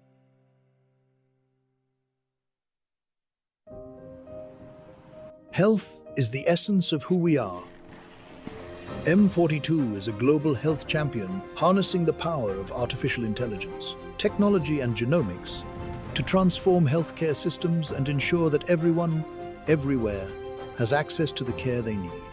Our dedication to health knows no borders, and we serve with the belief that health is not a privilege. It is a universal right. What if the spaces between us could disappear? And one move makes all the difference. Sometimes it feels like bonds growing stronger across any distance. When the spaces between us disappear, beautiful things happen. Looking for car, health or home insurance? Don't waste hours calling around. At insurancemarket.ae, I bring you quotes from the UAE's top insurers in seconds. Compare, choose and buy instantly, all in one place. Over 200,000 policyholders already trust us with a 4.8-star rating. Join them today. Insurancemarket.ae, where insurance gets smarter. Insurancemarket.ae. Energy is life. And today, life is happening in two worlds, physical and digital.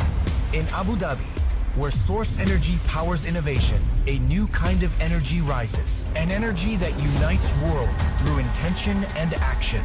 Where physical skills meet digital mastery, and next generation of champions are born.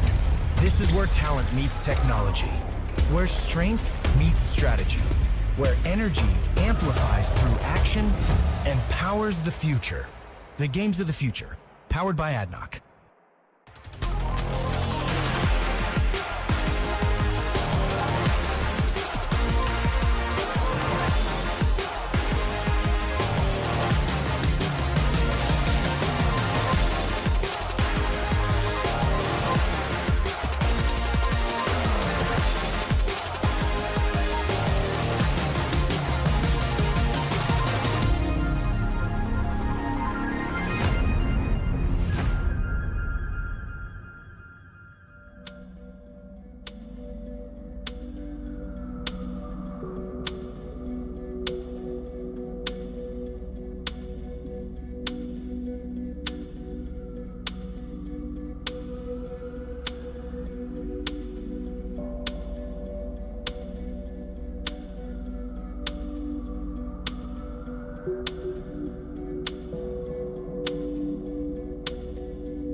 Welcome back to Games of the Future Abu Dhabi 2025, powered by ADNOC. It's me again, Alisa, your stream host, and with me is our two analysts, Groot and Soldier. And now we have one of the most awaited matchup for this day. We have Aurora Gaming PH versus Team Spirit. Soldier, what's your take on this matchup? For Aurora PH and Team Spirit, that's gonna be a hell of a match. To be honest, Adham, Aurora and Team Spirit, they both have a win streak and they both have history. Yep. Team Spirit, from yesterday, they are on fire. But Aurora Gaming PH, they have another history, like RRQ, similar to their history. Yeah. So we are going to see a new strategies for both teams, as we can see from yesterday for Team Spirit. Team Spirit yesterday, it was a fabulous team. Like, they are playing very organized, structured team fights with perfect macros and micros. Yes, of course. Team Spirit was amazing yesterday. Kid Bomba was amazing yesterday. Yes, he was bombarding everyone. Yeah. He lived up to his name. Yes, that is very true. And so I'm expecting a lot from Team Spirit, but I'm still rooting for Aurora PH. Aurora Gaming PH is going to give us one hell of a match, that's for sure. And it's not going to be easy for Team Spirit. Yeah. Until now, at home, we didn't see any easy matches. It's not gonna be easy because it's not a playground or group stages. It's now the quarterfinals. So it's gonna be like now that reality begins. Yes, that is very But you know what's surprising about today's games? We have seen target bans. Mostly in the playoff stage, we just saw meta bans, but this is what makes it exciting with the quarterfinals. Do you agree with me, Soldier? For the quarterfinals, it's target ban because they know the opponent. They know they are respecting, and they know how to deny it and how to win against it. So they do their homeworks, they know how to play it, and they know how to play the strategies and how to play the scenario of the game. You can predict a little bit of the scenario, 10% of the scenario of the game, but 90% they can predict it. The players. That is very true, but we've seen today some picks were unexpected picks. Question mark. Yeah, unexpected picks that actually led to wins, like Moskov. So they started targeting Moskov as a ban. Well, usually Moskov was never a ban, was never in the ban list. So are we seeing more surprises today from Team Spirit and Aurora Gaming PH, where they would actually surprise us with one pick that would actually change the game? Let's see. But you know what? I'm actually hoping for a clean series today for this match. I don't think it's gonna happen. We want to see a clean sweep from Aurora PH, but Team Spirit, they will not give this win easy. Yeah. Because there is no room for mistakes. I will not give you an easy win.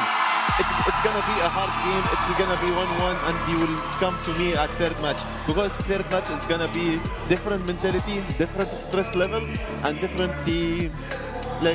gaming scenario style difference. That is very true. Did you hear the audience? The audience are excited. Very loud, very loud. They're the loudest. This match, I knew it was going to be a big matchup. Yeah. Very good. I'm very excited. I actually want to go sit with the audience right now. Yeah, to feel the vibe, cheer for everyone. The one who's watching us, he's missing out a lot. Yeah, you guys are missing out on a lot happening over here. People are going crazy. Yeah, they need to go here, Hall 9 at ADNOC, by the way. Yeah. Come and see the fun here. If you're in Abu Dhabi or you're in Dubai or you're very close to the venue, then you're But most our welcome audience in the live, they are typing this bad, Yeah. They're typing a lot. They're people are so they're excited. very much hyped about this game. Yeah. That is very true. I'm very excited to see what's going to happen between Team Spirit and Aurora Gaming PH, hoping that Aurora would actually win. And I think the teams are getting ready now. Yeah, they are. So, they should getting ready, because it's gonna be the third game of the day, and it's gonna be perfect game. Very until big now. one. So I I will think give you a heads up. Yeah. Yes, I think teams are now ready. Let us throw it to the stage to welcome our teams.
Please welcome Aurora Gaming Philippines. Games of the Future quarterfinals. Gents, you may now take your seats.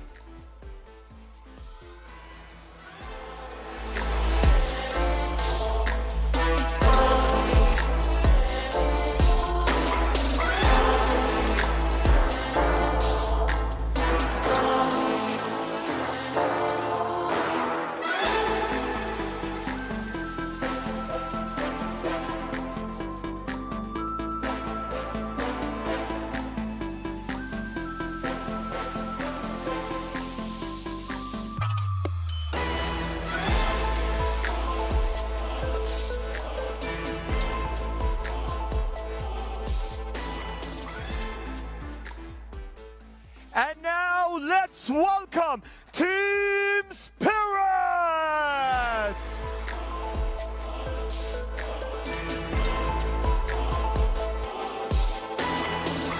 How are you, man? Team Spirit, quarterfinals of the Games of the Future. Head to your seats, gentlemen. Very best of luck, and let's kick off the competition.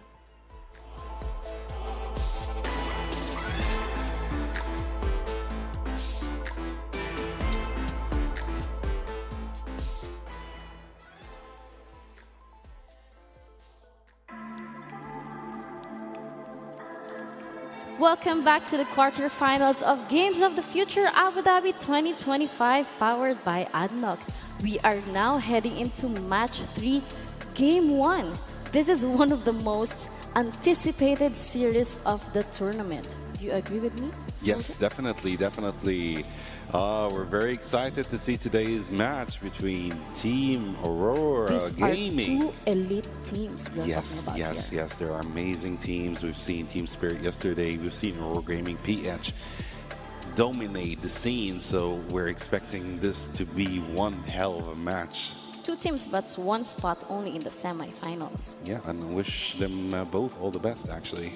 We're waiting who's taking advantage and who's discovering new strategies or appearing in new team fight tactics things. Yeah. Because I'm waiting for Aurora PH having new things. Yeah. Before we begin the banning, if you're Aurora right now, do you play safe or do you make immediately a statement? Actually, for the first game, I would actually test the waters to see how things are going with Team Spirit, Although I believe, I'm 100% sure they've watched Team Spirit yesterday. They've seen their strategies, but they are also sure that Team Spirit did not show everything yet. So Aurora Gaming is going to face one great team. Are we seeing the same for Team Spirit? Of course, Team Spirit did their homework. They know Aurora PH is very strong. They know some of the players are actually world-class players. So this is not going to be easy for them. And I think their coaches right now are really racking their brain how their team is going to secure this game 1. That is very true. During the last, yesterday, Team Spirit was full all in, full engaged, early skirmishes, early team fights. It was 2-0 for them, clean sweep yesterday. And I think we will see clean sweep for Aurora PH this time. Because I'm cheering for Team Spirit, but I know the history of Team Aurora Philippines. I know that really they are good history. I wish them all the best. I wish them both all the best. And now bans are coming in, by the way. Yeah, and the first ban, of course, from Team Aurora PH is Kalea. And the first ban from Team Spirit is Lancelot.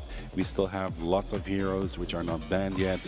But we're expecting to see meta bans. And this is what's happening. Also, the second ban from Team Aurora is actually Fredrin. And Fredrin is such an annoying jungler. Wow. And the fourth ban from Team Spirit is actually Zushin. So, are we seeing an Eve ban or are we seeing Eve in the game? Are we going to see Eve in the game? What do you think?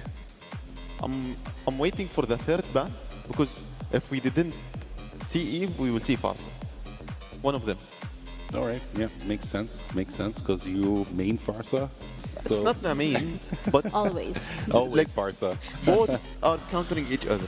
Yeah, that Like is very both true. are long range and both are damage dealer. That is very So true. one of them, like you need to counter, like you need to deny the team from one. But Wow. I don't think we're going to see Eve this match, but we might see a Farsa, and we might see. I hope I would see a Kadita. I'm mentioning Kadita a lot lately because I want to see her. You need to see the amount of damage she bursts, like in one shot. So it's very game changing and it's very surprising. And you know me, I love surprises. You know, so. I'm missing what? I'm missing Hara. Harith is now a gold laner right now. In the old days, Harith was a jungler, and was a mid laner. But right now, not anymore. He's a gold laner right now, facing marksman. But yeah, we might actually see Harith. Why not? We might see Harith in the gold lane. Right now, we're waiting for the last ban in phase 1 from Sunset Lover from Team Spirit. Who is he going to ban? So CC. All right, CC is such a crowd control menace with an extremely high lifesteal actually. So she is going to be a problem for from the pool. Yeah, it's a good choice actually from Team Spirit. Right now we have the first pick from Aurora PH. Who do you think they're going to pick? As a first pick? Don't tell me Farsa. No, they will go a mage first pick, or they will choose Yusin Shin. Oh, no, actually okay, going for interesting. Grok. Oh yeah, Grok is still open. They see it as a chance. Like it's not banned, so we will choose. Yeah, but we still have a Lapu, we still have a Ruby, we still have Yisun Shin, we still have Gatot Kacha. We have lots of heroes actually that Team Spirit might actually go for. But the first pick, first Grok pick, they need to think things over because Grok is not an easy hero to face. So.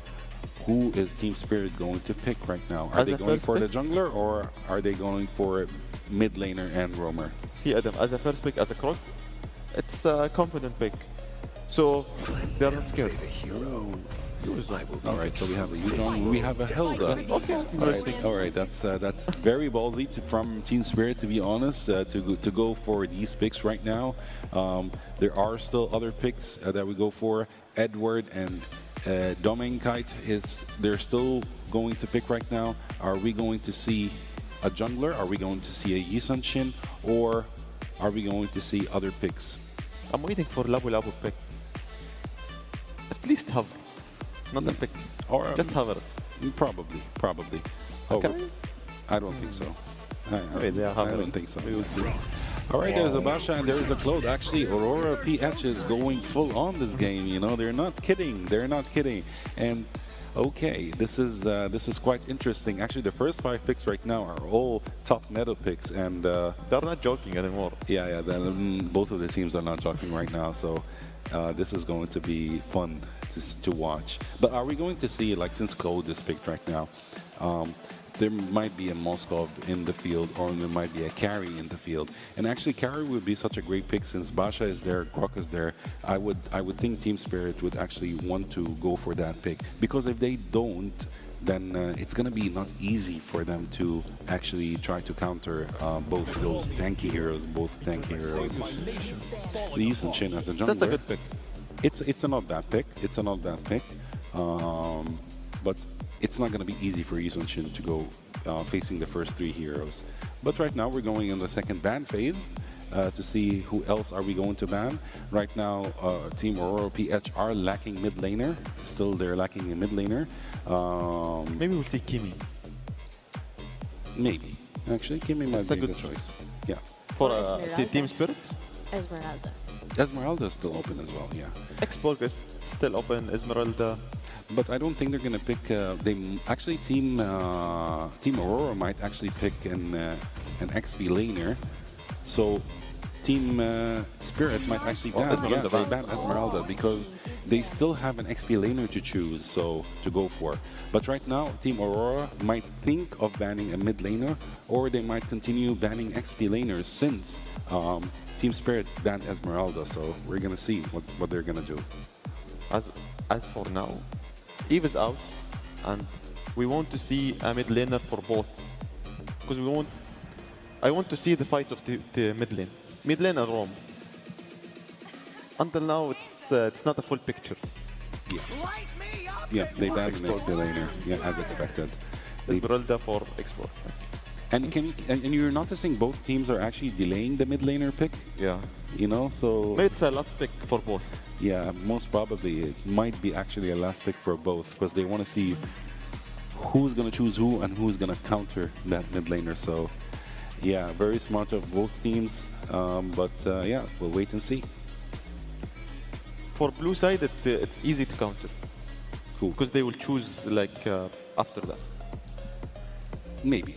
After the ban phase 2. Maybe. Yeah. Yeah. So they will like they will force the mid lane pick until it will appear.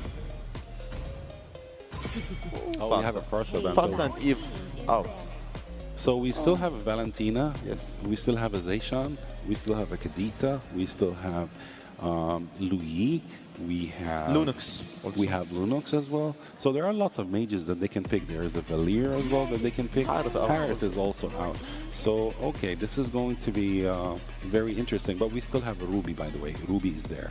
You know, our predictions, it's all in the banned list. Yeah, yeah. Okay, we got a Valentina. Okay, okay. That's fair enough for them.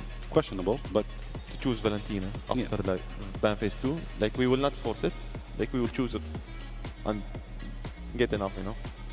Exactly. Now Team Aurora PH is stuck in the part where they should not choose a mid laner that Valentina might benefit from, you know, which is not going to be easy for them. All right. So definitely a Lapu Lapu and a Lunox. Okay, yeah, makes sense. Interesting. Yeah. As we predicted, Lapu Lapu and Lunox. Now for the blue side, that's gonna be a good combination for them to play like in the first match. Yeah. Just testing, and if it's gonna work, maybe we'll continue in the same combo. And we're gonna have a clean series, right? Now Adam, he's focusing on the last pick because he wants to see the full picture. Yeah, yeah, that is very true. I'm very focused right now, trying to figure out who are they going to pick. It is very tricky. Are we seeing a 1-1 this game? We're seeing a 1-1. Wow. Wow. As a last pick? Yeah, yeah, yeah. That is actually such a great choice, actually. It's not going to be easy for them to target 1-1. But yeah, yeah, that's quite amazing. This match is going to be fun. But you know, if Aurora execute this cleanly, I think they're going to secure the game. They will continue in the same momentum to secure the second game. But Team Spirit, if he have the long breath and to take the game until like the late game, it's gonna be tough for both. Yeah. Okay, by the way, this is game 1, so they really need to put their head on the game for this one. Some of teams like they will sacrifice the game 1 because they know like we have another chance because we have best of 3. And some of team like they will go full in and full focus, like we need to win at least 2-0. Like we are not going to play the third match. We will see how it plays out. Okay, anyways, we have Aurora Gaming PH versus Team Spirit. So the draft is complete. Everything is done. That's it from us. So let's send it over to our casters. Please bring us a good action. Thank you very much, panel, and welcome everybody to our third series of the day. It's Aurora from the Philippines this time around. I know we just got to watch Aurora Gaming, but now we've got Aurora Gaming from the Philippines versus Team Spirit. It's me, Nice, joined here with Wolf to bring you this one. It's a best of 3 single elimination. It's the quarterfinals. The step forward is what they're after for. And again, this is a crucial one. Game 1 in a best of 3 is crucial already. Wolf, how are we feeling about this one? I know, we took a breather after seeing the wonderful glue skin, new one. Make sure you guys grab it while you can. But this one, these lineups here, hey man, the main thing that sticks out to me, Hiko is the only player, if I remember right, that, whoa, Kid Bump, okay, he's gonna be fine. He petrifies, is he gonna be fine? Oh! A flicker first kill coming out from light, that scores it. Yeah, that's a massive pickup for Aurora. Oh my goodness. We're talking about Hiko, yeah. Yeah, I mean, well, hold on. I'm worried about one shot. Oh, one shot. Oh, he invaded. It was successful. Mission accomplished. And he gets out. Demon Knight going in for the swerve and actually nails it. One shot down. Great swerve out there as, yeah, plenty of action. The first minute, 2 kills already. You wouldn't expect Aurora Gaming to be the team with 2 kills in the first minute of the game. But hey, they're playing the backshot, they're playing the Grok. This is comfort for them, and they hug won the first few minutes of the game. Forget mobility. Like, the first 2 kills go to a Grok and Baksha. Like, you know, 2 tanky dudes. I know Baksha literally rolls around, but like the way Demon Kite drove that, hey. Kills secured in the early game. That's what I was going to talk about, though, man. Like, the thing is with the 1-1, Hiko was one of the few players, if not the only one throughout the games of the future, that picked it up, got a win on it, and it was right after that he struggled, right, in the early matches that Team Spirit had within the group stages. And so far, we can say for Team Spirit, like, they did improve from that first match. Oh, no, Edward? Going for the Lapu-Lapu this time, but 3 members of Aurora Gaming will be here. The Yuzhong will be able to get away. Now the turnaround for Team Spirit. They have the damage onto the Lapu-Lapu though, but Sunset Lover is the Valentina that copies this backshot. Will get out. Little tank ability in there, but Team Spirit have committed some of their ultimates. Now Hiko wants to go for a kill. The Demon is really chasing down this Claude all the way from top until this part, and he will actually get it. One shot would have taken that kill as well. But yeah, Demon Kite and the gang, Aurora Gaming PH will collect a kill afterwards. Going to 3-1. They might go for invade this time. Demon Kite will not pop the retribution. Just forcing it onto one shot this time.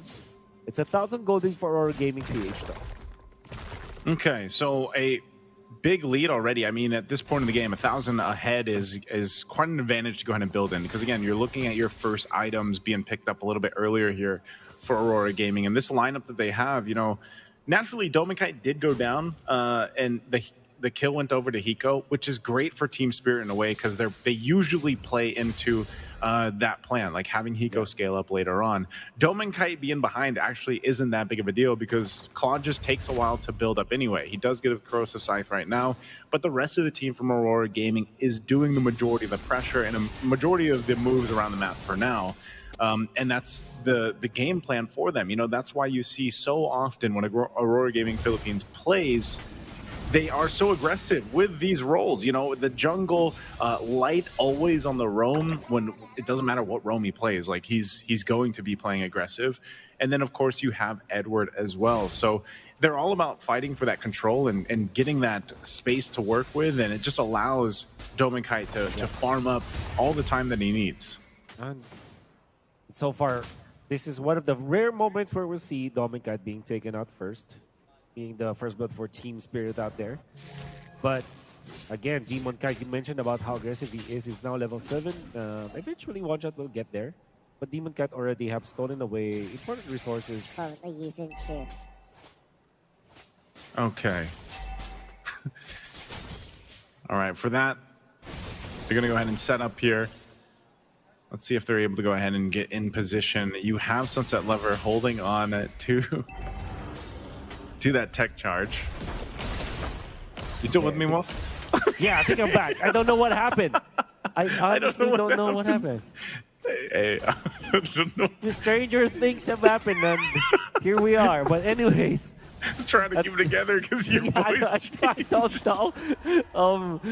Domikite is actually in a terrible spot now. Sawa will collect that kill. Or Gaming will get a turtle. Now they still want to fight this up top. They are actually cornering the members of Team Spirit. They want to go for the 4-man maneuver. They're trapping the 2 members of Team Spirit. Eventually, they will give up now. That's 1,700 gold lead for Aurora Gaming. Oh, no. Will want to go for Sunset Lover. The flicker committed. No more dashes for this Valentina. Taken out. That's Edward getting the kill.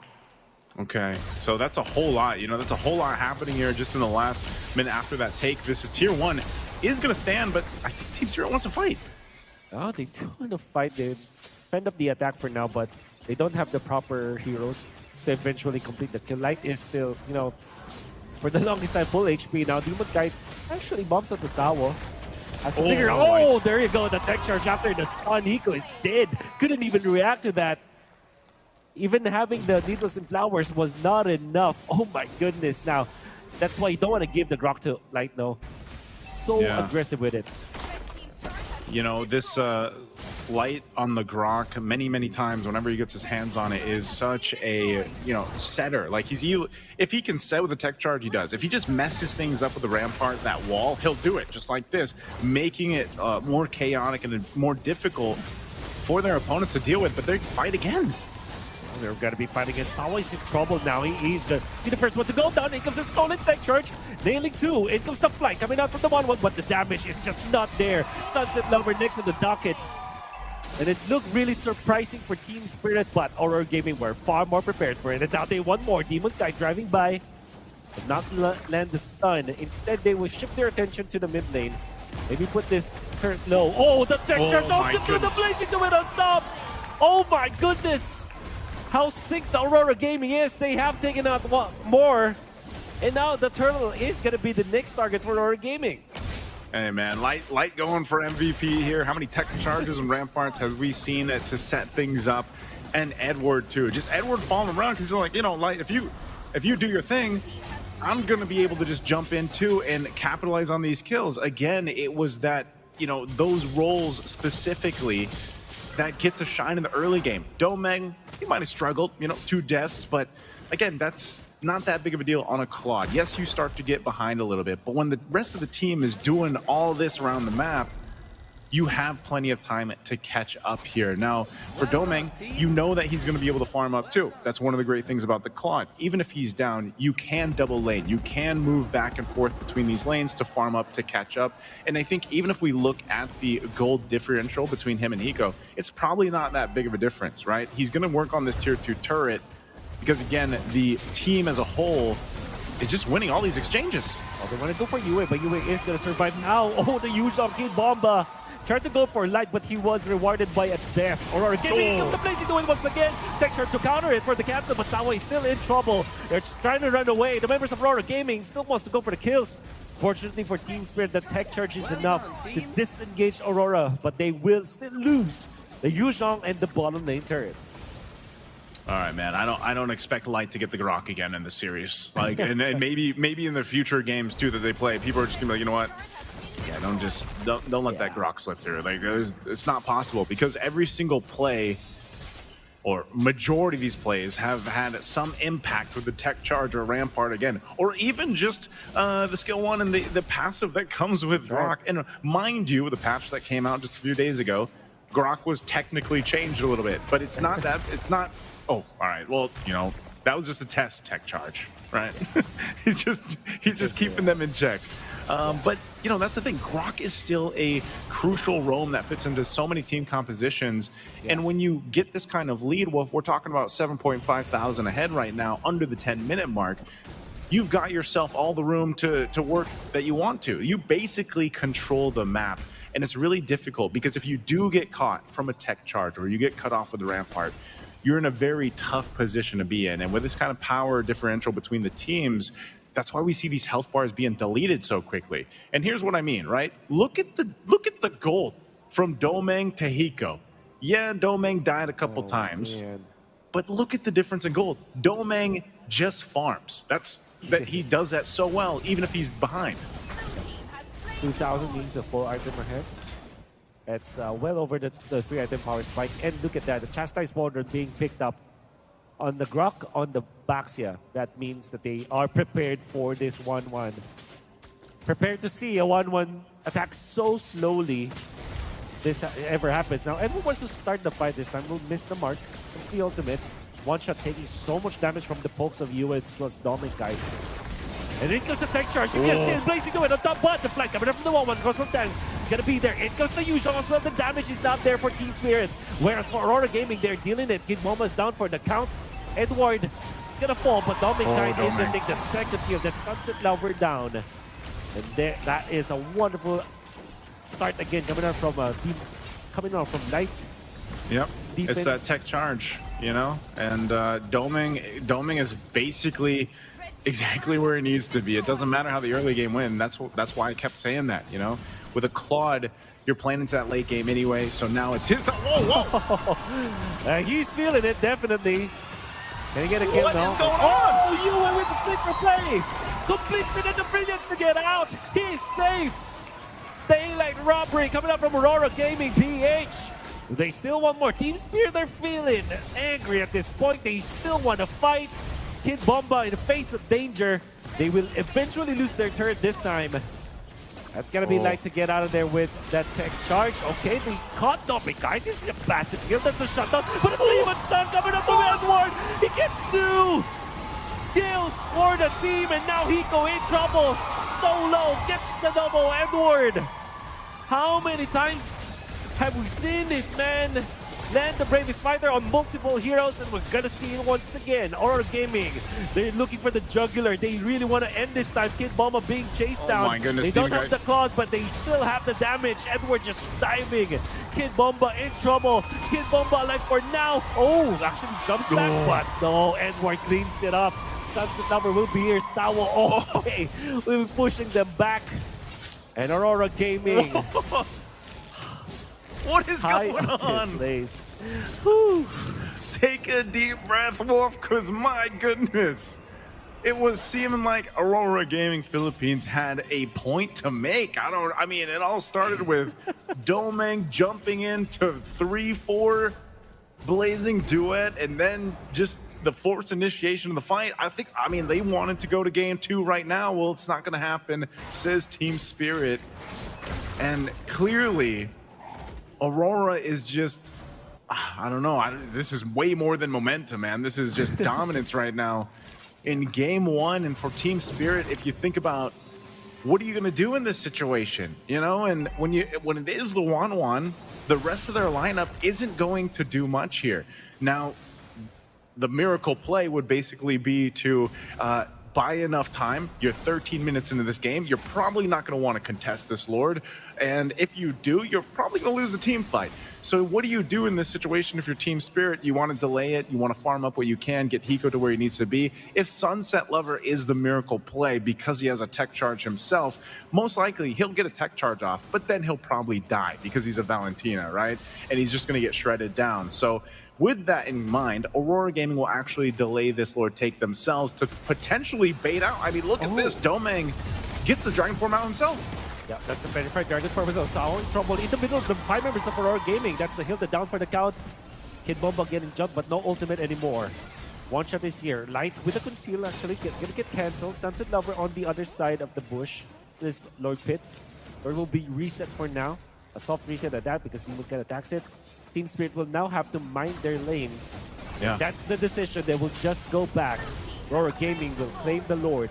Domeng Kite starting that with a bait, just to purify as his investment. And Team Spirit will have to defend now with a full Lord. Okay, so they get the Lord again, still maintaining that healthy lead up to this point. Team Spirit in this case, like I said, they were able to delay it a little bit, but you looking at the items, man, they are not in fighting form yet. Again, it's better that they just try to defend in their base anyway. With this Lord pushing in, they should be able to clear this out, at least the Lord, but they might lose again this turret. If it's forced here though, and it looks like Aurora wants to do it, they could potentially end the game here under the 15-minute mark, but they're still going to respect the potential that Team Spirit has. Again, this lineup, if a Crossbow of Tang lands appropriately and doesn't just get completely eaten by one of the tankier members of Aurora, then that can help them. But that's also where we start to consider winter crowns, right? Some of the defensive items coming in, that'll just kind of eat that up, soak that damage up, and they prep up with these next waves pushing in. Tech charge to start. Only one to be caught here. It was a counter tech charge to catch us too. The Team Spirit members, the Blazing Duel will be there, but only Sawa is receiving it for now. Domeng with the BMI in to get the kill. Now Kid Bomba in trouble, but the shutdown onto Yue. 3 members. Hiko wants to still fight this. Look at how slow it is because of the chastised Fulgurants coming up from Aurora Gaming. Demon Kite finds Hiko. Kid Bomba down for the count. One shot and Hiko tried their best, but he was just not fast enough. He will not be able to clear. And that's the base. Aurora Gaming claims game number 1. Oh, game 1 dominant. Took them a little bit longer, but still the same result for Aurora Philippines there. Master class performance across the board. I don't know, man. Everybody had their highlight there, but definitely started by Light on this Grok. I feel like Team Spirit, once again, they're going to have to do something about it. Just ban out the Grok. Get him out of there. But again, Light has so many heroes in that hero pool. that he plays just like this. So again, quick one for Aurora Gaming Philippines. Let's throw it over to the panel to break the game down. And there it is. I think everyone here in Hall 9 is very much happy with the result. Aurora Gaming PH taking Game 1 here in the quarterfinals of Games of the Future Abu Dhabi 2025, powered by ADNOC. You know, guys, I had a feeling this was coming. I knew it was coming. This is what Aurora would have wanted from the start. Soldier? To be honest, Aurora, they dominate this game, but there was a chance for Team Spirit to come back if the game will go late. And Aurora Gaming Philippines, they didn't like finish it fast. Because the technique to finish the game fast, it's the most important thing in Mobile Legends. Because when the game's more and more late, the more benefits they will have a chance. Yeah. And there's some teams, they are making the game going late to benefit more and more. This is the play style, their play style. Actually, from what I've seen in this match, actually, Aurora Gaming PH was dominating the entire game until the end, where actually Team Spirit started keeping up the pace. All right, the difference in the gold was actually shrinking, but still, like, Aurora was better farmed. They had their full builds, you know, ready to go on, and yeah, their crowd control was much better. Their baiting was much better. There were lots of bait fights actually that happened, especially during the Lord fights, where this, I would say, experience plays the role more than actually skill. So yeah, kudos for Aurora Gaming PH for this win. But you know, from early to late game, still Aurora showed us that they were gonna take this game.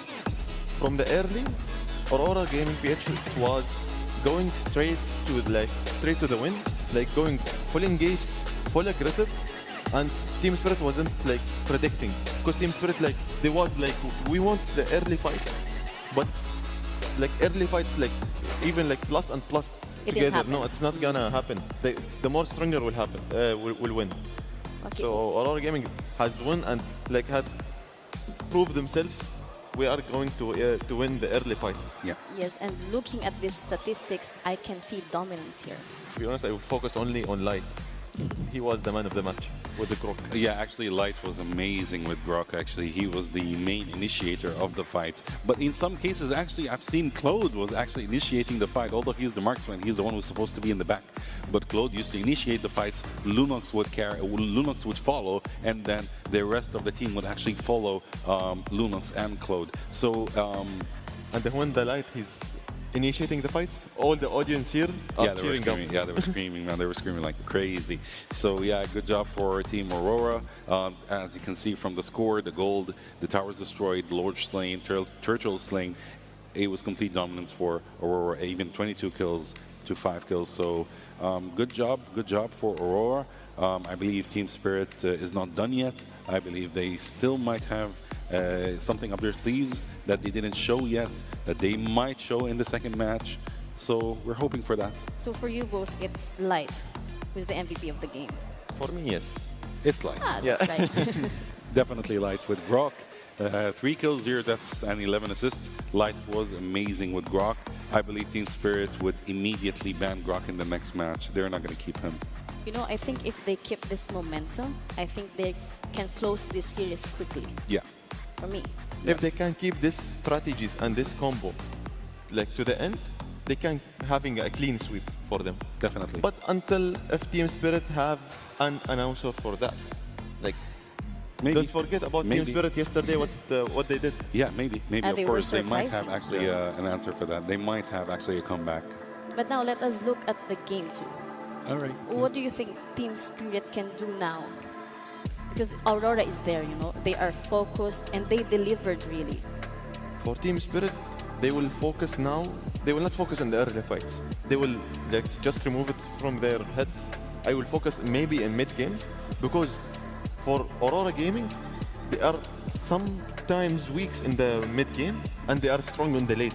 In mid game, sometimes they are moving the map, but they don't know what to do. Yeah. Sometimes they are focusing on the objectives, but until like the objectives is done, like what to do, they are like spreading in the map.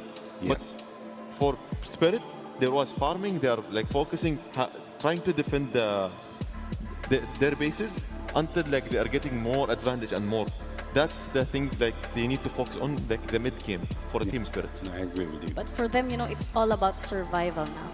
They cannot let Aurora get comfortable again. Otherwise, it will be the end of them. Now there is no room for mistakes. Yeah. One lose, you will go. Yeah, So definitely. be careful. Definitely. No But I room for think this mistakes is at all. where coaching decisions come into play now.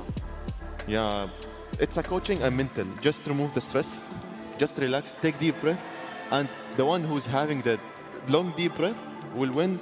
Like I know the team spirits yesterday, he having like clean sweep 2-0, but just continue on that, and I want to see the comeback, and I want to see the third game. Yeah, so right now, teams are getting ready. They're resetting for Game 2. So we're just going on a short break, and when we're back, it's going to be the Game 2 for this quarterfinals. Abu Dhabi and UAE at the moment seems to be the epicenter of autonomous, robotics, and many other activities.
Running a business doesn't have to be complicated. At Solutions Plus, we provide a tailored combination of consulting, business process outsourcing, and technology solutions, from digital to finance, procurement, HR, ESG, and integrated facilities management. We take care of it all, letting you focus on success. Partner with Solutions Plus and take your business to the next level.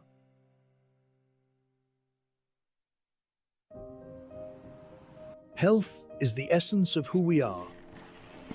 M42 is a global health champion harnessing the power of artificial intelligence, technology and genomics to transform healthcare systems and ensure that everyone, everywhere, has access to the care they need. Our dedication to health knows no borders, and we serve with the belief that health is not a privilege. It is a universal right. What if the spaces between us could disappear? And one move makes all the difference. Sometimes it feels like bonds growing stronger across any distance. When the spaces between us disappear, beautiful things happen. Looking for car, health or home insurance? Don't waste hours calling around. At insurancemarket.ae, I bring you quotes from the UAE's top insurers in seconds. Compare, choose and buy instantly, all in one place. Over 200,000 policyholders already trust us with a 4.8 star rating. Join them today. Insurancemarket.ae, where insurance gets smarter. Insurancemarket.ae. Energy is life. And today, life is happening in two worlds, physical and digital. In Abu Dhabi, where source energy powers innovation, a new kind of energy rises. An energy that unites worlds through intention and action. Where physical skills meet digital mastery, and next generation of champions are born. This is where talent meets technology. Where strength meets strategy. Where energy amplifies through action and powers the future. The games of the future, powered by ADNOC.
welcome back to the quarterfinals of Games of the Future Abu Dhabi 2025, powered by ADNOC, and we are heading straight into the draft for Game 2, Groot and Soldier.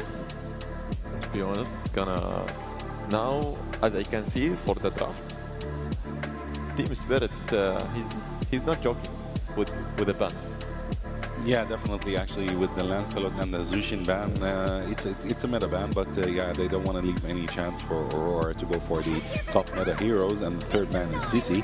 For Aurora Gaming PH, actually, they banned Kalea, they banned Fredrin, and they banned Eve, just like the first match, exactly like the first match. They're going for Grok again. Oh my God! I can't believe they actually left Grok. But on the other hand, Team Spirit actually this time they took Basha and they took Claude. So this is going to be quite a different match. Although they have taken Grok, but this is going to be a different match. It's not going to be easy for Aurora Gaming right now to take the sweep. It was a fair trade for both. Like, I will take Grok, you will take Baxia. Yeah. It's fair enough. Yeah. Everyone taking the tanks. Yeah, definitely. But are we gonna see a different picks from Aurora this time? Since we have Yisun Shin actually is still open right now, they can pick Yisun Shin as the jungler, and they have other choices like Lapu Lapu, Gatut Kacha. They have mid laners as well that they can go for. Also, there is open. Yeah, there is Farsa, but they're going for Yisun Shin and for Lunox, which is actually the same. Yeah, very good choices actually from Aurora Gaming PH. Choosing Yisun Shin for the first time, and of course going for Lunox. But then Team Spirit is actually going for Yuzong, which is quite an interesting, actually, and an excellent side XP laner. For the second ban phase, are we expecting to see comfort hero bans here from Game 1? I believe it's going to be targeted bans more than actually just meta bans. But let's see what are they going for. The first ban. Oh, okay, they're banning Lapu Lapu because Lapu Lapu actually gave them a hard time the previous match. Was used earlier. Yeah. So they banned him. But I believe Aurora Gaming PH has other choices. They expected that this ban would happen actually. So yeah, I'm excited to see who are they going to ban this time. Until now, Team Spirit, they're going like Yuzong and Cloyd and Paxia. To be honest, Team Spirit, like, they are going a combo. Like, maybe they will focus on mid game up more than like the first like early game. Until like 10 minutes, they will try to resist until they will gather all their items. Oh, Valentina banned. Yeah, Valentina is They're banned. trying to deny as much as mid laners. Yes, actually for Yuzong, actually he as an early game he has the upper hand and as an XP laner than any other XP laner. For Claude, Claude is actually early game he's not that strong, but in mid game to late game he's very strong. We've got Terizla as a ban. Wow, okay, Terizla is this is the first time we see Terizla as a ban, but I believe they knew that they were actually Aurora was going for that hero, so they banned him immediately before they picked him. So that is a targeted ban, that is not just a normal ban. So wow, okay. They are making it harder for the XP lane right now to have a choice. Xborg was not a great choice early game versus Yuzong. Esmeralda is still open, by the way. Uranus is still open, so these two choices might be there. Who else might be there actually as an XP laner? Xborg is there as an XP laner as well. Do you think Khalid or Harith still open? Harith, it could be a good gold laner, but not for Team Spirit, of course, for Aurora. Khalid, since actually Khalid might be a choice for Team Spirit and not for Aurora if they want to go for him. Yeah, it's a good combination between like Yuzong, Cloyd, also Apaxia, and Khalid. Yeah, actually Khalid, actually is a good choice since he has ult stuns an area of effect stuns, so it is very effective. But I don't believe he's going to be very effective with the choices from Aurora like Lunox or Yisun Shin because these heroes have very high mobility, so it's not going to work out for Khalid. So they went for Chu, which is right. Instant pick. Yeah, I told you. They would. Yeah, the gold laner of Aurora would go for Harith and not Team Spirit. But Chu as a team spirit, it's a good pick. It is a good pick. It is definitely a good against pick. like Yusin Shin. It is good versus Yi Sun-shin. It's very good versus Harith. Versus Lunox, no, because Lunox can use her ult to actually cancel the card control. He tried to like deny it as much as like he's buying time for his team. Yeah, definitely. We saw Uranus, yeah. I thought, it is. This is actually going to be a long game, by the way. It is going to be a long game. It's not going to be an early game because most of the heroes from, or some of the heroes from Aurora are going to be effective mid to late game and not early. As for Team Spirit, their heroes are balanced. Some lanes are early game and some are mid to late as well. For both teams, we will see like mid-game fights until the late. For early skirmishes, maybe Team Spirit they will take advantage on this time. Until maybe we'll see Light with the Grok, he will take advantage as a roamer, and maybe he will deny a lot as much as fights. Like maybe our team it's not ready. Let's try to avoid, because Light in the last game he was trying to take advantage with a vision during the maps, also during the objectives.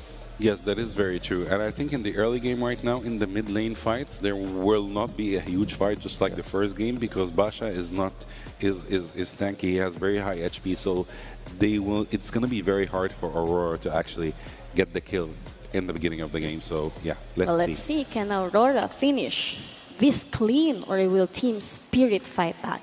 Let us throw it to the casters to give us good game 2. Game 2 about to unfold here. Once again, it's Aurora from the Philippines versus Team Spirit. We've had a couple series now go the distance, 3 games. Will this be the one? It's up to Team Spirit to decide that.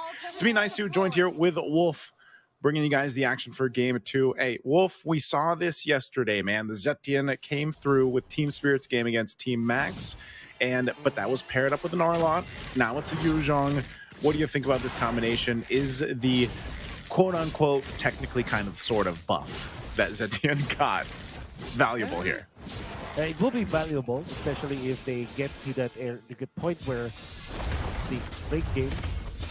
But I think that it's more of a combo for the Cho. It's like, let's say Sao goes to the other side of the map, they get a good kick, they can combo it up with an ultimate from the Zetian, wherever she is, right? So that might be the idea for Team Spirit so that they can increase their tempo of gameplay. That Little Wonder is going to go to Demon Kite, which might not be that big as of this moment, but yeah, every single lead matters. Up top though, Kid Bomba, I'm pretty sure that typically explainers will favor the Yuzhong versus the Uranus up in that explain, but it's more of a lane where the only reason for anyone to die in this top lane is if you actually mess up. Whoa. I don't think that will happen. Sawo almost being taken out. Zetian, can you at least... No, you will not get the Lizard. Yeah, Demon Kite will just resume his jungling. Yeah, very close there. You know, he didn't have the level 4 just yet, but nonetheless, he gets it here, and he's still slightly above one shot. You know, with this on how aggressive Team Spirit was in the early game, and that's something that they've liked to do from, you know, series to series. They're pretty aggressive in the early game. They're going to go ahead and press where they can, but ultimately no one going down before this first turtle comes up. Light, he's going to be quite low here. I don't think Sawa's going to chase, but knowing that Light's low enough, they're going to go top. Kid Bomba gets away. There'll be a little bit of extra gold here for Aurora, but Sawo and the rest are going to come respond. Yeah, they also commit the Yuzhong ultimate for this one. Edward happy to tank this, very tanky at this moment. Eventually will go down. The Purify Consecration is not going to be enough. Definitely positive for Team Spirit this time. Going to be waiting for this, maybe this Lunox to be in the fight. To be fair, I think the Aurora Gaming PH don't have the better turtle team fighting team, I would say, because they only have the Uranus plus the Lunox, and they also have the Grok. The Grok is phenomenal, but there's no actual combo to go with it. But it seems like Team Spirit will just give this away, knowing that they already have committed the Yuzhong ultimate up top. Yeah, and like it was, they didn't want to fight. It was all because of the Rampart reset, you know, that Light did, and we see the Grok do that plenty of times. So, you know, what could have been their turtle after that play up top, it doesn't happen. Whoa, Demon Kite again getting so close to getting a kill here, just lacking a little bit of that damage on the YSS for now. So no go there. Team Spirit, though, not doing too bad right now. Hiko and Domang have just been duking it out so far through this lane. Claude, oh no, Sunset Lover will finally go down. And that kill goes over to Yue. You know, on this Lunox, we've seen it plenty of times, scales up really nicely throughout the game. And that's something you always have to be able to respect, because not only does she actually do quite a bit of damage, but a lot of the best Lunox players that we've seen so far in Games of the Future are really good at baiting out those abilities or certain resources from the opposing team because of that brilliance and even the flicker available. Yeah. Dominic on the Harith, of course, one of the experts with this hero for sure. Knows the ins and outs of this hero. Whereas Demon Kite picks up the Hunters right now. They really want to fight now. Sunset Lover in trouble, but One Shot and Stawa actually attracting the attention of Aurora Gaming. They will sacrifice the Cho this time. One Shot wants to get a kill to Yue, but the members of Aurora Gaming are prepared for this one. They output the damage. It goes Hiko on the Demon Kite. Gets the kill on the jungler of Aurora Gaming. That's a massive pick-off for Hiko. And that's Aurora Gaming stumbling a little bit in the mid lane. Yeah, I mean, they probably got the call. Oh, they'll clean it up anyway. Ah, okay. Okay. Good. How about that one? Oh man, gets his payback for his former Raider brother. That's right. That's still 1,500 gold, favoring Aurora Gaming PH. But this time it's Hiko getting the first kill amongst the gold laners. And Turtle will be spawning now. Be ready for this one. Demon Kite is level 8. Yep. One Shot is level 7. And Team Spirit are first to go here. Here comes the Yuzhong ultimate. Wants to go for Yu. It actually spots out where Demon Kite is. The Retribution is there for One Shot. Demon Kite too far away. Now Edward jumping in front of One Shot. There is no chance for him to knock it down. Unless, of course, the Rampart is there. They also have the stun.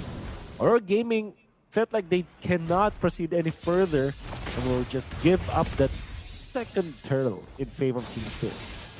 This is interesting though too, because you know, with this lineup from Aurora Gaming, it's like I said, it's more towards that mid to late game transition of a lineup that is going to scale up really well, and them having this kind of lead. Oh, the flicker bird. That's going to be like to actually stop the stun. Yu is still in trouble though, and he will go down. Hiko gets his second kill. Now Light might be in trouble. Here comes Storming Kite, pops the Zaman Force. There's the Rampart to shut down One Shot. He cannot get out of here. Such he a will good be wall. taken out. What a great wall coming out from the Grok. And Aurora Gaming and Team Spirit, both gold laners getting 1 kill apiece. Yeah, going back to what I was saying, you know, after that fight broke out too, that's the thing. If Aurora Gaming has this lead and it continues to scale up with them throughout the game, their lineup's really going to profit from this. So that's why you also see Team Spirit making plays like this. They want to go ahead and utilize, you know, this advantage that they have, specifically even for Hiko, having a much better game, right, this time around with the Claude, and their damage throughput is good at this point. Sao as well, you know, we haven't seen any big kicks, that combination that we usually see with the Cho, the Way of the Dragon into the Zetian, or whatever combination they decide to do. And that might come later, you know, when they're able to go ahead and get to that point. Ooh, tech charge again from Light. Yeah. That's just two. One Shot is actually running forward. He's so speedy. Now Light might be in trouble. The flicker is committed. Now Sao goes for the kick, but kind of misses it. And now he's punished. Now it's going to be Dominic Kite. Going to be taken out even with the Salmon Force. Misstep coming up from Aurora Gaming. The trade is definitely bad for them. And Team Spirit will be very happy about this, as Hiko is left alive. Dominic Kite taken out. The turtle is still alive. Edward wants to make something happen here, but with the backshot, the anti-heal might be enough to take him down, to purify. Oh, here comes Hiko. He will not let it. Edward's still alive. Now Yue wants to get into the fight. This time has been zoned out by the members of Team Spirit. Edward, oh, man. He's feeling that passive, man. He's feeling the passive from the backshot. And, you know, he's had to sidestep that. Turtle's going to be secure, though. There's a fight.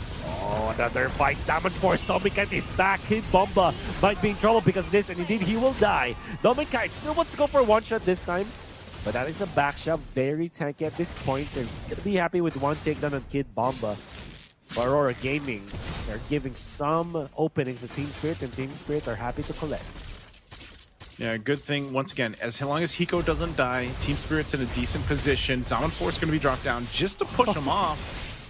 Yeah. Oh, I don't think this breaks into a fight. It's just to get the tier 1 turret up top. So they'll do that. Like I said, Hiko, as long as he's alive, Team Spirit will be okay. Again, Purify's there. He just got his second item, I believe, up to this point. So Hiko farming up. You know, you saw the Blazing do it too. So like some of the tankier members here like this, I know a Brute Force was just picked up by Edward, but you're going to be able to get through some of that those tankier heroes. It's just the difficult part for Hiko is actually getting there, because you are susceptible to getting set up of, obviously, with the crowd control. That's why that Purify timing is so crucial. And we've seen that a couple times here, Wolf, where, you know, these gold laners, these marksmen will have the Purifies, but maybe the timing's off, maybe they forget to use it, you know, and so that's even more crucial here, considering the fact that, again, this is a match point. It's best of 3, Aurora Gaming, and with the lead that they have, they can play the long game here, and that's exactly how they've been moving around the map. So this is all to play into that first Lord. It's going to be up in about 30 seconds, and they are in a fighting position. So for Team Spirit, we'll see how they hold on to it. Again, they can set things up, get an advantage with Salo, but Salo just can't get caught out, and that's always the risk with a Cho, right? It seems to be the case every time we've seen the Cho pick up. You are essentially trying to set things up with the team with that Way of the Dragon, but if you get caught out or you're separated from your team and you're gone, that's also a big part of the piece of the puzzle for this composition that Team Spirit brought to this game. The next piece of the puzzle, though, for both teams will be this Lord. 9 minutes, the 10-minute mark. Or Gaming leading by 2,300. And Demon Cat is level 14 compared to One Shot's level 11. So this is a big lead that they are holding on. However, that might be nullified by this Yuzhong, as they have found Dominkite, but Dominkite just reveals their position because of that. The factor here is the Yuzhong ultimate, but they already know where Kid Bomba is going to be coming from. Dangerous grass, though, so you have to still be careful about that bush near that. And Knight actually spots that out. They know somebody is there. Edward on the left side. Hiko is actually moving onto it, but that is actually Uranus. Yue wants to go for the kill. The Blazing Duet might not be enough for this one. But this time, Sunset Lover saves him. Now in comes the ultimate from the Yuzhong, but he's getting pummeled by Demon Kite. Kite evades it, and that's the Lord. All the while, he's nudging Sawo. Oh my goodness, the multitasking from Demon Kite. One shot now in trouble against 4 members of Aurora. And Demon Kite had to handle the Hilda, the Yuzhong, and the Lord. And my, oh my, he still gets a retribution on top of that. Wolf, I said it earlier, you know, that the brilliance, sometimes it can bait the opponent to go a little bit longer than they wanted to, or just capitalize on a kill. That was great timing from Yue to not go down, too. Again, great backup from the team as a whole. And yes, like you mentioned, even for Demon Kite, locked in it to the objective, but also these fights that were breaking out. Little Zaman Force dropped down there. We'll see if they just secure this orange buff. A Chastised Pauldron now picked up by Edward to help deal with Hiko. And now the base push starts here for Aurora Game again. 6,000 gold ahead. Team Spirit, they're showing that they can fight. Like, if they get the favorable setup, they can. But look at this conceal. Oh, this might be it. Petrified. This might be it for Team Spirit, or will it be? The so second ultimate also committed. Yue will now be kicked. Yue is still alive. Sawo is the exchange. Sawo will be traded out. Hiko now in trouble. Gonna be chased down by Edward. That's the Uranus. Returning the favor. Watch him now. Gonna be next to the docket. He still is alive for now. The bottom lane turret will be pushed. Sunset Lover dealing damage against Edward. The Edward happy to tank it. Happy to take it all. Oh, like these there. Dominkite pokes and prods. Yue is also threatening for a combo. This time with the ultimate now available for himself. Gonna be the push into the mid lane.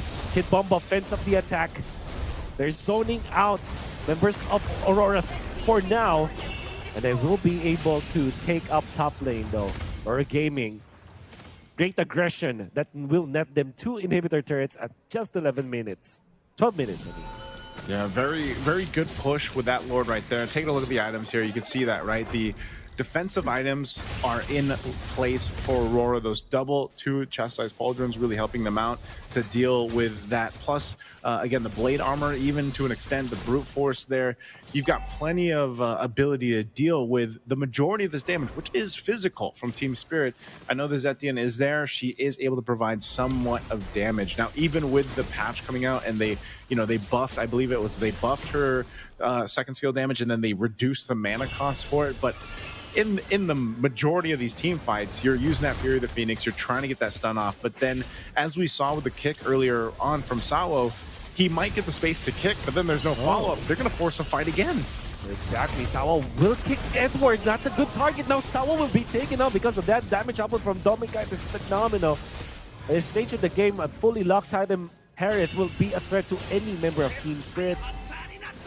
And they will just transition into the Lord this time. Edward's just scouting out the members of Team Spirit. Domikai and Yue are actually staying here. Light as well. Everybody staying. Saman first committed. Nice one out there. Coming up from Light now. Kid Bomba has to run away. Forced to use some of their spells just to get out. They stay now, in it though. Aurora Gaming, they will get the Lord. Lord is secured.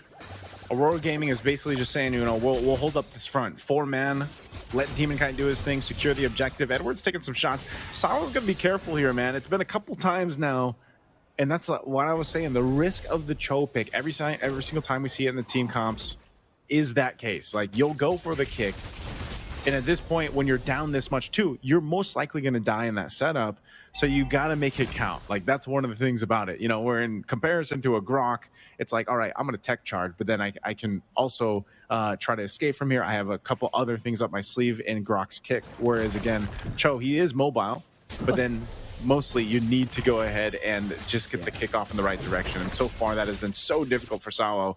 Now with this Lord coming up the top lane, they're going to try to hold on to the mid turret. It's going to be taken care of really quickly. Edward just cutting them off from that turret. How will Team Spirit deal with this? Oh my goodness, the tech charge can't just be the Summon Force committed. Sawo for now survives, but eventually will go down. A one-shot might be next. And he's the next target for Aurora Gaming. They're now diving him into it. Oh my goodness, Demonkind nails the arrow. But he has to die because of that. Kid Bomba doesn't have the ultimate anymore. Sunset Lover, the Summon Force. Round number 2, doesn't matter. The base is down. Aurora Gaming making quick work. Quick work in game 2. It's going to be a sweep for Aurora Gaming Philippines. They came in with a plan in this series, and they will be sending Team Spirit out of the tournament for Games of the Future 2025 here in Abu Dhabi. It was a tough one, though, for Team Spirit. Again, they just couldn't get the combinations, the synergy that they were looking for with this lineup. And against a team like Aurora Gaming Philippines, who has been known for their synergistic plays, synergistic compositions, it's tough to do. Team Spirit, they've showed us such a good performance throughout the group stages up to this point, too. Big props to them for getting to this point, but unfortunately, they won't make it out of the quarterfinals here. We're going to be throwing it over on stage to hear from our winners, Aurora Gaming Philippines. Your winning team, Aurora Philippines!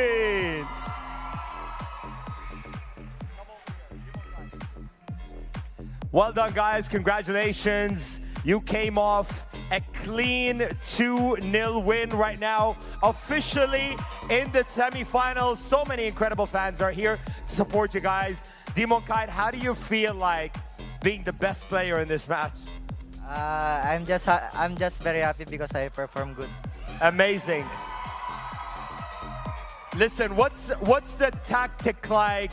What's the game plan like moving into the semifinals? What are you guys going to focus on the most now? I think we're just going to focus on every mistakes in our game and improve them day by day. Good answer. I know that you have a lot of Filipino fans, so in your own language, what would you like to tell to your fans out here and everybody watching online? Maraming salamat sa mga sumusuporta sa amin, tsaka kita-kits tayo sa semifinals, guys. One more time, Demonkind, Aurora, Philippines. Make some noise, Abu Dhabi.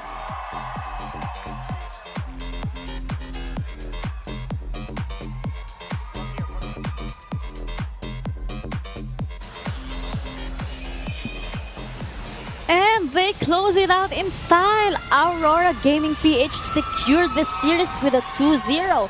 I predicted this would have happened. I knew this is gonna happen. And you know what? Their supporters here live on site can agree with me. We knew this was gonna happen. Definitely, definitely, yeah. To be honest, Aurora Gaming PH Philippines, they have a clean sweep today. Finally, we saw in the quarterfinals the first clean sweep 2-0. I will not say one-sided. I will say clean sweep from both Aurora Gaming and Team Spirit. It was before. Now they took the title from them. There was like the king of the clean sweeps. Now Aurora Gaming Philippines, they are the clean sweeper. Yeah, that is very true. Remember when I told you guys that we will have a clean sweep at 2-0 today, but I didn't tell you who. Well, actually, it was Aurora Gaming PH, but are they the only ones who are going to have a clean sweep today? Still not sure. We might have another one. We have two. Yeah. We have one more match coming up. Yeah, we have one more match coming up, so it might be a clean sweep as well, but we are not sure about that. But yeah, Aurora Gaming PH was amazing. The audience here were amazing. You know, they're cheering, you know. You can really feel the hype. Yeah. And they're happy. And it would get the players actually to get even overhyped, you know, We have a lot of Filipino audiences over here. Yeah. Like, you know, oh my God, this is like a huge amount right now. They all want to take pictures with the players. They deserve it. Aurora Gaming PH deserved this win. On the other hand, Team Spirit held on actually pretty well in the second game compared to the first, but it was still not enough. It was still not enough. They tried their best. Yeah. But Team Spirit, in the game 2, there is a breath, like they need to win because they have two turtles. They're trying to up to scale with the objective they are having. But to be honest, Team Aurora, they are not giving any chances to win. There is no room to mistakes. Yeah. Come here, I will win. Yes, definitely. You know what? It's crazy on site here because we can see the energy of everyone. It feels like a championship now. Yeah. It feels like a world championship actually. If it is a quarterfinals, what will happen in the finals? Can you imagine? Imagine this is a quarterfinal. Yeah, but do we think that Aurora Turkey will face Aurora Gaming PH? Can it happen? It can happen for the grand finals. In the grand final, yeah, it can happen in the grand final. But yeah, we need to see who is going to face Aurora Gaming PH in the final, in the semi-final. Because we still have a match, Team Falcons versus. But you know, ADNOC. that's interesting if they do end up in the finals. That would be quite amazing. The final, they will never know like who's cheering for whom. Yeah, well, they will cheer for both, you know. So yeah, it's fine. It's a win-win situation. Yeah, it's a win-win situation in the end. But yeah, I'm excited to see what's going to happen in the semifinals. As we can see right now, ADNOC and Team Falcons is the final match for today. Whoever wins will face Aurora Gaming PH. And I wish the best for both teams because in the semifinals it's not going to be easy for any of them while they're facing Aurora. No. And of course in the first match, of course, for tomorrow is going to be DFYG facing Aurora Turkey. So yeah, they gave us a lot of surprise. DFYG. Yeah. DFYG was the beginning of the day, and it was full of surprises. To be honest, full of surprises. You know, I thought they were gonna lose today. I was sure for sure it's gonna be RRQ Hoshi. Yeah, but they are the dark horse actually of this tournament right now. They are the dark horse of this tournament because like the rest of the teams right now, they're all well-known teams, you know. So they are the underdogs, you know. They are, you know, facing world-class teams. So hopefully they would do. Yes, and great. as they said earlier, this is their first time reaching semi-finals in this tournament. Yes, that is very true. I'm happy for them, to be honest. The teams they're reaching the semi-finals the first time, it will surprise everyone, to be honest, because they're first experience and they are very excited and they want to know what will happen in the finals, what is the environment happens in the finals, what is the vibe, what is the stress. Like they want to enjoy, like they want to experience a new experience they never experienced before. Yeah, that is very true. And since they reached the semi-finals, they're right now way more like determined to actually reach the finals, you know, so they want to do it. So I wish them all the best. But you know, going back into the game, I think they dominated really Aurora Gaming PH. Yeah, they did. They did it. Like from the beginning to the end of the game, they were dominating. But of course, Team Spirit was trying actually to fight. They were trying. They got a couple of kills. You know, they were trying to control the map, but it was not enough. Aurora Gaming falls and then gets up and gets whatever has been taken. They get it back. You know. So yeah, kudos for Aurora Gaming on this win. And you know, I really cannot wait for match 4 of the day. You know, this is the one of the much awaited games for today. Yeah. The last match. That's why they reserved it for the last. Yeah. And you know, there's gonna be more when we come back from this short break. Stay tuned. UAE, at the moment, it seems to be the epicenter of autonomous, robotics, and many other activities.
Running a business doesn't have to be complicated.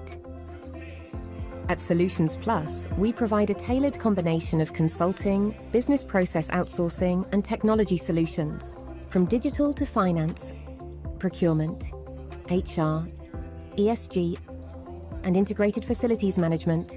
We take care of it all, letting you focus on success.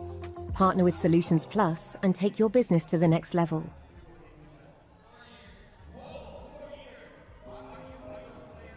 Health is the essence of who we are.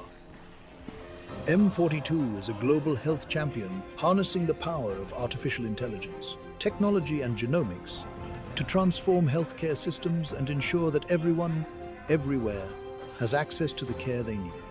Our dedication to health knows no borders, and we serve with the belief that health is not a privilege. It is a universal right.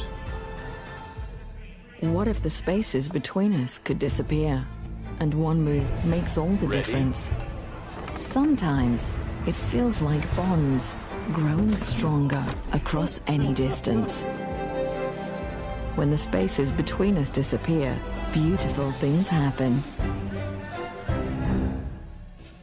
Looking for car, health or home insurance? Don't waste hours calling around. At insurancemarket.ae, I bring you quotes from the UAE's top insurers in seconds. Compare, choose and buy instantly, all in one place. Over 200,000 policyholders already trust us with a 4.8-star rating. Join them today. Insurancemarket.ae, where insurance gets smarter. Insurancemarket.ae. Energy is life. And today, life is happening in two worlds, physical and digital. In Abu Dhabi, where source energy powers innovation, a new kind of energy rises. An energy that unites worlds through intention and action. Where physical skills meet digital mastery, and next generation of champions are born. This is where talent meets technology. Where strength meets strategy. Where energy amplifies through action and powers the future. The games of the future, powered by ADNOC.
we are gonna have a lot of fun in the last game because when I saw the roster of the team Onyx, here the story begins.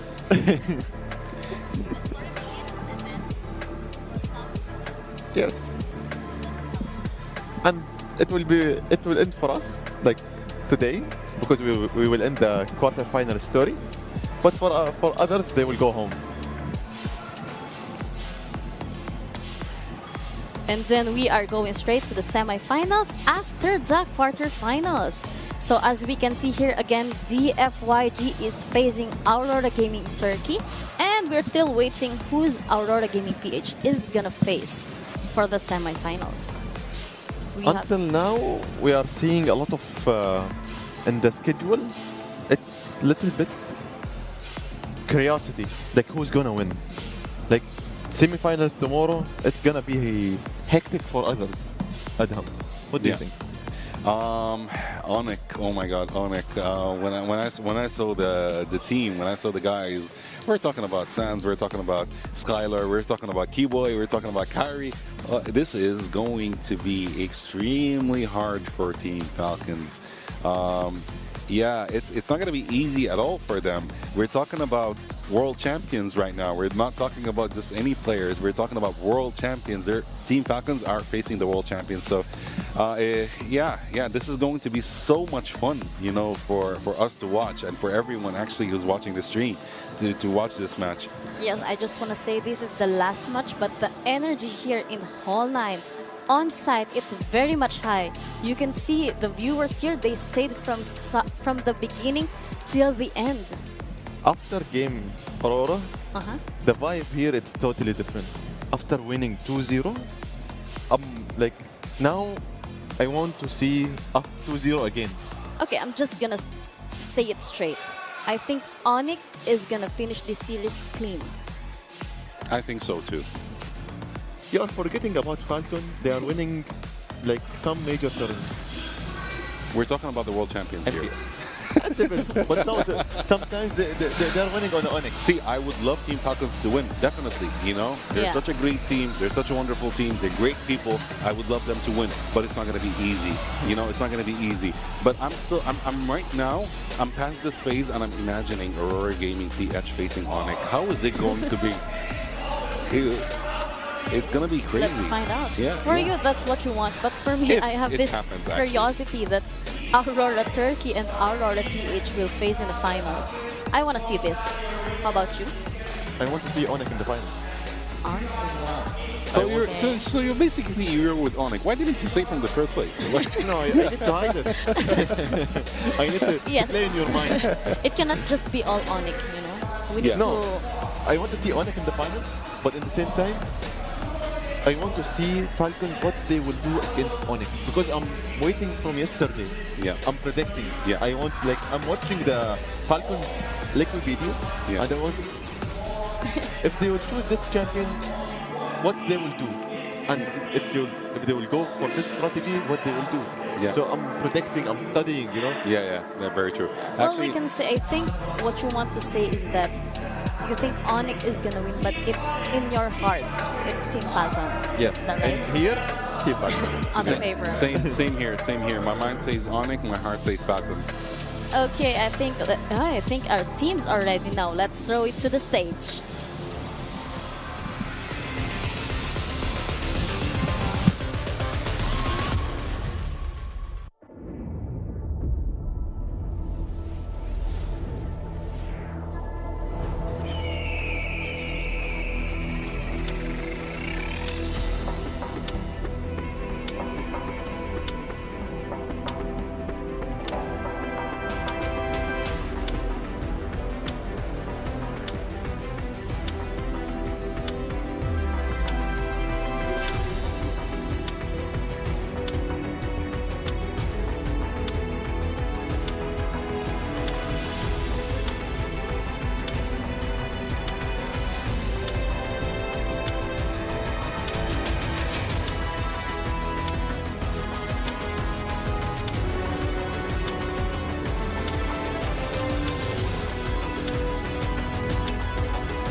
and gentlemen, please welcome Team ADNOC!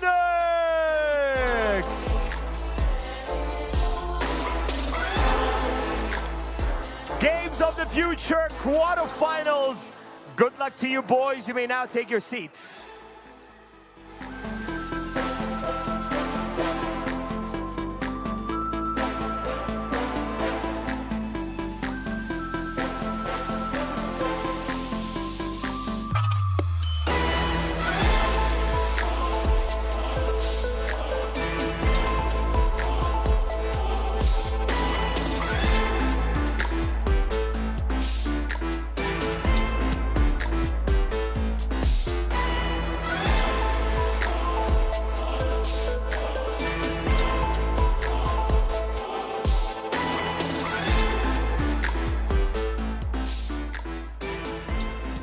Ladies and gentlemen, please welcome Team Falcons!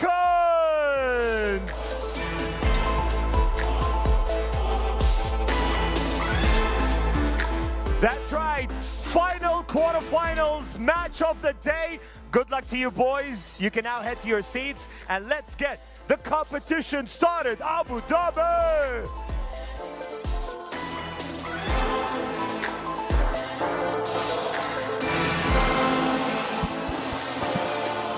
Welcome back to the quarterfinals of Games of the Future Abu Dhabi 2025, powered by ADNOC.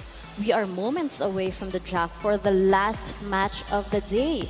ADNOC Indonesia versus Team Falcons. Bans and picks are coming up shortly, and this is where the series truly begins. You agree with me? Yes, definitely. This is going to be one hell of a match. ADNOC versus Team Falcons. It's not going to be easy. It's not going to be an easy match at all. ADNOC on the blue side, Falcon on the red side. You know to what? To be honest, everyone is getting prepared. And I want to see Falcons, what is the pocket picks. And one good draft, it can change everything. Sometimes draft is more important. Yep, definitely.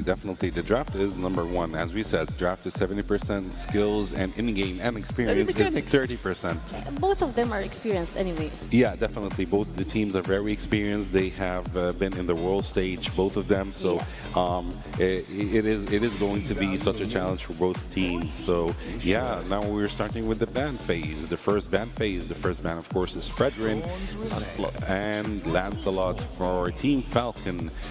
We are still seeing the meta bans. Eve, so they're not taking their times in the bans. They know who are they banning immediately. Basha is the, of course, second ban for Team Falcon. The third ban right now, is it going to be quick or are they going to take their time? First two bans was too quick, like instant ban. Yeah. Until the third one for Team ADNOC. It's gonna be, I think it's gonna be a meta ban. Maybe clock. Maybe also we will think about Labu Labu. Probably. Ruby. Probably. And we have, of course, Harith. Zushin and Harith. But have you noticed that Fanny wasn't banned for the past two matches? Yes. Wow, Uranus. Uranus is actually a ban. Okay. But Fanny was open actually and no one picked her. Yisun Shin. Are we going to see Fanny this time or are we not going to see her? This is what we were waiting for, because Fanny is such a fun hero to play with, and the hardest actually hero to play with as well. As the first pick, Zushin for ADNOC, this is confident. Yeah, this confident step from him. Definitely. Right now, they need to figure out how to counter Zushin and how to prep for this match. Now, Sanji and Sano are actually the ones who are going for the picks. Who do you expect them to pick? Will they go for the roamer mid laner or will they go for the XP mid laner? I think they will go for a roamer XP.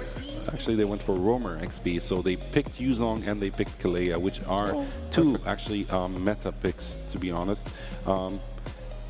If Yuzong gets open, I will not leave it for every team. Like any draft, if Yuzong gets open, it's like give an advantage for win. Because he's in the meta and he's strong. Do you think they picked them because they wanted to pick them or because they didn't want Onyx to pick them? No, it's not a force. But they picked because we saw it in the yesterday from Team Falcons as a user. Farsa. Yeah, expected that. He banned Farsa is here. Yeah, He wanted that. He was wanted waiting Farsa for so it. much. Yeah. But definitely. until now, for the I like Farsa and Yuzong together. Of course, yeah. The combo. Yeah, they do such a great combo, but also Lapu Lapu and Gatot Kacha are such a great combo with Zushin as well. So it's not going to be a stroll for Team Falcons for the first 3 picks of Onyx, of course. Right now we're in the second ban phase, and we're seeing Claude as a ban because he's very dangerous in the mid to late game. So they wanted to get rid of him immediately. Who are we going to see? Who is Kyrie going to ban right now? We think marksman. You think a marksman? Yes. I think it's going to be mostly probably a jungler or an XP laner maybe. Or maybe a marksman. Because Lancelot is out, Labu Labu is here, and Yuzong is here. Yusinshin out. We will expect new jungler. Maybe out of meta. I saw a carry man, so it is actually a Maybe they will marksman. go for tanks. Yeah, they on might. it. Yeah, they're most probably going for tanks. That's why. But we still have Moskov as a pick, as a potential pick for tanky heroes. So less efficient than carry, but efficient enough, I would say. I will not focus on carry. I will focus on the last ban for them. If they will ban Moscow, they will go for tanks. Definitely. Tanks combination. Definitely. We might see an Akai pick, actually, Akai jungle pick in that case, if it ever happens, actually. But we're waiting. Grok is open. Grok is also open, but I don't think they will go for Grok because they already have Gatot Kacha and Lapu Lapu. Ruby is actually a ban. I would say Hayabusa, it's open also. Hayabusa is open as well. Yeah. But let's see. There is a lot of meta bans open. Like hero pools is open for both teams still. Definitely. Akai actually got banned, so they're not going to pick Akai. Who are we? I might expect a Hayabusa or a Suyo, actually. Probably a Hayabusa or a Suyo for Onyx. But for Falcon, I'm not sure with this combination what would be the best pick as a jungler. Who do you think might be a jungle pick for I want Team to see Falcons? Granger. Granger as a jungle? No, for Onyx. But Team Falcons? Yeah. I want to see Harith, no. Oh, Hayabusa. All right, so we're seeing a Hayabusa from Team Falcon. Hayabusa.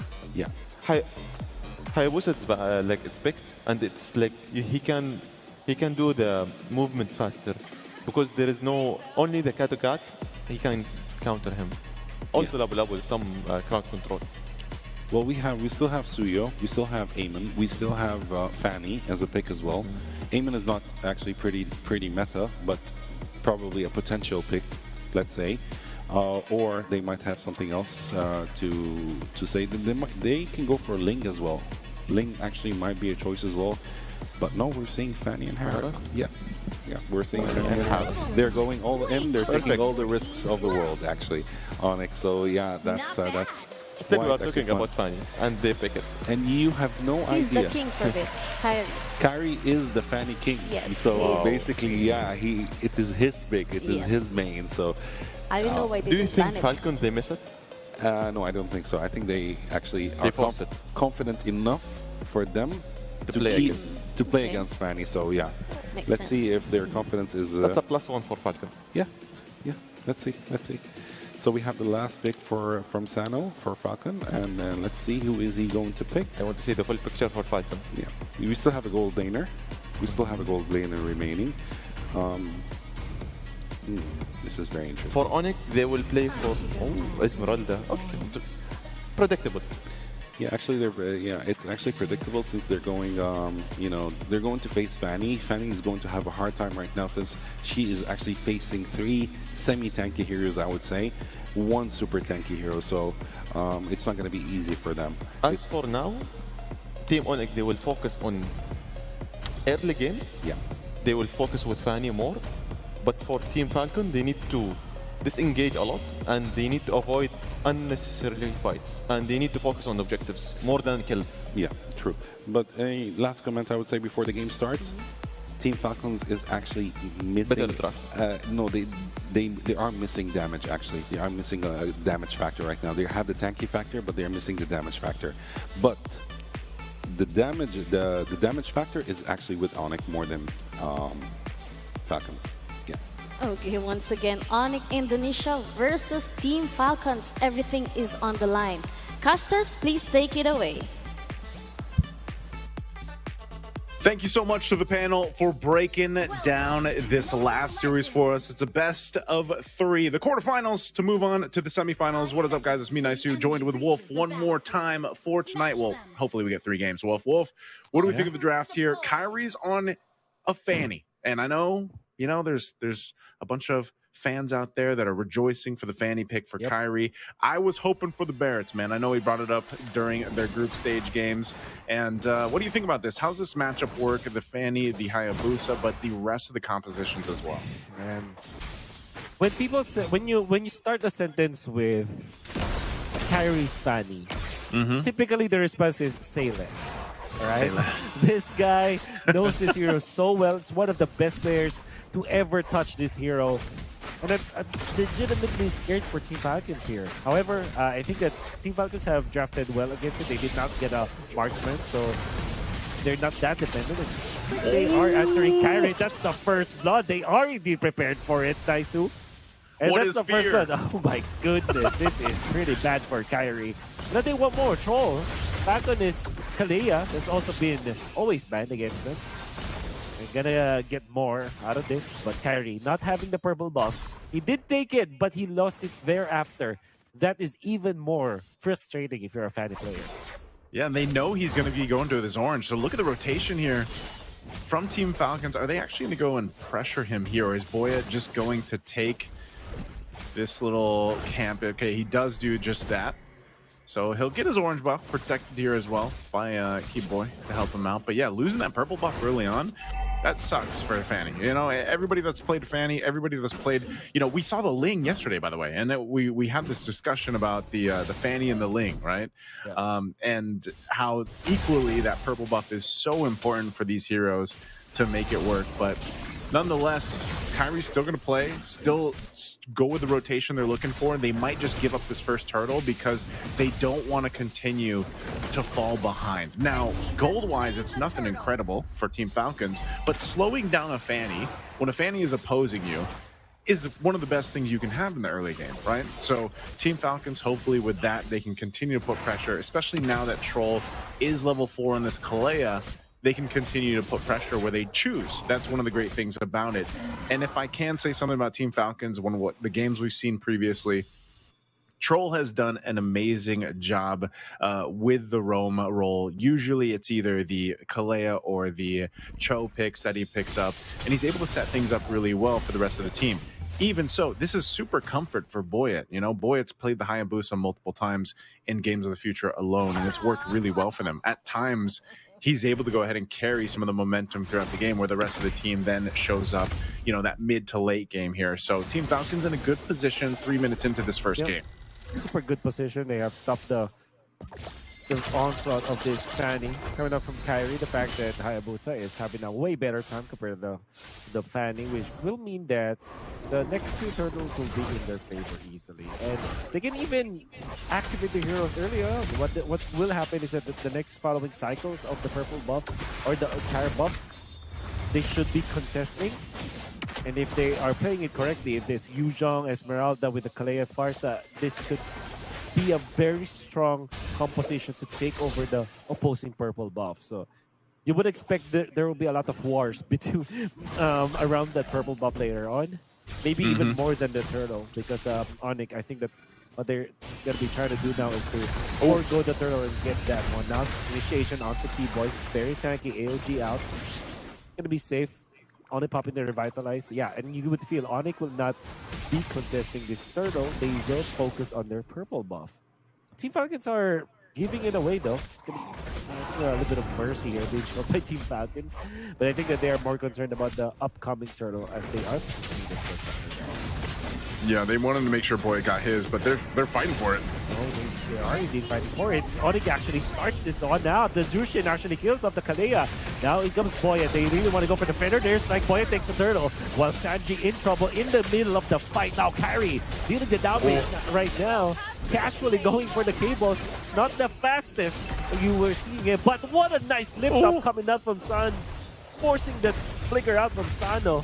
So far, Sans has been picking up the slack for Onyx. Oh, are they still going? I think, okay, Keyboy's going to be fine. Look at the pressure, though, up top. Kyrie jumps back in. Whoa! Okay, he takes it back from Boyet. Okay.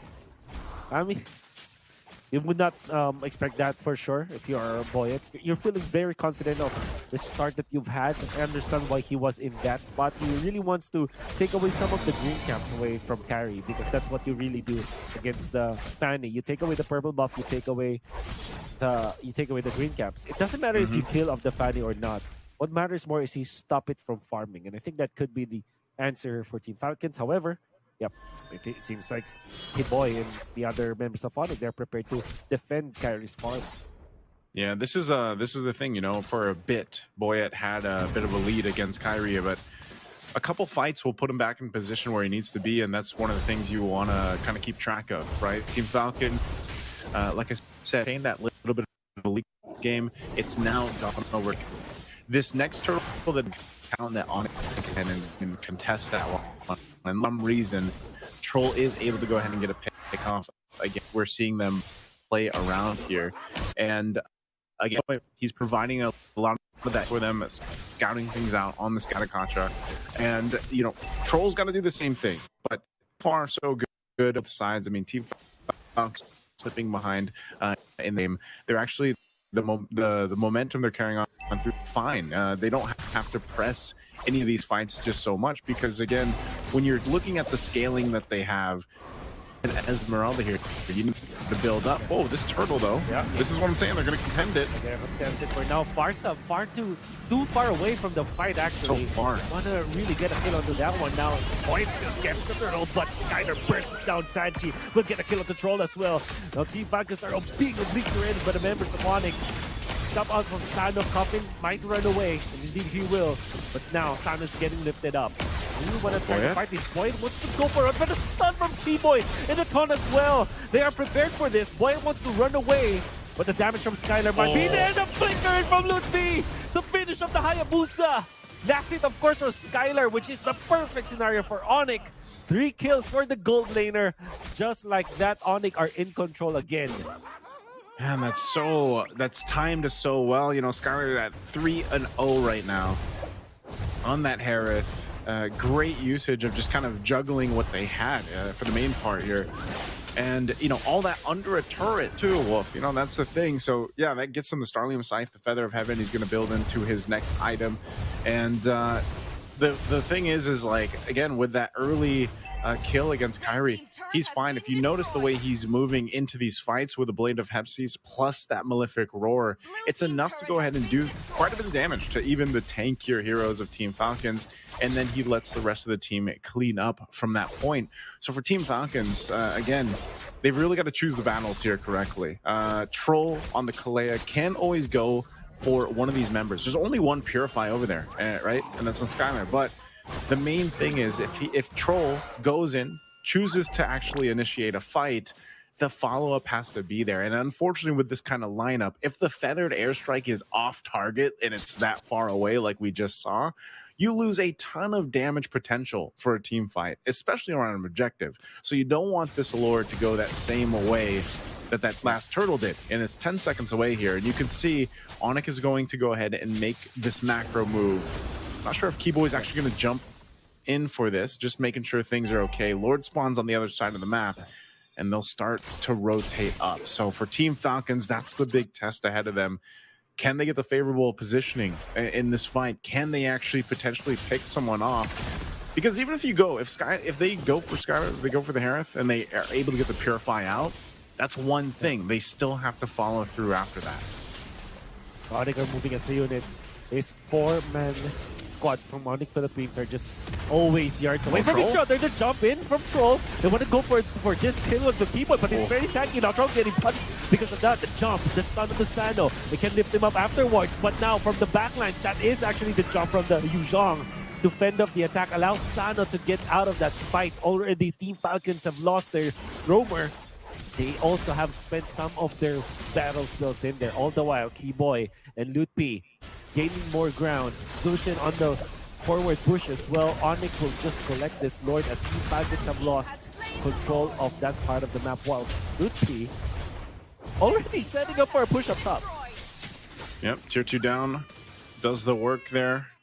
And you see what I'm saying, Wolf? Like, Team Falcons, if they decide to go in a fight, and it's been Troll to lead that charge, most of the time his target is Keyboy. Like, he's grabbing Keyboy, right? So Revitalizes pop, you do that, but then Troll is just gone so quickly because of this power spike that's been hit by Onyx early on. Holy Crystal now too for Skylar, so the damage throughput even more now. And so the answer for Team Falcons, once again, is to, who is that person going to be? Like, if they go for a pickoff, you could say goodbye to Troll.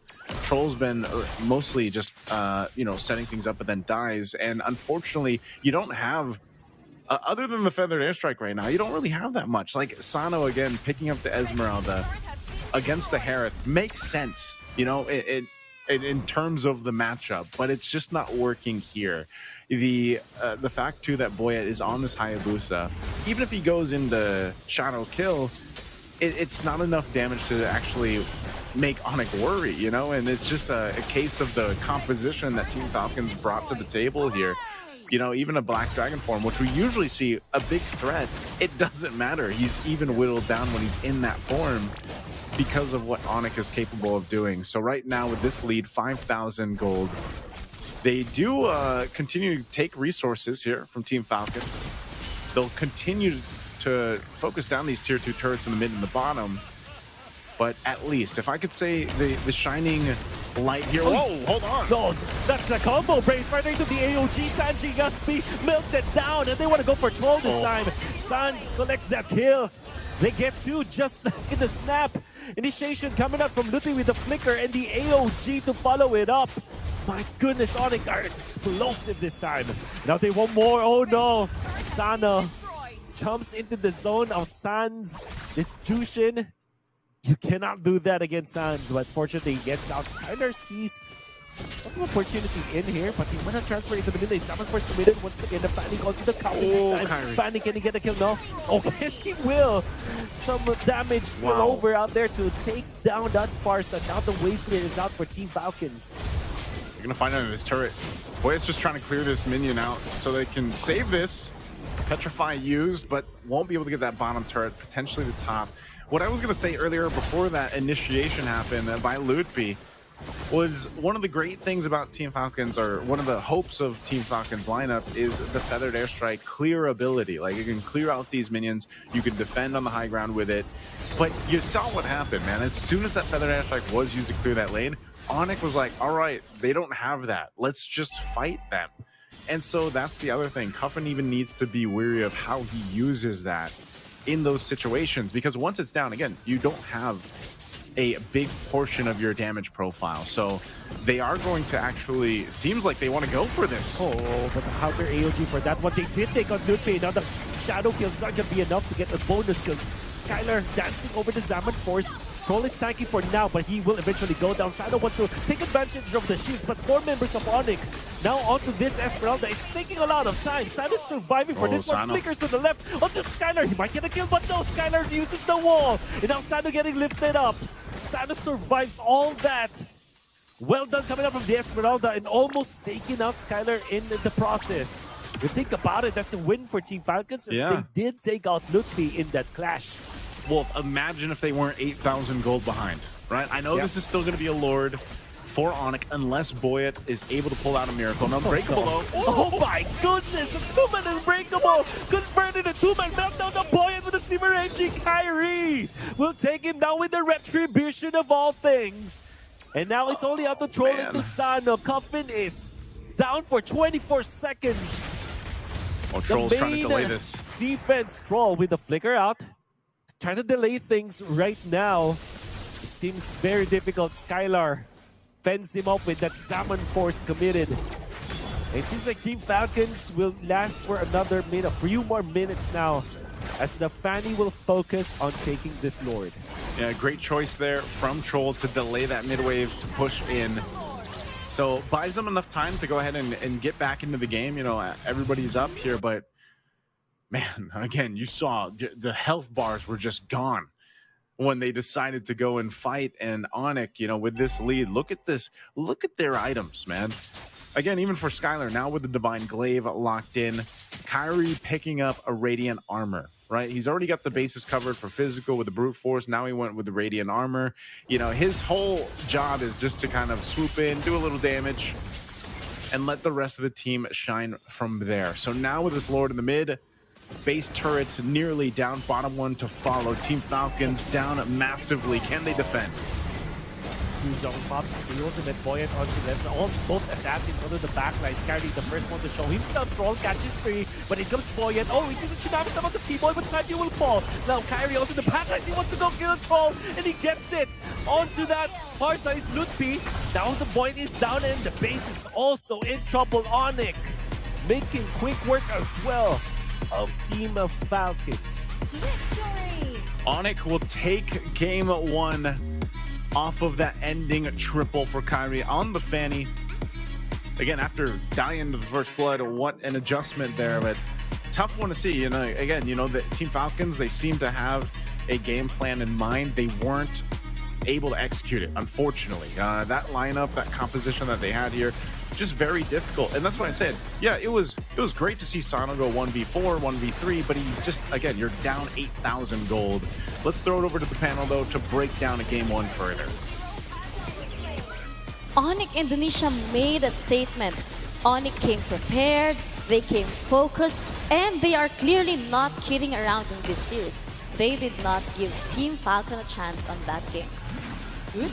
Definitely, yeah. They didn't even give them a chance to breathe. You know, they immediately, you know, dominated and they devoured the entire team, and they devoured the buffs. They controlled the map, full control of the map, full control of the game. But that's what we were expecting from ADNOC, anyways. You know, because this is usually ADNOC. This is how ADNOC plays. So they, you know, congrats for them. Not very surprised. You know, the typical ADNOC, actually. And I would just love to say that last kills by Kyrie. Yeah, yeah. On point. Intense. Yeah, Yes. it's on point. He's the king of Fanny, exactly, you know. But I salute Team Falcons for holding the door. Actually, they were holding the door as much as they could. Wasn't very easy, but they kept on, you know, trying to survive, trying to actually hope for a change in the game, but it was kind of too late for them. They were trying to hold it, the soldier, as much as they can. As for Team Falcons, they are trying to hold because they captured the 3 turtles, but they sacrifice a lot. Yeah, with it. Yeah, but Team ADNOC knows how to trade with it. Like, yeah. Okay, we will give you the 3 turtles, but we will take another thing from your hand. Exactly, exactly. And looking at the numbers, soldier, we can see much difference. Yeah, and overall 7 the difference in of course the kills, the gold, the towers destroyed, Lord slain. Although Falcon actually has the upper hand in the turtle slain, but it wasn't a good actually bargain in that case. It was such a bad bargain because they got 3 turtles, but did not benefit whatsoever from them. Of course. A lot of actually, like, you know, Skylar played amazing, Keyboy played amazing, Kyrie played amazing. It's very hard actually to choose this match who would be the MVP. I think it's going to be Skylar. Skylar for me. I believe it's going to be Skylar, or it might be also Kyrie. So let's see. Actually, it's none of them. It's Sans. Proved us wrong. Actually, Sans is the MVP. Sans he was playing with Zushin. He got 3 kills, 0 deaths, and 12 assists. To be honest, when you see the kills between them, it's totally different. Yeah. But Team Falcons, they are trying to make as much damage, like from far from using. They are trying to defend their bases, but Team Onyx, they are not giving any chances for them. Yeah, and the They are damage was trying not to enough. Targeting the damage dealer, targeting the carry, and they're not giving any simple mistakes. Yeah, that is very true, and the damage was not enough. In my comment before the match, I said the output, the damage output from Team Falcons, it's too low for their picks, and that's why they couldn't actually dish out that much damage to get kills on Onyx. So yeah. I know I said that this is gonna be a clean series, but please let us give Team Falcons the benefit of the doubt. Definitely. I still hope Team Falcons win. You know, I hope so. As I said, my mind says Onyx, but my heart says Falcons. Of course. Yeah. So. But what do you think they can do to, you know, come up on top for the game 2? They need to go for better picks. The draft pick was the problem for Team Falcons. Their skills, they're very skilled players. They're very amazing players. They've been in the World Championship a couple of times, so we know that they're actually good. But they need to, you know, fix their draft picks a little bit. Yes, because we know what is on the line here. Remember, the stake here is the prize pool of $900,000. During this tournament, we saw a lot of one-sided game in the first, but they shifted to like 2-1. Yeah. There's a lot like during the quarterfinals, during also the semifinals. So we are waiting until we will see the comeback from Team Falcons, and we will see like what is the announcer for their losses today. Maybe Falcon will surprise us, because as we said earlier, this game really, this tournament just keeps on surprising us. Yeah. So maybe they have something up their sleeves. Hopefully. Okay, I think the teams are getting ready for the game 2. Let's wish both of them the lucks. We will be right back after this short break. Abu Dhabi and UAE at the moment seems to be the epicenter of autonomous, robotics, and many other activities.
Running a business doesn't have to be complicated.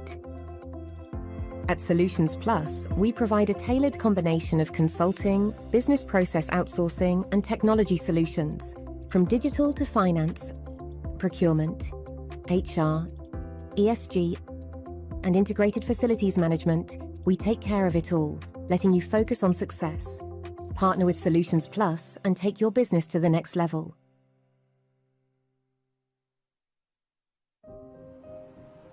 Health is the essence of who we are.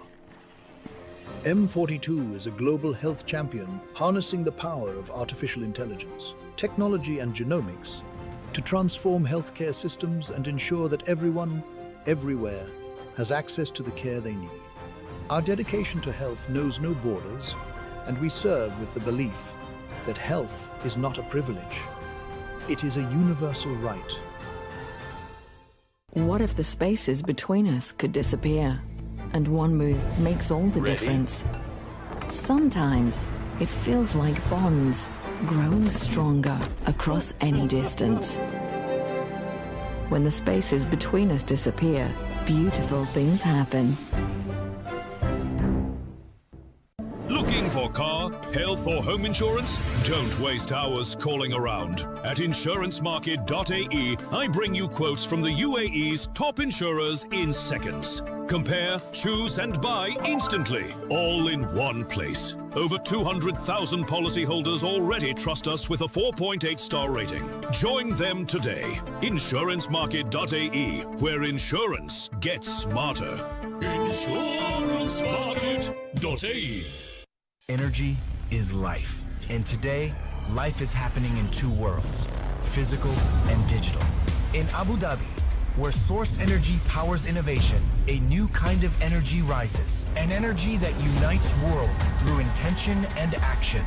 Where physical skills meet digital mastery, and next generation of champions are born. This is where talent meets technology. Where strength meets strategy. Where energy amplifies through action and powers the future. The games of the future, powered by ADNOC.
Welcome back to the quarterfinals of Games of the Future Abu Dhabi 2025, powered by ADNOC. Game 2 is starting right now, and we are heading straight into the ban phase.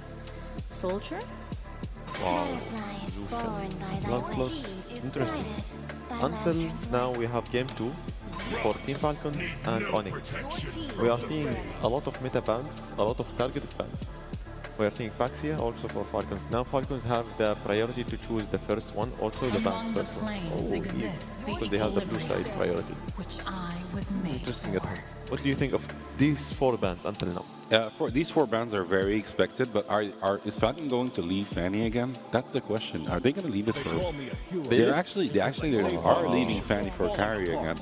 That's very interesting. That's very, very, very interesting. So just ban Lee Sun-Shin. Okay, yeah, well, if they won the challenge, then they get the challenge. Maybe now they know how to play around it.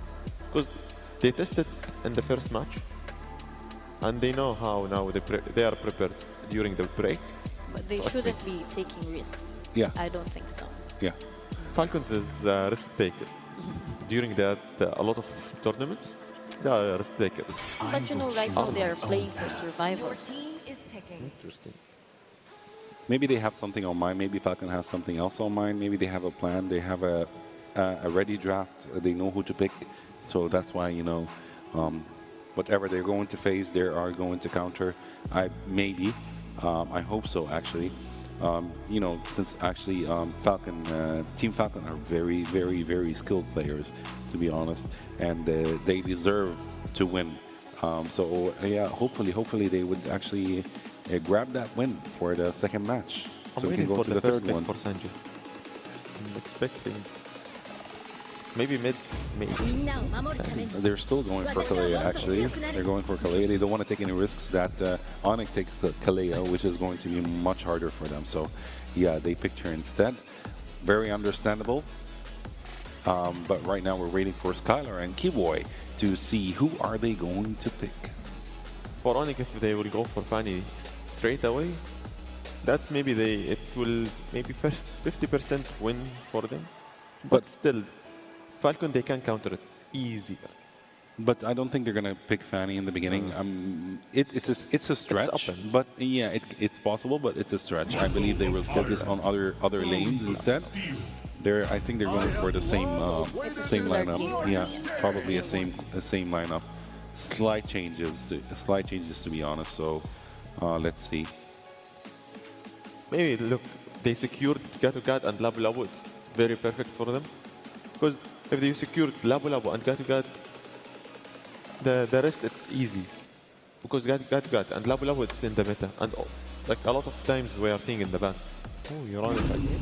Oh, interesting. Uranus was banned. And Kimi. And Kalia, Kimi, and Uranus for Team Falcons. But is actually Uranus going jungle, or is that a troll? So let's see. Are they going for the jungle phase or not? Let's see. Let's see what's going to happen in this match. Now it's Sans.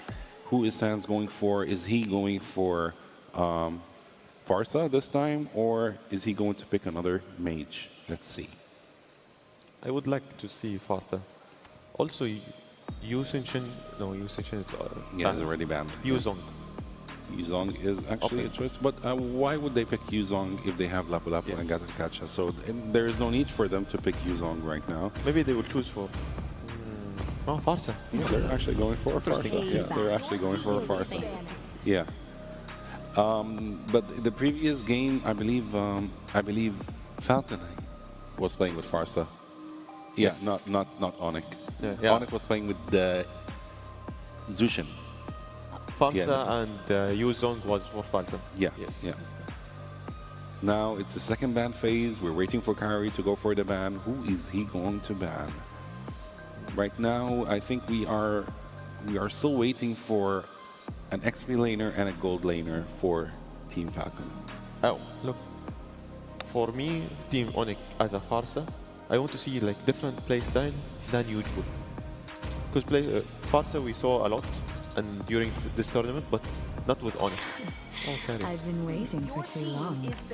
It's a very understandable ban since they don't want Lapu Lapu and Gatut Kacha to actually Get melted, basically. Yeah. So they don't want that to happen. It will give them a hard time to join the fight. So yeah, they played it safe and they're like, okay, let's ban her. We don't want carry headache, you know, in the match. So yeah, very understandable.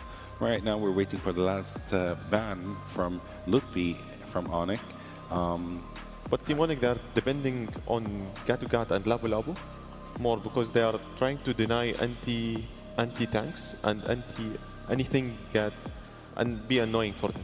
Yeah, definitely. That's a correct analysis from your side. But you know, and it's also very easy for Lapu Lapu and Gatut Kacha to go backdoor, you know, to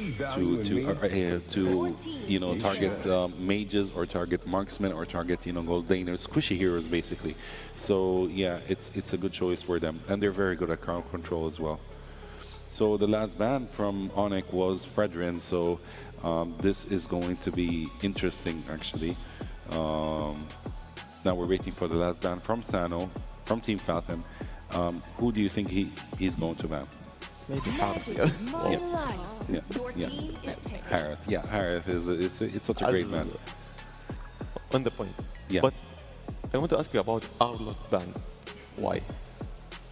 Probably because Arlott is such a great counter for Fanny, so they don't want that to happen in the second match.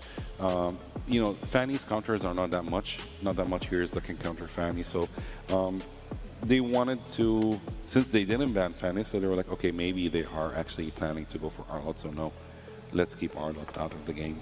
Or maybe Kari is planning to go for another hero like Suyo, for example, because I know he's very good with Suyo. At your service. Interesting. That's for me curious. I'm curious now. I want to see Granger, to be honest. Granger for Onyx. I'm speechless. Is he going for a jungle Granger, or is he going gold lane and leaving the jungle role to Akai and Lutfi, Moscow? actually? They're hovering on these both two.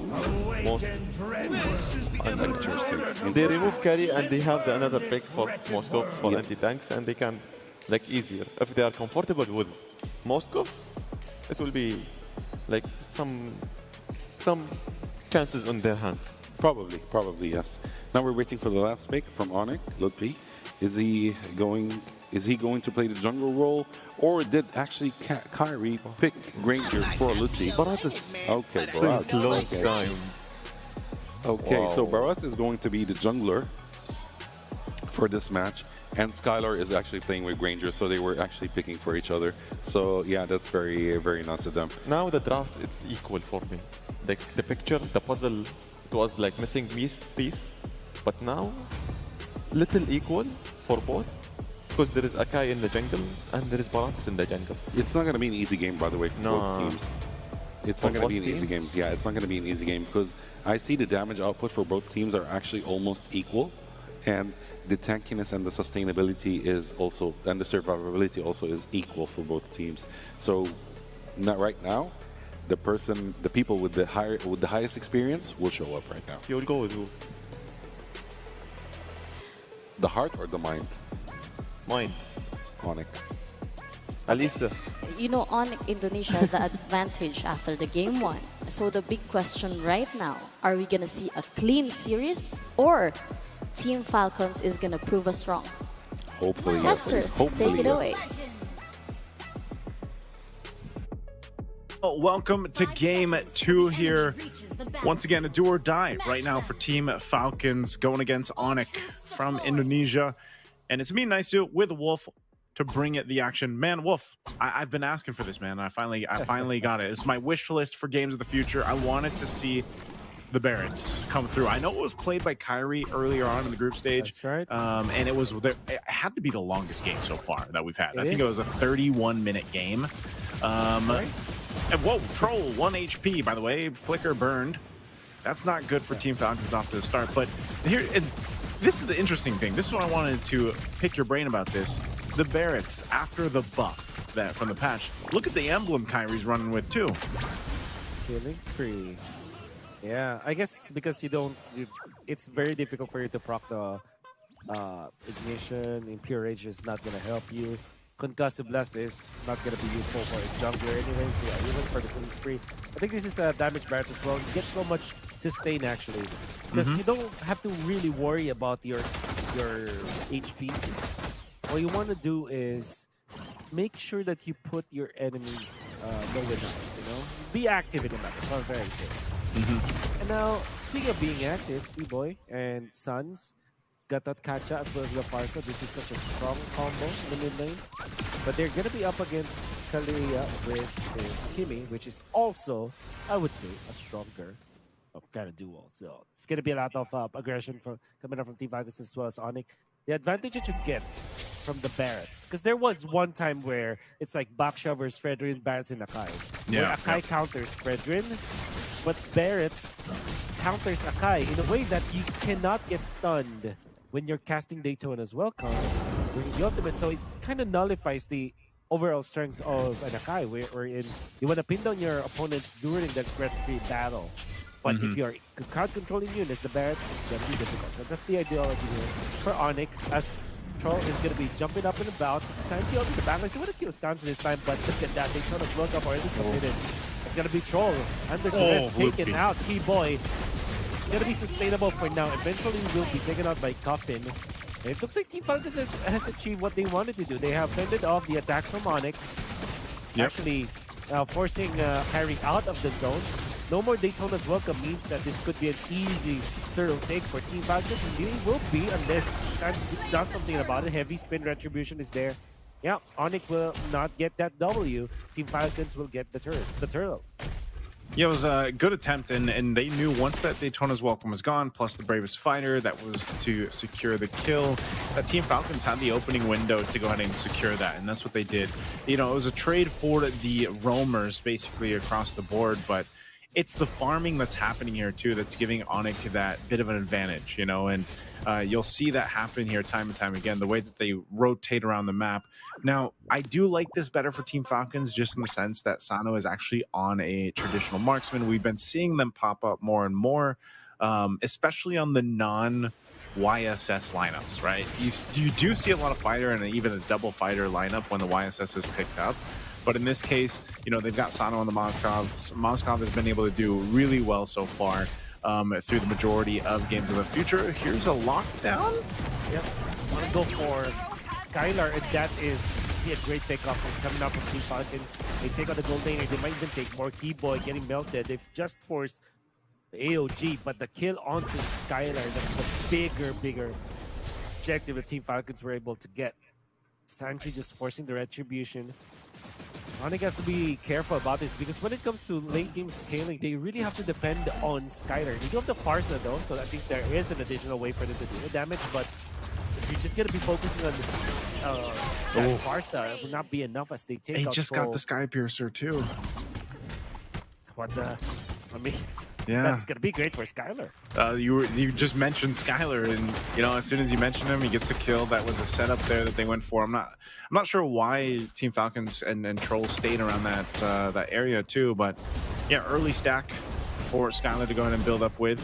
Turtle's coming up, so they're going to rotate to this. Even Skylar himself will go there. Again, Sano can stay in that lane, join the fight if he lands the SRD and decides he wants to. So right now, they're fighting for the control. Key Boy playing up front. Sanji doing the same. Feathered Airstrike drop down. They do have Skylar as well. SOD will not land as they have found Boyet. Should be an ambitious killer. Ludwig's still outputting the damage, but Boyet going to get out of his grip. Onyx will just be happy with that objective, neutral objective that they were able to take. No additional kills out there for Onyx. This is once again kind of that same situation. Oh, Key Boy! Trapped in a can he jump? Area he can where jump. Are there. He can probably jump. Oh, the heavy spin is there. There's enough stuns in the world for Team Falcons to deny the escape from Key Boy. And they did force out the Revitalize. One more though, that's the exchange. Troll. Great kill coming up from Onyx for sure, because that's a roam for roam trade-off. But yeah, Skylar Did I see that correctly? The Hunter Strike all of a sudden now picked up by Skylar? Yeah, so I think he rushed Skypiercer is what happened because he had it before he got the kill, so he got the stack. I believe that's the path he went. Yeah, so he had Skypiercer. Oh, a jump from Keyboy. Keyboy, they killed Coffin. That's the Kimmy. They might be able to push. Indeed, they will. 6 minutes into this game, they have already broken the turret in the mid lane for Team Falcons. That's a great pickup coming out from Onyx, from Onyx in Indonesia. Yeah, it's tough here because, you know, across the map, Team Falcons doesn't seem to be doing too bad, especially, you know, they got one of the turtles. They've been able to go ahead and make some moves across. Just, they have the one turret down on bottom, but when it comes to these fights, they're not really able to synergize really well. And again, I was going to say this before that last fight broke out. Unfortunately for Troll, he's having the same experience. You know, from game 1 down to game 2, it's really difficult for him to actually get the Tsunami Slams they're looking for. Again, you have to work against 2 Purifies. That's one thing. The other part is this, the Barretts from Kyrie. If he just decides to go ahead and Daytona's welcome Troll, it's almost an automatic kill. You're seeing the way he's playing into it. It sets things up so well with a feathered airstrike. They have control of this turtle, and Troll's just going to be zoned out. So I don't know if Team Falcons even wants to press this any further. Sanji will be fine. He'll be able to get away. But, you know, that's the thing. They're back in the... Oh, okay. That was Troll. Kyrie kind of missed it. Well, it was a difficult ultimate to get anyways. So it was in the middle of that pixel bush. Team Falcons might just, you know, go for their one last resort here, which will be Sano. Sano, yeah. Waiting for the late game. I think that when it comes to the value of the late game scaling, Team Falcons will have a better ultra late game compared to Onyx. Question is, can they get there? Ooh! Wanna go for this snag onto Lutpi. Lutpi is down very quickly at that. As Team Falcons will get a pick off finally after a long while. Sanji just chilling in the base, by the way, of Onyx, just cutting the waves. He's been cutting these waves for a while now. So he's doing work. That's literally what Sanji can do on this Uranus. Go ahead and cut those waves, get that turret down. They are going to get that top turret down by the work of Sanji, which is great. And if they continue to actually try to make plays like that, that all helps them. Again, they're just trying to catch up here. Onyx still in the lead. They're still working with this 1,000+ lead at this point. But again, you know, Team Falcons has to do that. They have to be able to set things up into the heavy spin or what have you. And like you mentioned, play into late game or even the ultra late game where then Sano is online. Cuffin will get there too. That's one thing that always happens with the Kimmy. You know, the scaling on it is really great. She's able to go ahead and provide the traction pulse, which will help them even further. And eventually, too, Sanji will be tanky enough to just kind of be in the faces of everyone from Onyx, you know, until, again, the itemization comes through you. There's already a Dom Ice here for Keyboy. They're building into majority of these second items right now. Even for Skylar, he's got the Malefic Roar, so he's got his 3 items locked in, plus the Rapid Boots. Lord is up, though. So I'm wondering if with everything that's happened here in the past couple minutes, which hasn't been too much other than some pickoffs, will Team Falcons contest this? They're going to keep Sano up top. Yep. He'll just throw the spear to join this fight. Where is Troll going to go for? Yeah, let's see. Lutpi starts the fight, trying to go for Coffin, but Troll actually lifts him up. Sanji onto the lines of Onyx. B-Boy jumping to nothing at this point. San's gonna be cancelled, but he did pop the feathered airstrikes. There will be a kill. Daytona's welcome being charged. Kyrie will just cancel that out. Oh, Sano will get that turret. Yeah, Sano will be able to push up top. It's gonna be good. So far, Team Falcons have won the macro battle as they have taken out the outer turrets, both into the top lane and into the bottom lane of Onyx. Whereas Onyx only got a kill onto Troll, which is, if you think about it, not that much of a problem for Team Falcons. I would say Team Falcons have won that exchange. Yeah, Sano's still staying up there too. Lutpi is there this time to kind of manage that wave. B-Boy goes in with the Unbreakable. Okay, they want to go. That's Sphere of Destruction connecting onto the back. Scroll is going to be taken out, but Skylar is in trouble. Skylar down. Now there is the kill. Kyrie gets the kill onto Sano, which is going to be massive. Heavy spin on coming up from Boya to take out Kyrie. That's the jungler of Onyx down. Massive win for Team Falcons, but they did lose their jungler. Their gold laner, I mean. But they take out the core heroes from Onyx. That's the jungler and the gold laner. Keyboy with 10% HP. They still want to fight this. Oh no, the Feathered Airstrike will not be combo with the Unbreakable. Sanji sees that he can get a kill onto Keyboy. They stop the Feathered Airstrike. Sans has to fly away from this Uranus. Unfortunately for Onyx, they will have the Flying Clouds in their favor. Skylar is here, and Team Falcons also feels that way. Gonna have to get back. Sano makes the beeline towards the top lane. Will be answered by Lutpi. Very smart for the Lapu Lapu to be there, but now look at this. Troll has the ultimate, has the flicker. They can make a play up top. Lutpi has to be careful about this. He does not know. Troll, there's the jump, there's the snag. Do they have enough? They have the damage. Lutpi still surviving for now. Bumps the bravest fighter. In comes Sans. But the outplay coming up from Sano is there. Troll will be in the exchange. Lutpi survives that for God knows how. And now Sanji, they will return the favor. Onyx wants to get a kill this time. Boyet mans the backlines. Onyx did not see that. A little bit of maneuver come from Boyet. He sees Kyrie. Just knocks him up. They find the Farsa, but Sans will just pop the Purify this time. And they know Onyx, they can just reset. They know that the heavy spin is not there, not available. As Lutpi is looking for that long lane defense. Up top, Sanji. Oh no, it's quite low. That's the Uranus. Oh, Kyrie is just holding this Lord. No, they want to go for this one. Fader, there's like, that's going to be the bonus welcome. And Kyrie gets the retribution up. Sanji taken out. In exchange for Keyboy, Kyrie surviving for now. Sanji's shooting the damage. Kyrie just mans up and just sacrifices himself. The deed is done. He was able to use the Daytona's welcome. That is the value to get out of it. He eats this Akai, then pops the retribution. And Onyx will get the Lord because of that.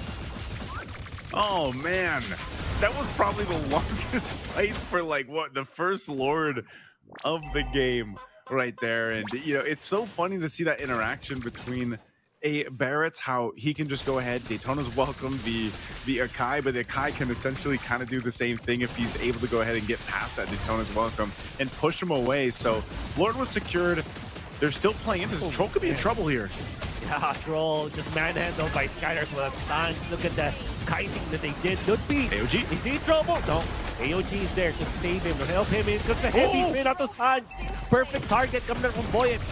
They take out the massive AOE coming out from Onyx. And what was that coming out from Coffin with the traction pulse?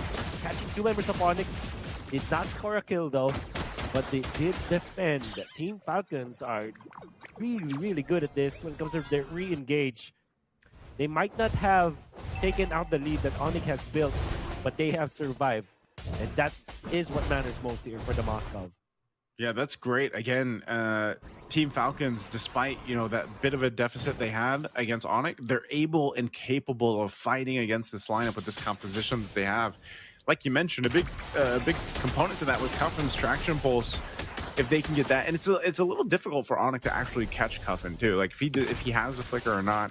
Again, this mobility that Kimmy has is difficult to catch. Plus the Moskov, so it's like that's why Troll has died so many times, man. Because he's the target for Onyx, and Troll in a way, as you look at the stacks here for Skylar specifically, for Troll, if he dies at this point, it's not too bad. As if he's able to just get a Tsunami Slam or, you know, even the title strike or whatever he's able to do is his job as a player. You're going to expect him to die many, many more times, but it's more so giving that space for Sano and Cuffin to an extent to go ahead and make this work. You know, Boyet as well has been so good on the Akai, 3-0-5, using that heavy spin the way that he needs to. And you're looking at the items falling into place for them now too. Looking at Sano, completely online. I know there's a little bit of an advantage here for Skylar, but Sano is where he needs to be. He picked up the Malefic gun too. He's most likely going to have the Wind of Nature next, so he has a little bit of that defense.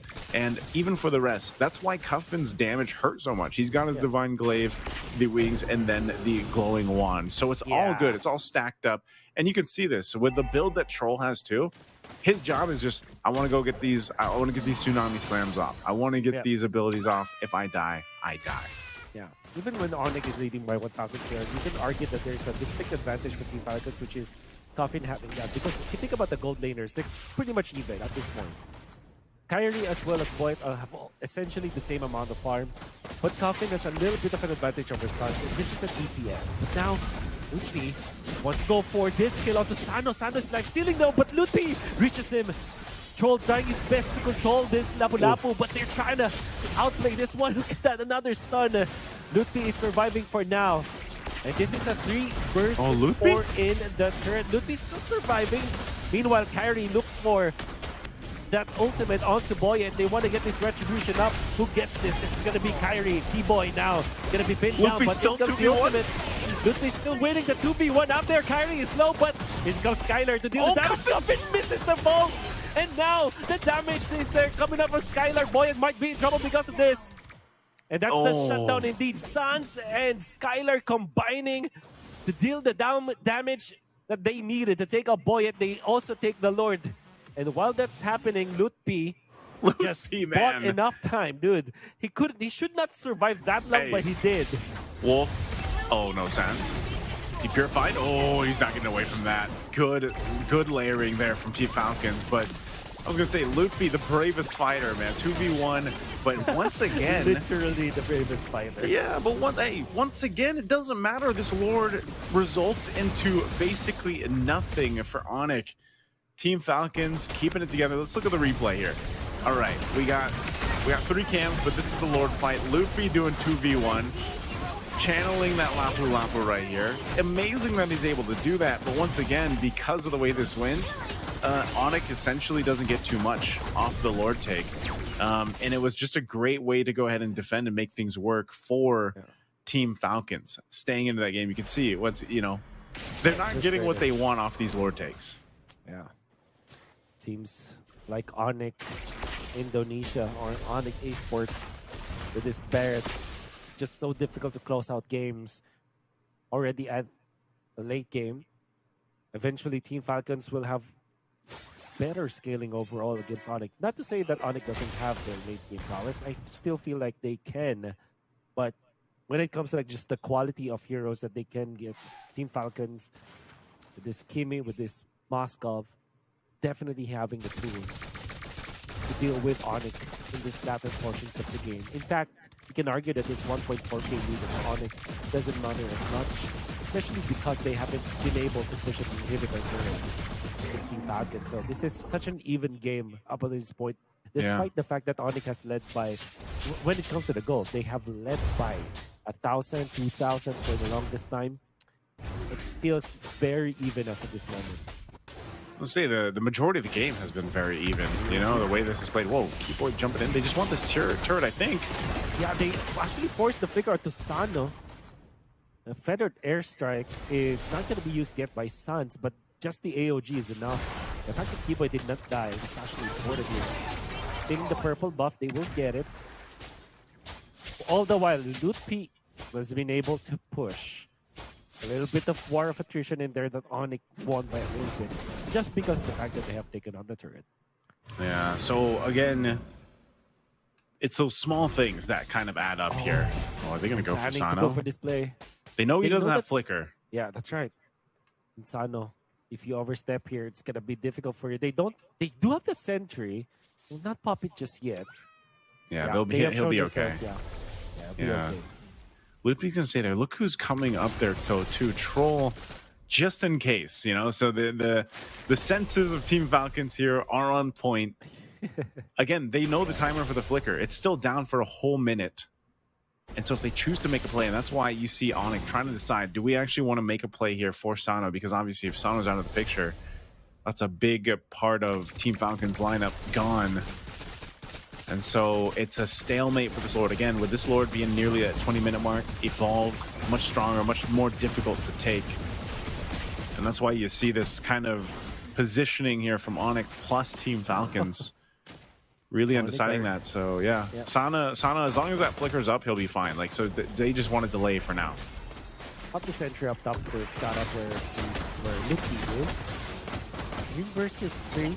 Upcoming in this Lord fight, Lord pick, or the Lord pick. Sans is far away as well as Lutfi. And you would understand why the Moskov is far away. Can just pop the SOD. That's a classic play anyways. Sun's gonna be scouted out by Troll. Onyx are just biding their time. They want to go on to troll this time, but it's the feathered airstrike. At this point, though, that's just a 26-second cooldown, so it's to be okay. Plus, I think he's taking purple, I think. Probably. Yeah, he should have it. I think they're still going to wait there patiently until they get the signal from the rest of Onyx. Right now, Team Falcon's willing to fight. Oh, the heavy spin committed very early on as well as the ultimate. Oh, the SOD onto Skylar. Skylar in trouble onto Sano. Oh, Skylar. Ooh, Sano is going to be able to take out Skylar. And now Kiboy might be next. Sano looking for a target to lift up those stuns. Is bursted down. 3 members of Onyx gone just like that. And it seems like Team Falcons are just so clean with it. And it's all started by an SOD. A heavy spin that Onyx did not expect. Now they're pushing. They do have all the damage in the world. This is Kimi and Moskov. Lutpi and Kiboy, can they defend? So far, they have cleared out the bottom lane wave. Team Falcons will push in the middle. Sans is still so far out. 20 more seconds that they have to wait now. And 2 lanes of minions going in. There's a tsunami slam on it to Kiboy. Kiboy will not be able to defend. Lutpi, can you go up against 5? Looks like the answer is no. He's getting belted down, and that's it. Team Falcons, for the 3rd time, or maybe 4th time. How many times have we seen these guys force a game at number 3? Oh, Team Falcons! Off a 1 delayed Lord Take, choose the fight. They gotta be proud of that one, Wolf. That took so much discipline from them to wait for those battle spells to be up, to wait for the right resources to be up, to join this fight for that Lord later on. And like you said, you know, it was the positioning that just caught Onyx off guard too, you know, and it was great Spear of Destruction, by the way, earlier on, that allowed Sano to go 1v1 against Skylar in the jungle there. So just great to see. We're going to throw it over to the panel to break down a game 2. Wow, wow, wow. Surprises are coming. I did not expect that one from happening. I have no words. No words. Soldier? To be honest, little bit I was predicted because Team Falcons, sometimes they are giving one chance. Let's test what's going on. And if we will lose, this is our mistake. But if we win, this is another chance we are making. So they won the second match. It was a close game for both. It was Onyx sometimes like they are winning in the beginning, but Team Falcons, they are like they know how to focus in the game. They know how to minimize the little mistakes they are doing in the first. That is very true, actually. Congratulations to Team Falcons for this win. They had amazing control over the game from the beginning of the match until the end.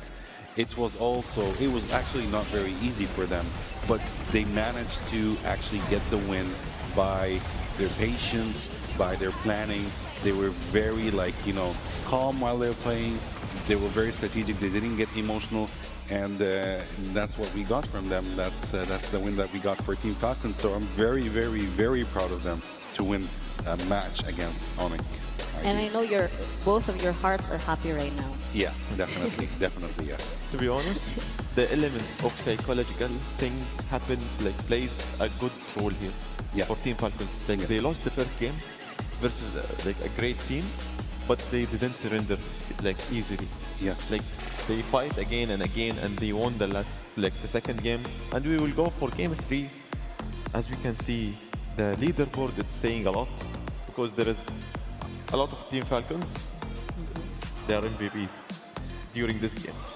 Actually, yeah, it's very hard to choose who is the MVP for this match because all of them, they did a great job, a wonderful job. Maybe Sano would be the MVP, or Cuffin in that case, or maybe someone else. Maybe I think Sano. I'm betting on Sano. Maybe it's Sano or Cuffin or Boyet. Showed us a good game. Yeah, 3 of them. Actually, Akai did a wonderful job. He was protecting his team with all he got. Boyet was actually such a team player this match. And he was actually forcing Onyx to disengage fights that they wanted to go for. So kudos to Team Falcon for this win. As we can see, the scores, the gold was very close, towers destroyed were close. ADNOC actually had the upper hand in the Lord's lane and the Turtle's lane, but in the end, Falcon, with their patience and their calmness and their strategic playing, they got the win. And that was a long fight? Yeah. 21 minutes. Yes, it was such a long fight. It needed a lot of patience, and that's what they got for their patience. And this is not really what I expected. But I am really happy that Falcon won, because we give them the benefit of the doubt and they proved us wrong. Yes, definitely. As we can see, Troll is the actual MVP with Kalea with 1 kill, 7 deaths, and 9 assists. To be honest, he deserved it, because in the game he played a very good role. Like during the game, during the team fights, he was disengaging. He was sometimes initiating the fights. Yeah. Because Team Falcons was in this game was focusing on the early fights more than like mid game, because early fights sometimes they're giving you the priority to having more items, more gold, more advantage, and more like focusing on the map, and you can control the map easier. That is very true. And you know, for the last game of this series, I think they're still gonna give us a good fight. Hopefully, For yes. sure it's gonna be a good fight. I'm very excited for the last match. The last match is gonna be on fire, because Team Falcons right now, they have very high spirits, and ADNOC, they want to prove themselves that they actually deserve to win. So it's not going to be easy for both teams, and both of them, they want to actually win. So, and you know, after a loss like this, since in the first game, ADNOC wins, and then now it's Team Falcons, mentally right now, how does ADNOC feels, you know? Because honest, everyone is expecting them. I want Team Falcons and Team ADNOC, they need to focus again. Like, just forget what happened in the past. To reset. Just reset your settings in your brain cells come back, and you will, like, both teams will do really good in the last game. Because it will, like, one mistake, you will fall apart. So just count it really good. Yes, I really, agree. there are lots of surprises. So I just cannot wait for Game 3. We will be right back after a short break with Game 3 on the way. See you guys. Abu Dhabi and UAE at the moment seems to be the epicenter of autonomous, robotics, and many other activities.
Running a business doesn't have to be complicated.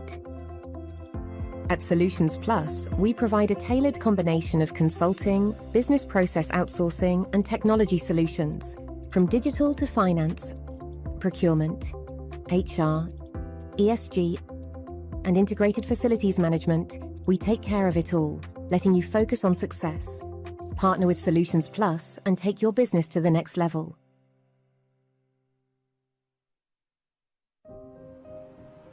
Health is the essence of who we are. M42 is a global health champion harnessing the power of artificial intelligence, technology and genomics to transform healthcare systems and ensure that everyone, everywhere, has access to the care they need. Our dedication to health knows no borders, and we serve with the belief that health is not a privilege. It is a universal right. What if the spaces between us could disappear? And one move makes all the difference. Sometimes it feels like bonds growing stronger across any distance. When the spaces between us disappear, beautiful things happen. Looking for car, health or home insurance? Don't waste hours calling around. At insurancemarket.ae, I bring you quotes from the UAE's top insurers in seconds. Compare, choose and buy instantly, all in one place. Over 200,000 policyholders already trust us with a 4.8 star rating. Join them today. Insurancemarket.ae, where insurance gets smarter. Insurancemarket.ae. Energy is life. And today, life is happening in two worlds, physical and digital.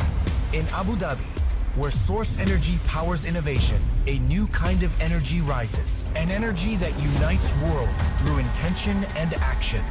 Where physical skills meet digital mastery and next generation of champions are born. This is where talent meets technology. Where strength meets strategy. Where energy amplifies through action and powers the future. The games of the future, powered by ADNOC.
This is it, Game 3. Welcome back to the quarterfinals of Games of the Future Abu Dhabi 2025, powered by ADNOC.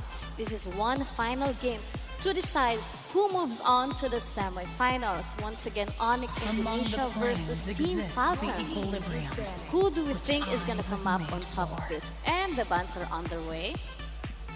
As we can see right now, of course, from ADNOC, we have 3 bans already made, which is Fredrin, Uranus, and Eve. And from Team Falcon, we have Zushin, Basha, and Lancelot. For Team Falcons, Zushin, Baxia, and Lancelot, it's very good against ADNOC. It's meta ban until now. But Eve, Uranus, and wow, the last one. Fredrin. Yeah. Actually, as you can see, Uranus might be the only target ban. Actually, yeah, it's the only target ban right now because Uranus, the previous match, was very annoying, extremely annoying, actually. So they're like, no, we don't want to deal with that anymore. They will deny it. Better. Yeah. So we can see, they're going for YSS. YSS as a first pick. That's actually such a great choice, of course, from Skylar, but I believe he's going to pass it on to Kyrie. Now, Adham, the mistakes will count. Now, the last game, 1-1. So the team is playing in the safe mood. They are going with the safe picks more. Like Yusin Shin as a first pick, as a jungler. It's better to choose and like, just lock in. Kalia. And Lapu Lapu? Yeah, Kalea and Lapu Lapu. That might be Lapu Lapu. We have a lock on Kalea already, and we have a lock on Lapu Lapu. So this is going to be actually interesting.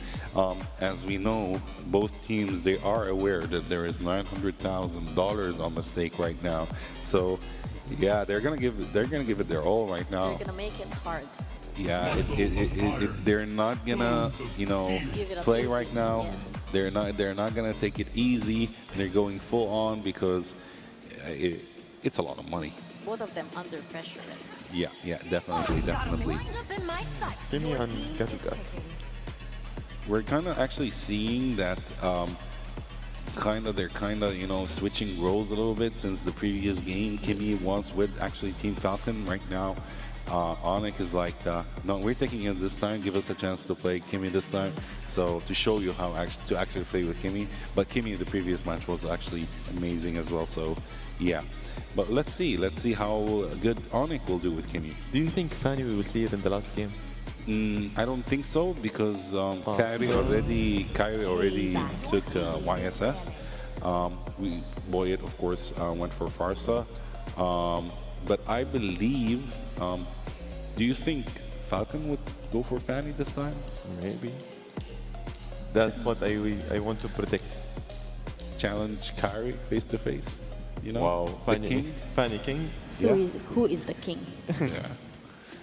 Maybe they might do that. Who wants to be the king? We will know if they're actually going for a for a Fanny pick after, of course, the second phase of the ban, where actually the first ban in the second phase is going to be Claude. Right now, we're waiting for Kyrie to ban Carrie. So Kyrie is banning Carrie. Wow. Maybe we'll see Moscow this game more than Carrie's out. They have got. Maybe we'll see Paratis as the last game. Akai, no. Maybe Akai. Yeah. Maybe Akai from Team Falcon. Maybe. Also Grok is open. Grok is open. Probably it's the last card that ADNOC would go for, since they still can go for Xborg still. Harith. Harith is still open. Xborg is still open. Yes. Harith is not. It's out. Not anymore. Thank you so much, Soldier. No need to mention. Actually, yeah, Harith is such a fun hero to watch, but unfortunately, we're not going to see him in this match. Right now, we're waiting for the last ban from, of course, ADNOC.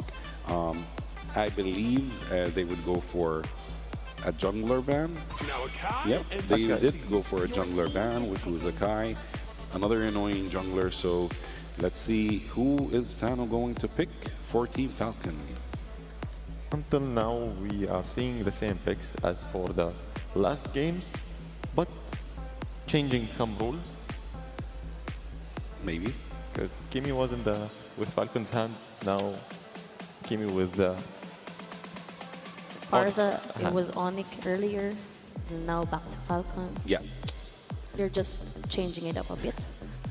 And as we can see right now, the coach is giving instructions to the Falcon. So we're seeing Ranger with Team Falcon. Interesting. So yeah, kudos to the coach on this pick. It's not going to be easy, of course, but if Granger is well fed, then yeah, wow. He told him, choose Granger, don't be scared, choose Granger. Exactly. Be a strong.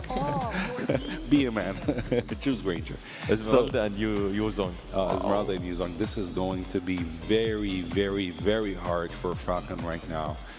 We have a world of crowd control and Hayabusa. Burst damage, actually. Wow. Hayabusa as the last pick. That's Choose it. Don't be scared. Risk it for the risk. Go for Fanny. Scratch and win. Go for Fanny. Is he going for Hayabusa, or is he going to change his mind in the last minute? The coach is speaking with them, giving them instructions. Are you guys sure you're going for Hayabusa? Are you guys sure you're going to go for it? Are you confident with it? Yep. Are you going to get this win? And they said, yes, we're going to get this win. So Hayabusa is the last pick for Team Falcon. This is going to be an interesting match.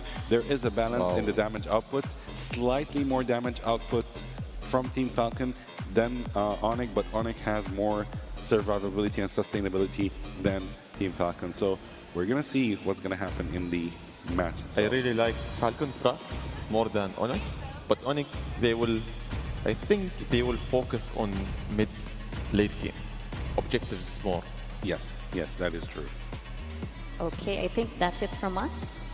Strategies are locked in. This is Game 3 quarterfinals, final game of the day. Casters, take it away. And once again, for the last time for today, welcome everybody here to the stream and watching over there live in Abu Dhabi. It's Games of the Future 2025 MLBB, and it's down to one game in this quarterfinal match between Onyx from Indonesia versus Team Falcons. Game 2, hey man, Team Falcons surprised us, Wolf. I would say, that was a phenomenal game for them.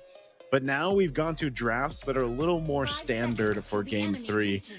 Even on both sides, it's something we've seen a whole lot of. These picks are the current meta for the most part, basically. And it's just funny because through this series alone, you've seen very different shades on both sides, right? But now to this, it's basically a balanced composition of let's see who executes better in this fashion. Yes, you have potential to start faster than the other, I think, on both sides. But, for the most part, it's Boyet's best pick that he's performed with so far. It's Trolls. He's played back-to-back to Kalea games, man. Cuffin on the Farsa. And the same can be said over here for Onyx. You've seen these guys essentially play these heroes time and time again.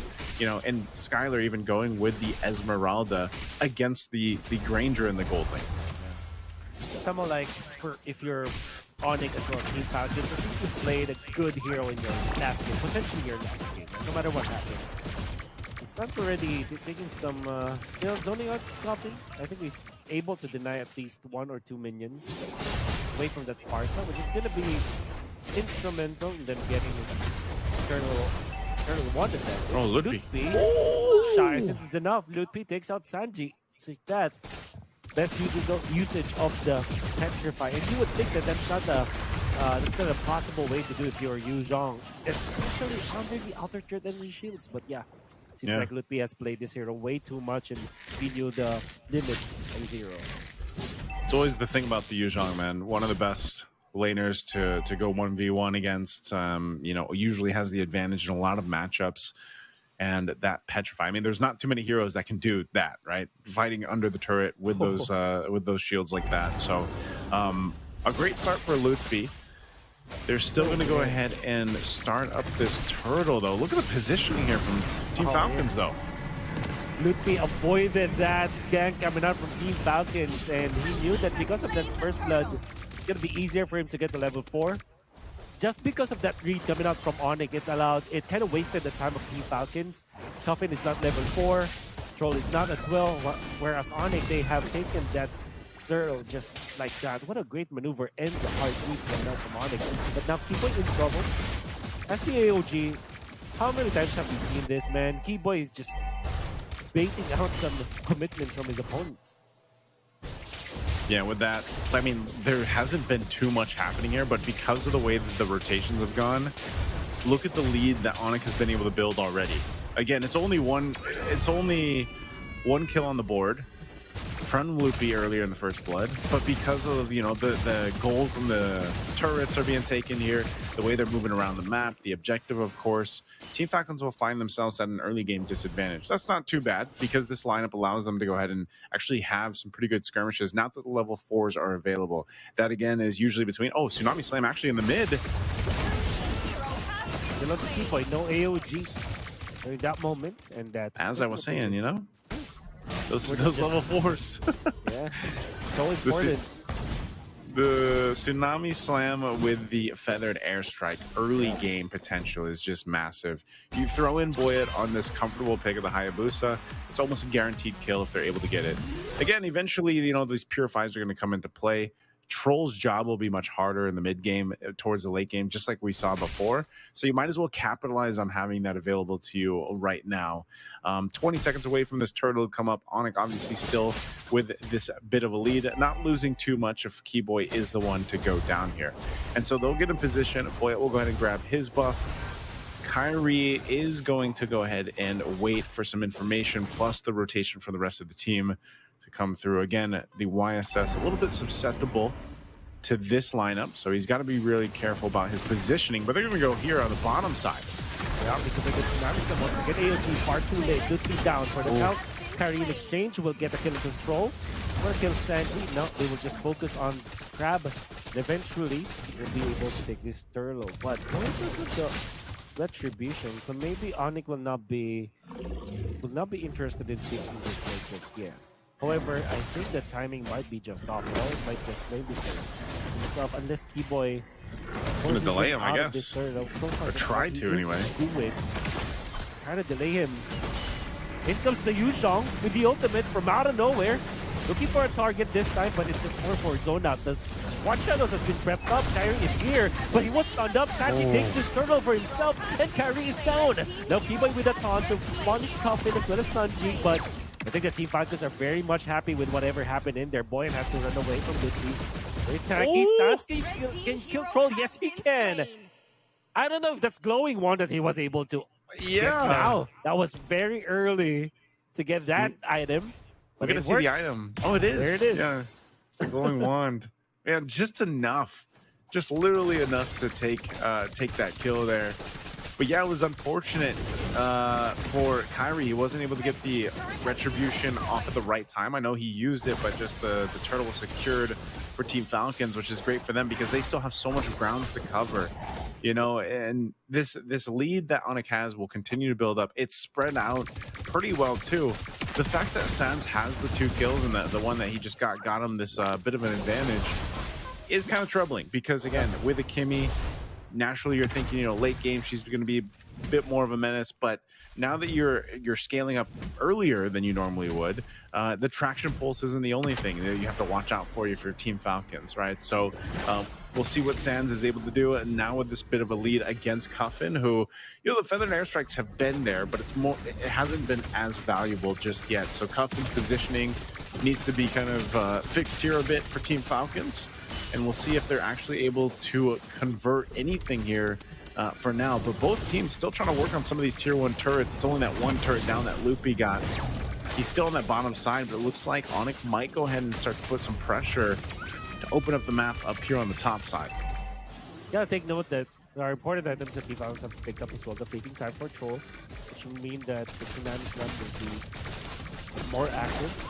They utilize more. Skyler picks up the almost 7 minutes in. You can expect him to have more items apart from that.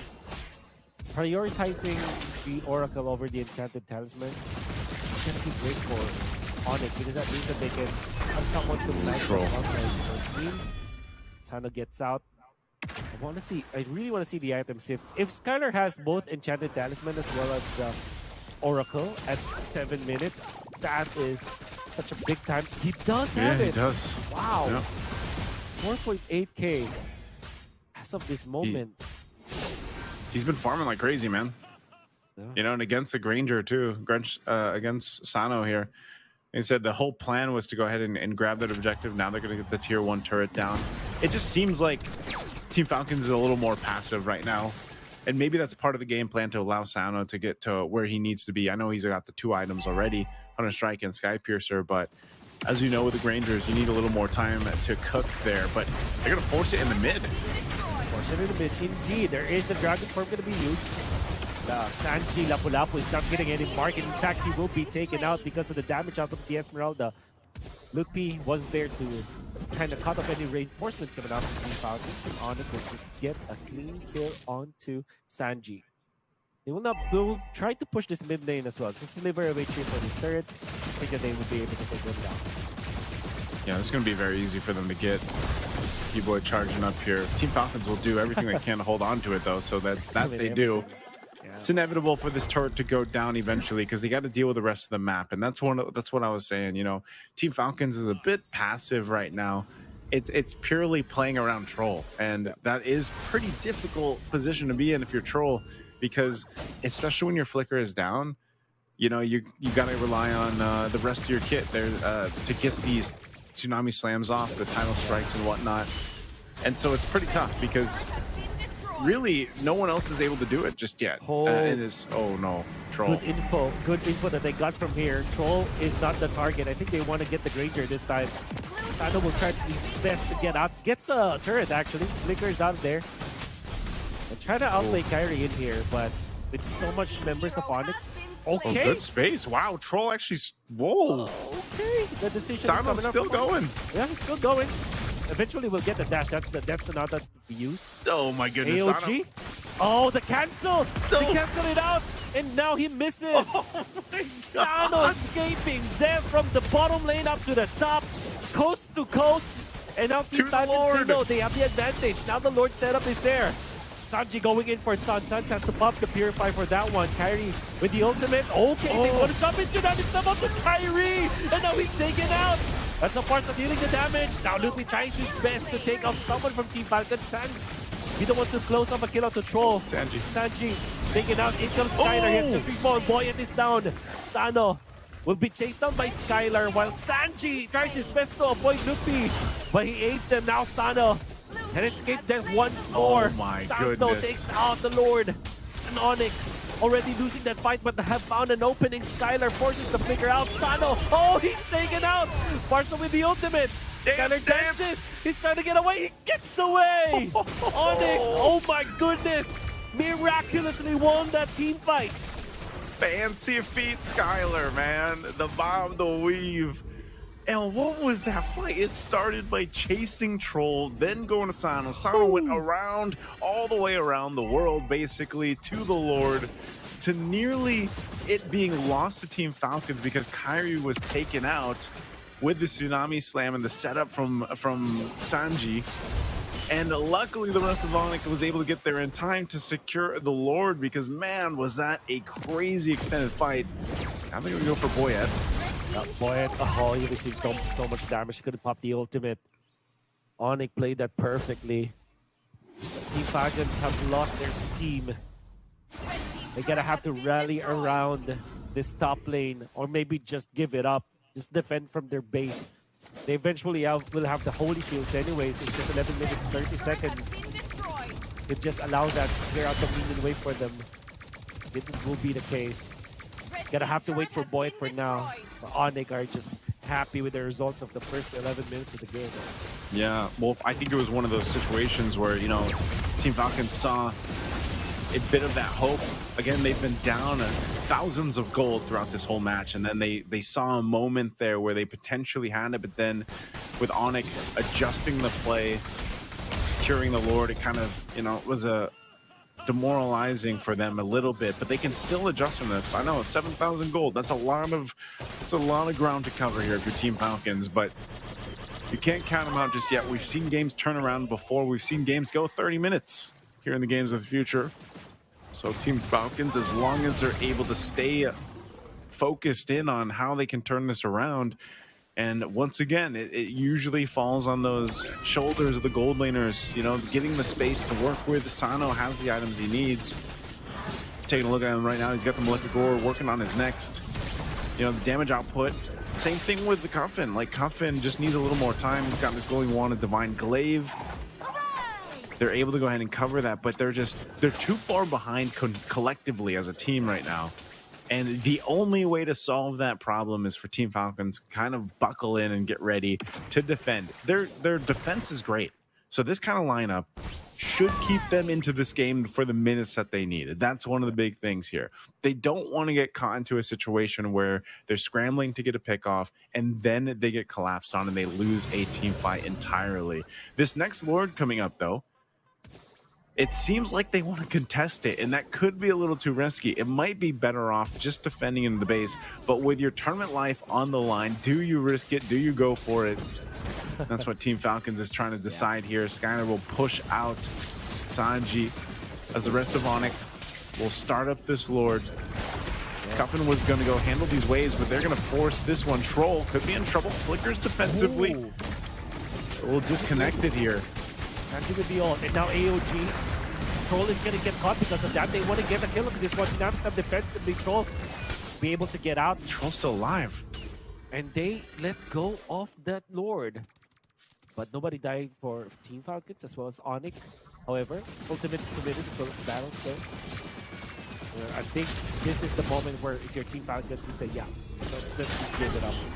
Be waiting for 11 seconds. Yeah, they will get it. So they're going to be waiting for more. I think the idea here is you delay the Lord spawn so that the ultimate coming out from Loot P will be available as well as the AOG. So this is the prep work that ADNOC is doing now up against Team Falcons. This shows us too, you know, throughout the series, Wolf, that even with big leads, like thousands of golds of worth of a lead, there's still the potential chance that a team can like turn that fight around, you know, and it really just depends on the lineups that are in play, but also the execution of Team Falcons here in that case. A big part of it, though, is if you're playing with this kind of lineup that does have a good high ground defense, good clearing capabilities, is getting the most use out of what they have. That being, in this case, also Cuffin's Feathered Airstrike, being able to clear out what they have. If they use the shotgun, Attraction Pulse already thrown out. Oh, Black Dragon Form. Feathered Airstrike for the defense, but the Petrifies there. AOG to follow. Now the Farsis just knocked them up in the air many times and he's taken out. Now they want to go for Sanji. Sanji gets out of there. Troll trying to save what he can. And boy, it will not be able to get any kill out of that. But they did take out two. Just going to go for mid. Gonna go for mid for now. If anything, Team Falcons are happy with this. It's a 1-for-2 trade-off. I thought that Boyd wasn't able to get any value of the ultimate, but apparently they got two. Exactly what I was talking about, man. You know, it doesn't matter if they're down 8,000 gold with this kind of composition. They're actually in a good position to defend. And they can do it again as they go, and even if it's the next Lord. Now, if it's delayed and it's an evolved Lord, might be a little bit more difficult. Traction Pulse. Oh no, Skyler has to be careful about this. Nothing is alive. That's the ultimate. Now they're being locked up. Now Sanji getting punished as he overextends in front of Kyrie. Kyrie and Suns are prepared for that. And Skyler just acted as a bait. Team Falcons didn't connect completely well. That's why they have the Sanji, but they want more. Oh, the Purify might not be able to save it, but Kyrie's there to save the day. Boy, it is going to be punished. Oh my, Kyrie peeled for Suns. That was a great play coming up from the Sky King. And they want to push this mid lane now. It's going to be the Feathered Airstrike. Saving the day as well for Team Falcons. Tsunami summoned the Esmeralda. Skylar is alive for now. Suns going to be there to threaten the members of Team Falcons. ADNOC will claim the kill onto the turret down the bottom lane. How about that play from the Sky King, Kyrie? Great from Kyrie, but again, I got to give it up for Team Falcons. They tried to make something happen. And in this scenario, Wolf, sometimes they have to do that. If they try to make a miracle play, then and you're down 10,000 gold, there's only specific things that you're able to do to turn this game around. That could have been one of them. So you can't discredit that attempt. They are going to go ahead and face off against this lower take. It's being quickly worked on, but keep an eye on Troll. He's got the flicker available. ADNOC knows it too. Like, they respect the potential here that Team Falcon's lineup actually has with this, and it could quickly go wrong here. Troll waiting patiently. Good. Honestly, go ahead and start this up once again. Troll is such a big piece to this puzzle for Team Falcons to potentially turn it around. ADNOC has to spot this out. That's why they're staying on this side of the brush too. Gotta hold the Lord. They're gonna jump in. Gonna jump in indeed. Now everybody's being seen because for mounting Shocker, Sanji does not have the ultimate anymore. And so does Ludwig. The Petrify combo is there. No kills just yet. And then comes the Feathered Airstrike, also not gonna be as effective as you would think. Team Falcons has to mind their minion wave. Now there's gonna be a Tsunami Slam out of there. Patrol to get out. Will get out of harm's way coffin. His ultimate is gonna be back up soon, but Kyrie has already worked onto that Lord quietly as the rest of ADNOC were just able to zone out the members of Team Falcons, keep them busy. Although while Kyrie was able to get that Lord.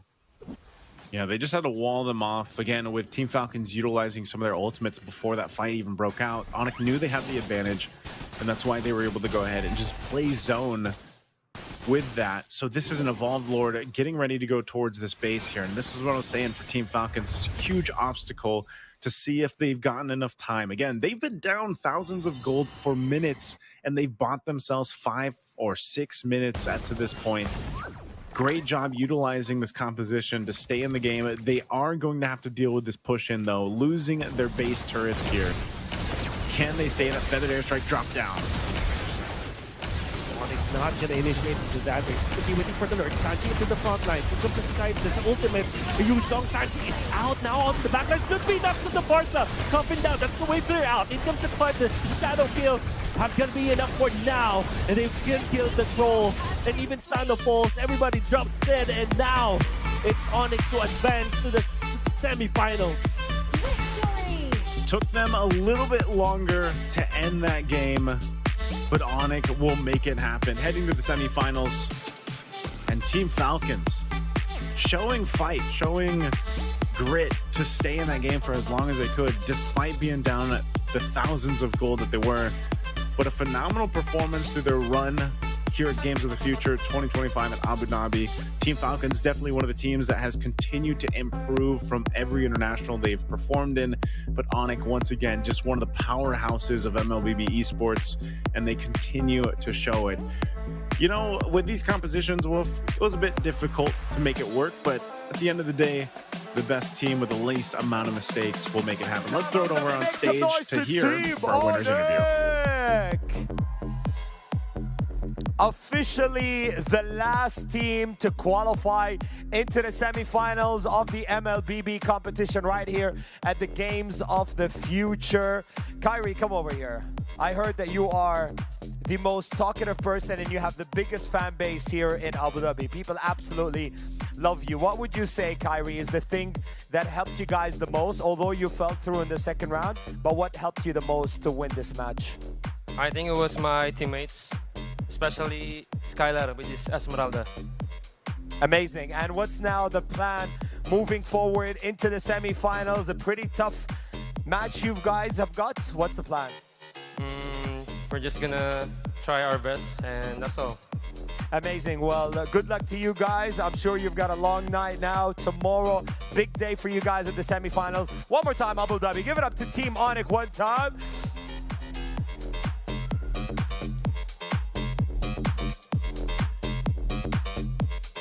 What a way to end it! After a tied series, ADNOC Indonesia step up and secure Game 3. But let's be clear, Team Falcons did not make it easy for them. Yeah, definitely. It wasn't easy at all for ADNOC. They made it very hard for them. They actually had a huge chance to win. But unfortunately, ADNOC had the upper hand on that, and they actually grabbed the win from Falcons. But kudos to Falcons for this amazing skill, world-class skills. To be honest, yeah, ADNOC know how to execute it under pressure, and they secured the place for semi-final. Definitely, of course. But as you said, it wasn't easy. It wasn't tight, serious. Yeah, it was very serious. It was very tight. But yeah, we expected this from Onyx. You know, I expected a comeback from Onyx, to be honest. Yeah. Yes, but everyone was expecting a cleaner series, you know, but Team Falcons had other ideas, and I respect them for that. Definitely, definitely. Kudos to Falcons, hard luck, and wish you all the best. And we are going to see you in the World Championship very soon. Soldier? To be honest, we will not say goodbye to Falcons. Falcons will watch, because some of the games, when you are playing with experience versus experience, you are getting more knowledge about the game, about the new strategies, about the new play style. So everyone is like going out from here, they are winning. Yeah, definitely, definitely. Winning the prize pool, winning the strategies, winning the mentality for the stage. There's a lot of like winning things when you think about it. Yes, that's for sure. And as for the highlights, of course, Onyx, of course, had 19 kills, 8 kills for Falcon. Total gold, of course, Onyx had the upper hand. 10K more. Yeah, 10K, around 11K, almost 11K actually. That's a big difference. Yeah, that's a huge difference. Towers destroyed 8-2, Lord slain 3-0, Churchill slain, also Onyx had the upper hand. So yeah, Onyx was actually in control of the match more than Falcon, but Falcon was not making it easy for them. Yeah. They were dominating clearly. But again, as we said, we really thank Falcon for giving us a good fight, because it's the last match of the day and they gave it to us. Exactly, exactly. Who do you think is going to be the MVP for this match? For me, Sans, because he was very good at his playing, but Yuzong, I want to give him an MVP from my side. Why? Because he was trying to not let Farsa enjoy her ulti. Yeah. Like denying every ulti she's doing. Like now you learn a lesson. Don't pick Farsa against Yuzong. For me, looking at the numbers, I think Skylar. All right, we'll see right now. It's actually Kyrie. Kyrie is the MVP. Of course, he was the jungler with Yisun Shin, and he scored 5 kills, 2 deaths, and 7 assists. And he has a lot of fan base here. Yeah, definitely. He has fan base all over the world. I'm not sure if they on live if they can hear, but they are screaming for Kyrie here on site. Yeah, they are. To be honest, Onyx won like the semi-finals test. It was a test for them. If you pass, you will go to semi-finals and you will have a new place for you. And there was a lot of tests now, because we saw in the quarterfinals there is 4 tests. And the FYJ won. Aurora Gaming won, Aurora Gaming Philippines won, and the last and not least, Onyx. Yeah, so now the semi-finalists are locked in. So we know who are competing for tomorrow. And as we can see, the first match will begin at 3 p.m. UAE time, starting with DFYG versus Aurora Gaming and Soldier. The next fight will Aurora Gaming Philippines versus Onyx. That's gonna be a hell of a game. It's an early final, by the way. Yeah. The second match is gonna be an early final. So, oh my god, And when you think about it, you want to explain it, but I want to see the game. It's actually happening. I believe whoever is gonna win, my point of view, whoever is gonna win from Aurora PH and Onyx will get the championship. Wow. He decided from now. Yeah. But for me, I want to see the first game, because I like the beginning of the day.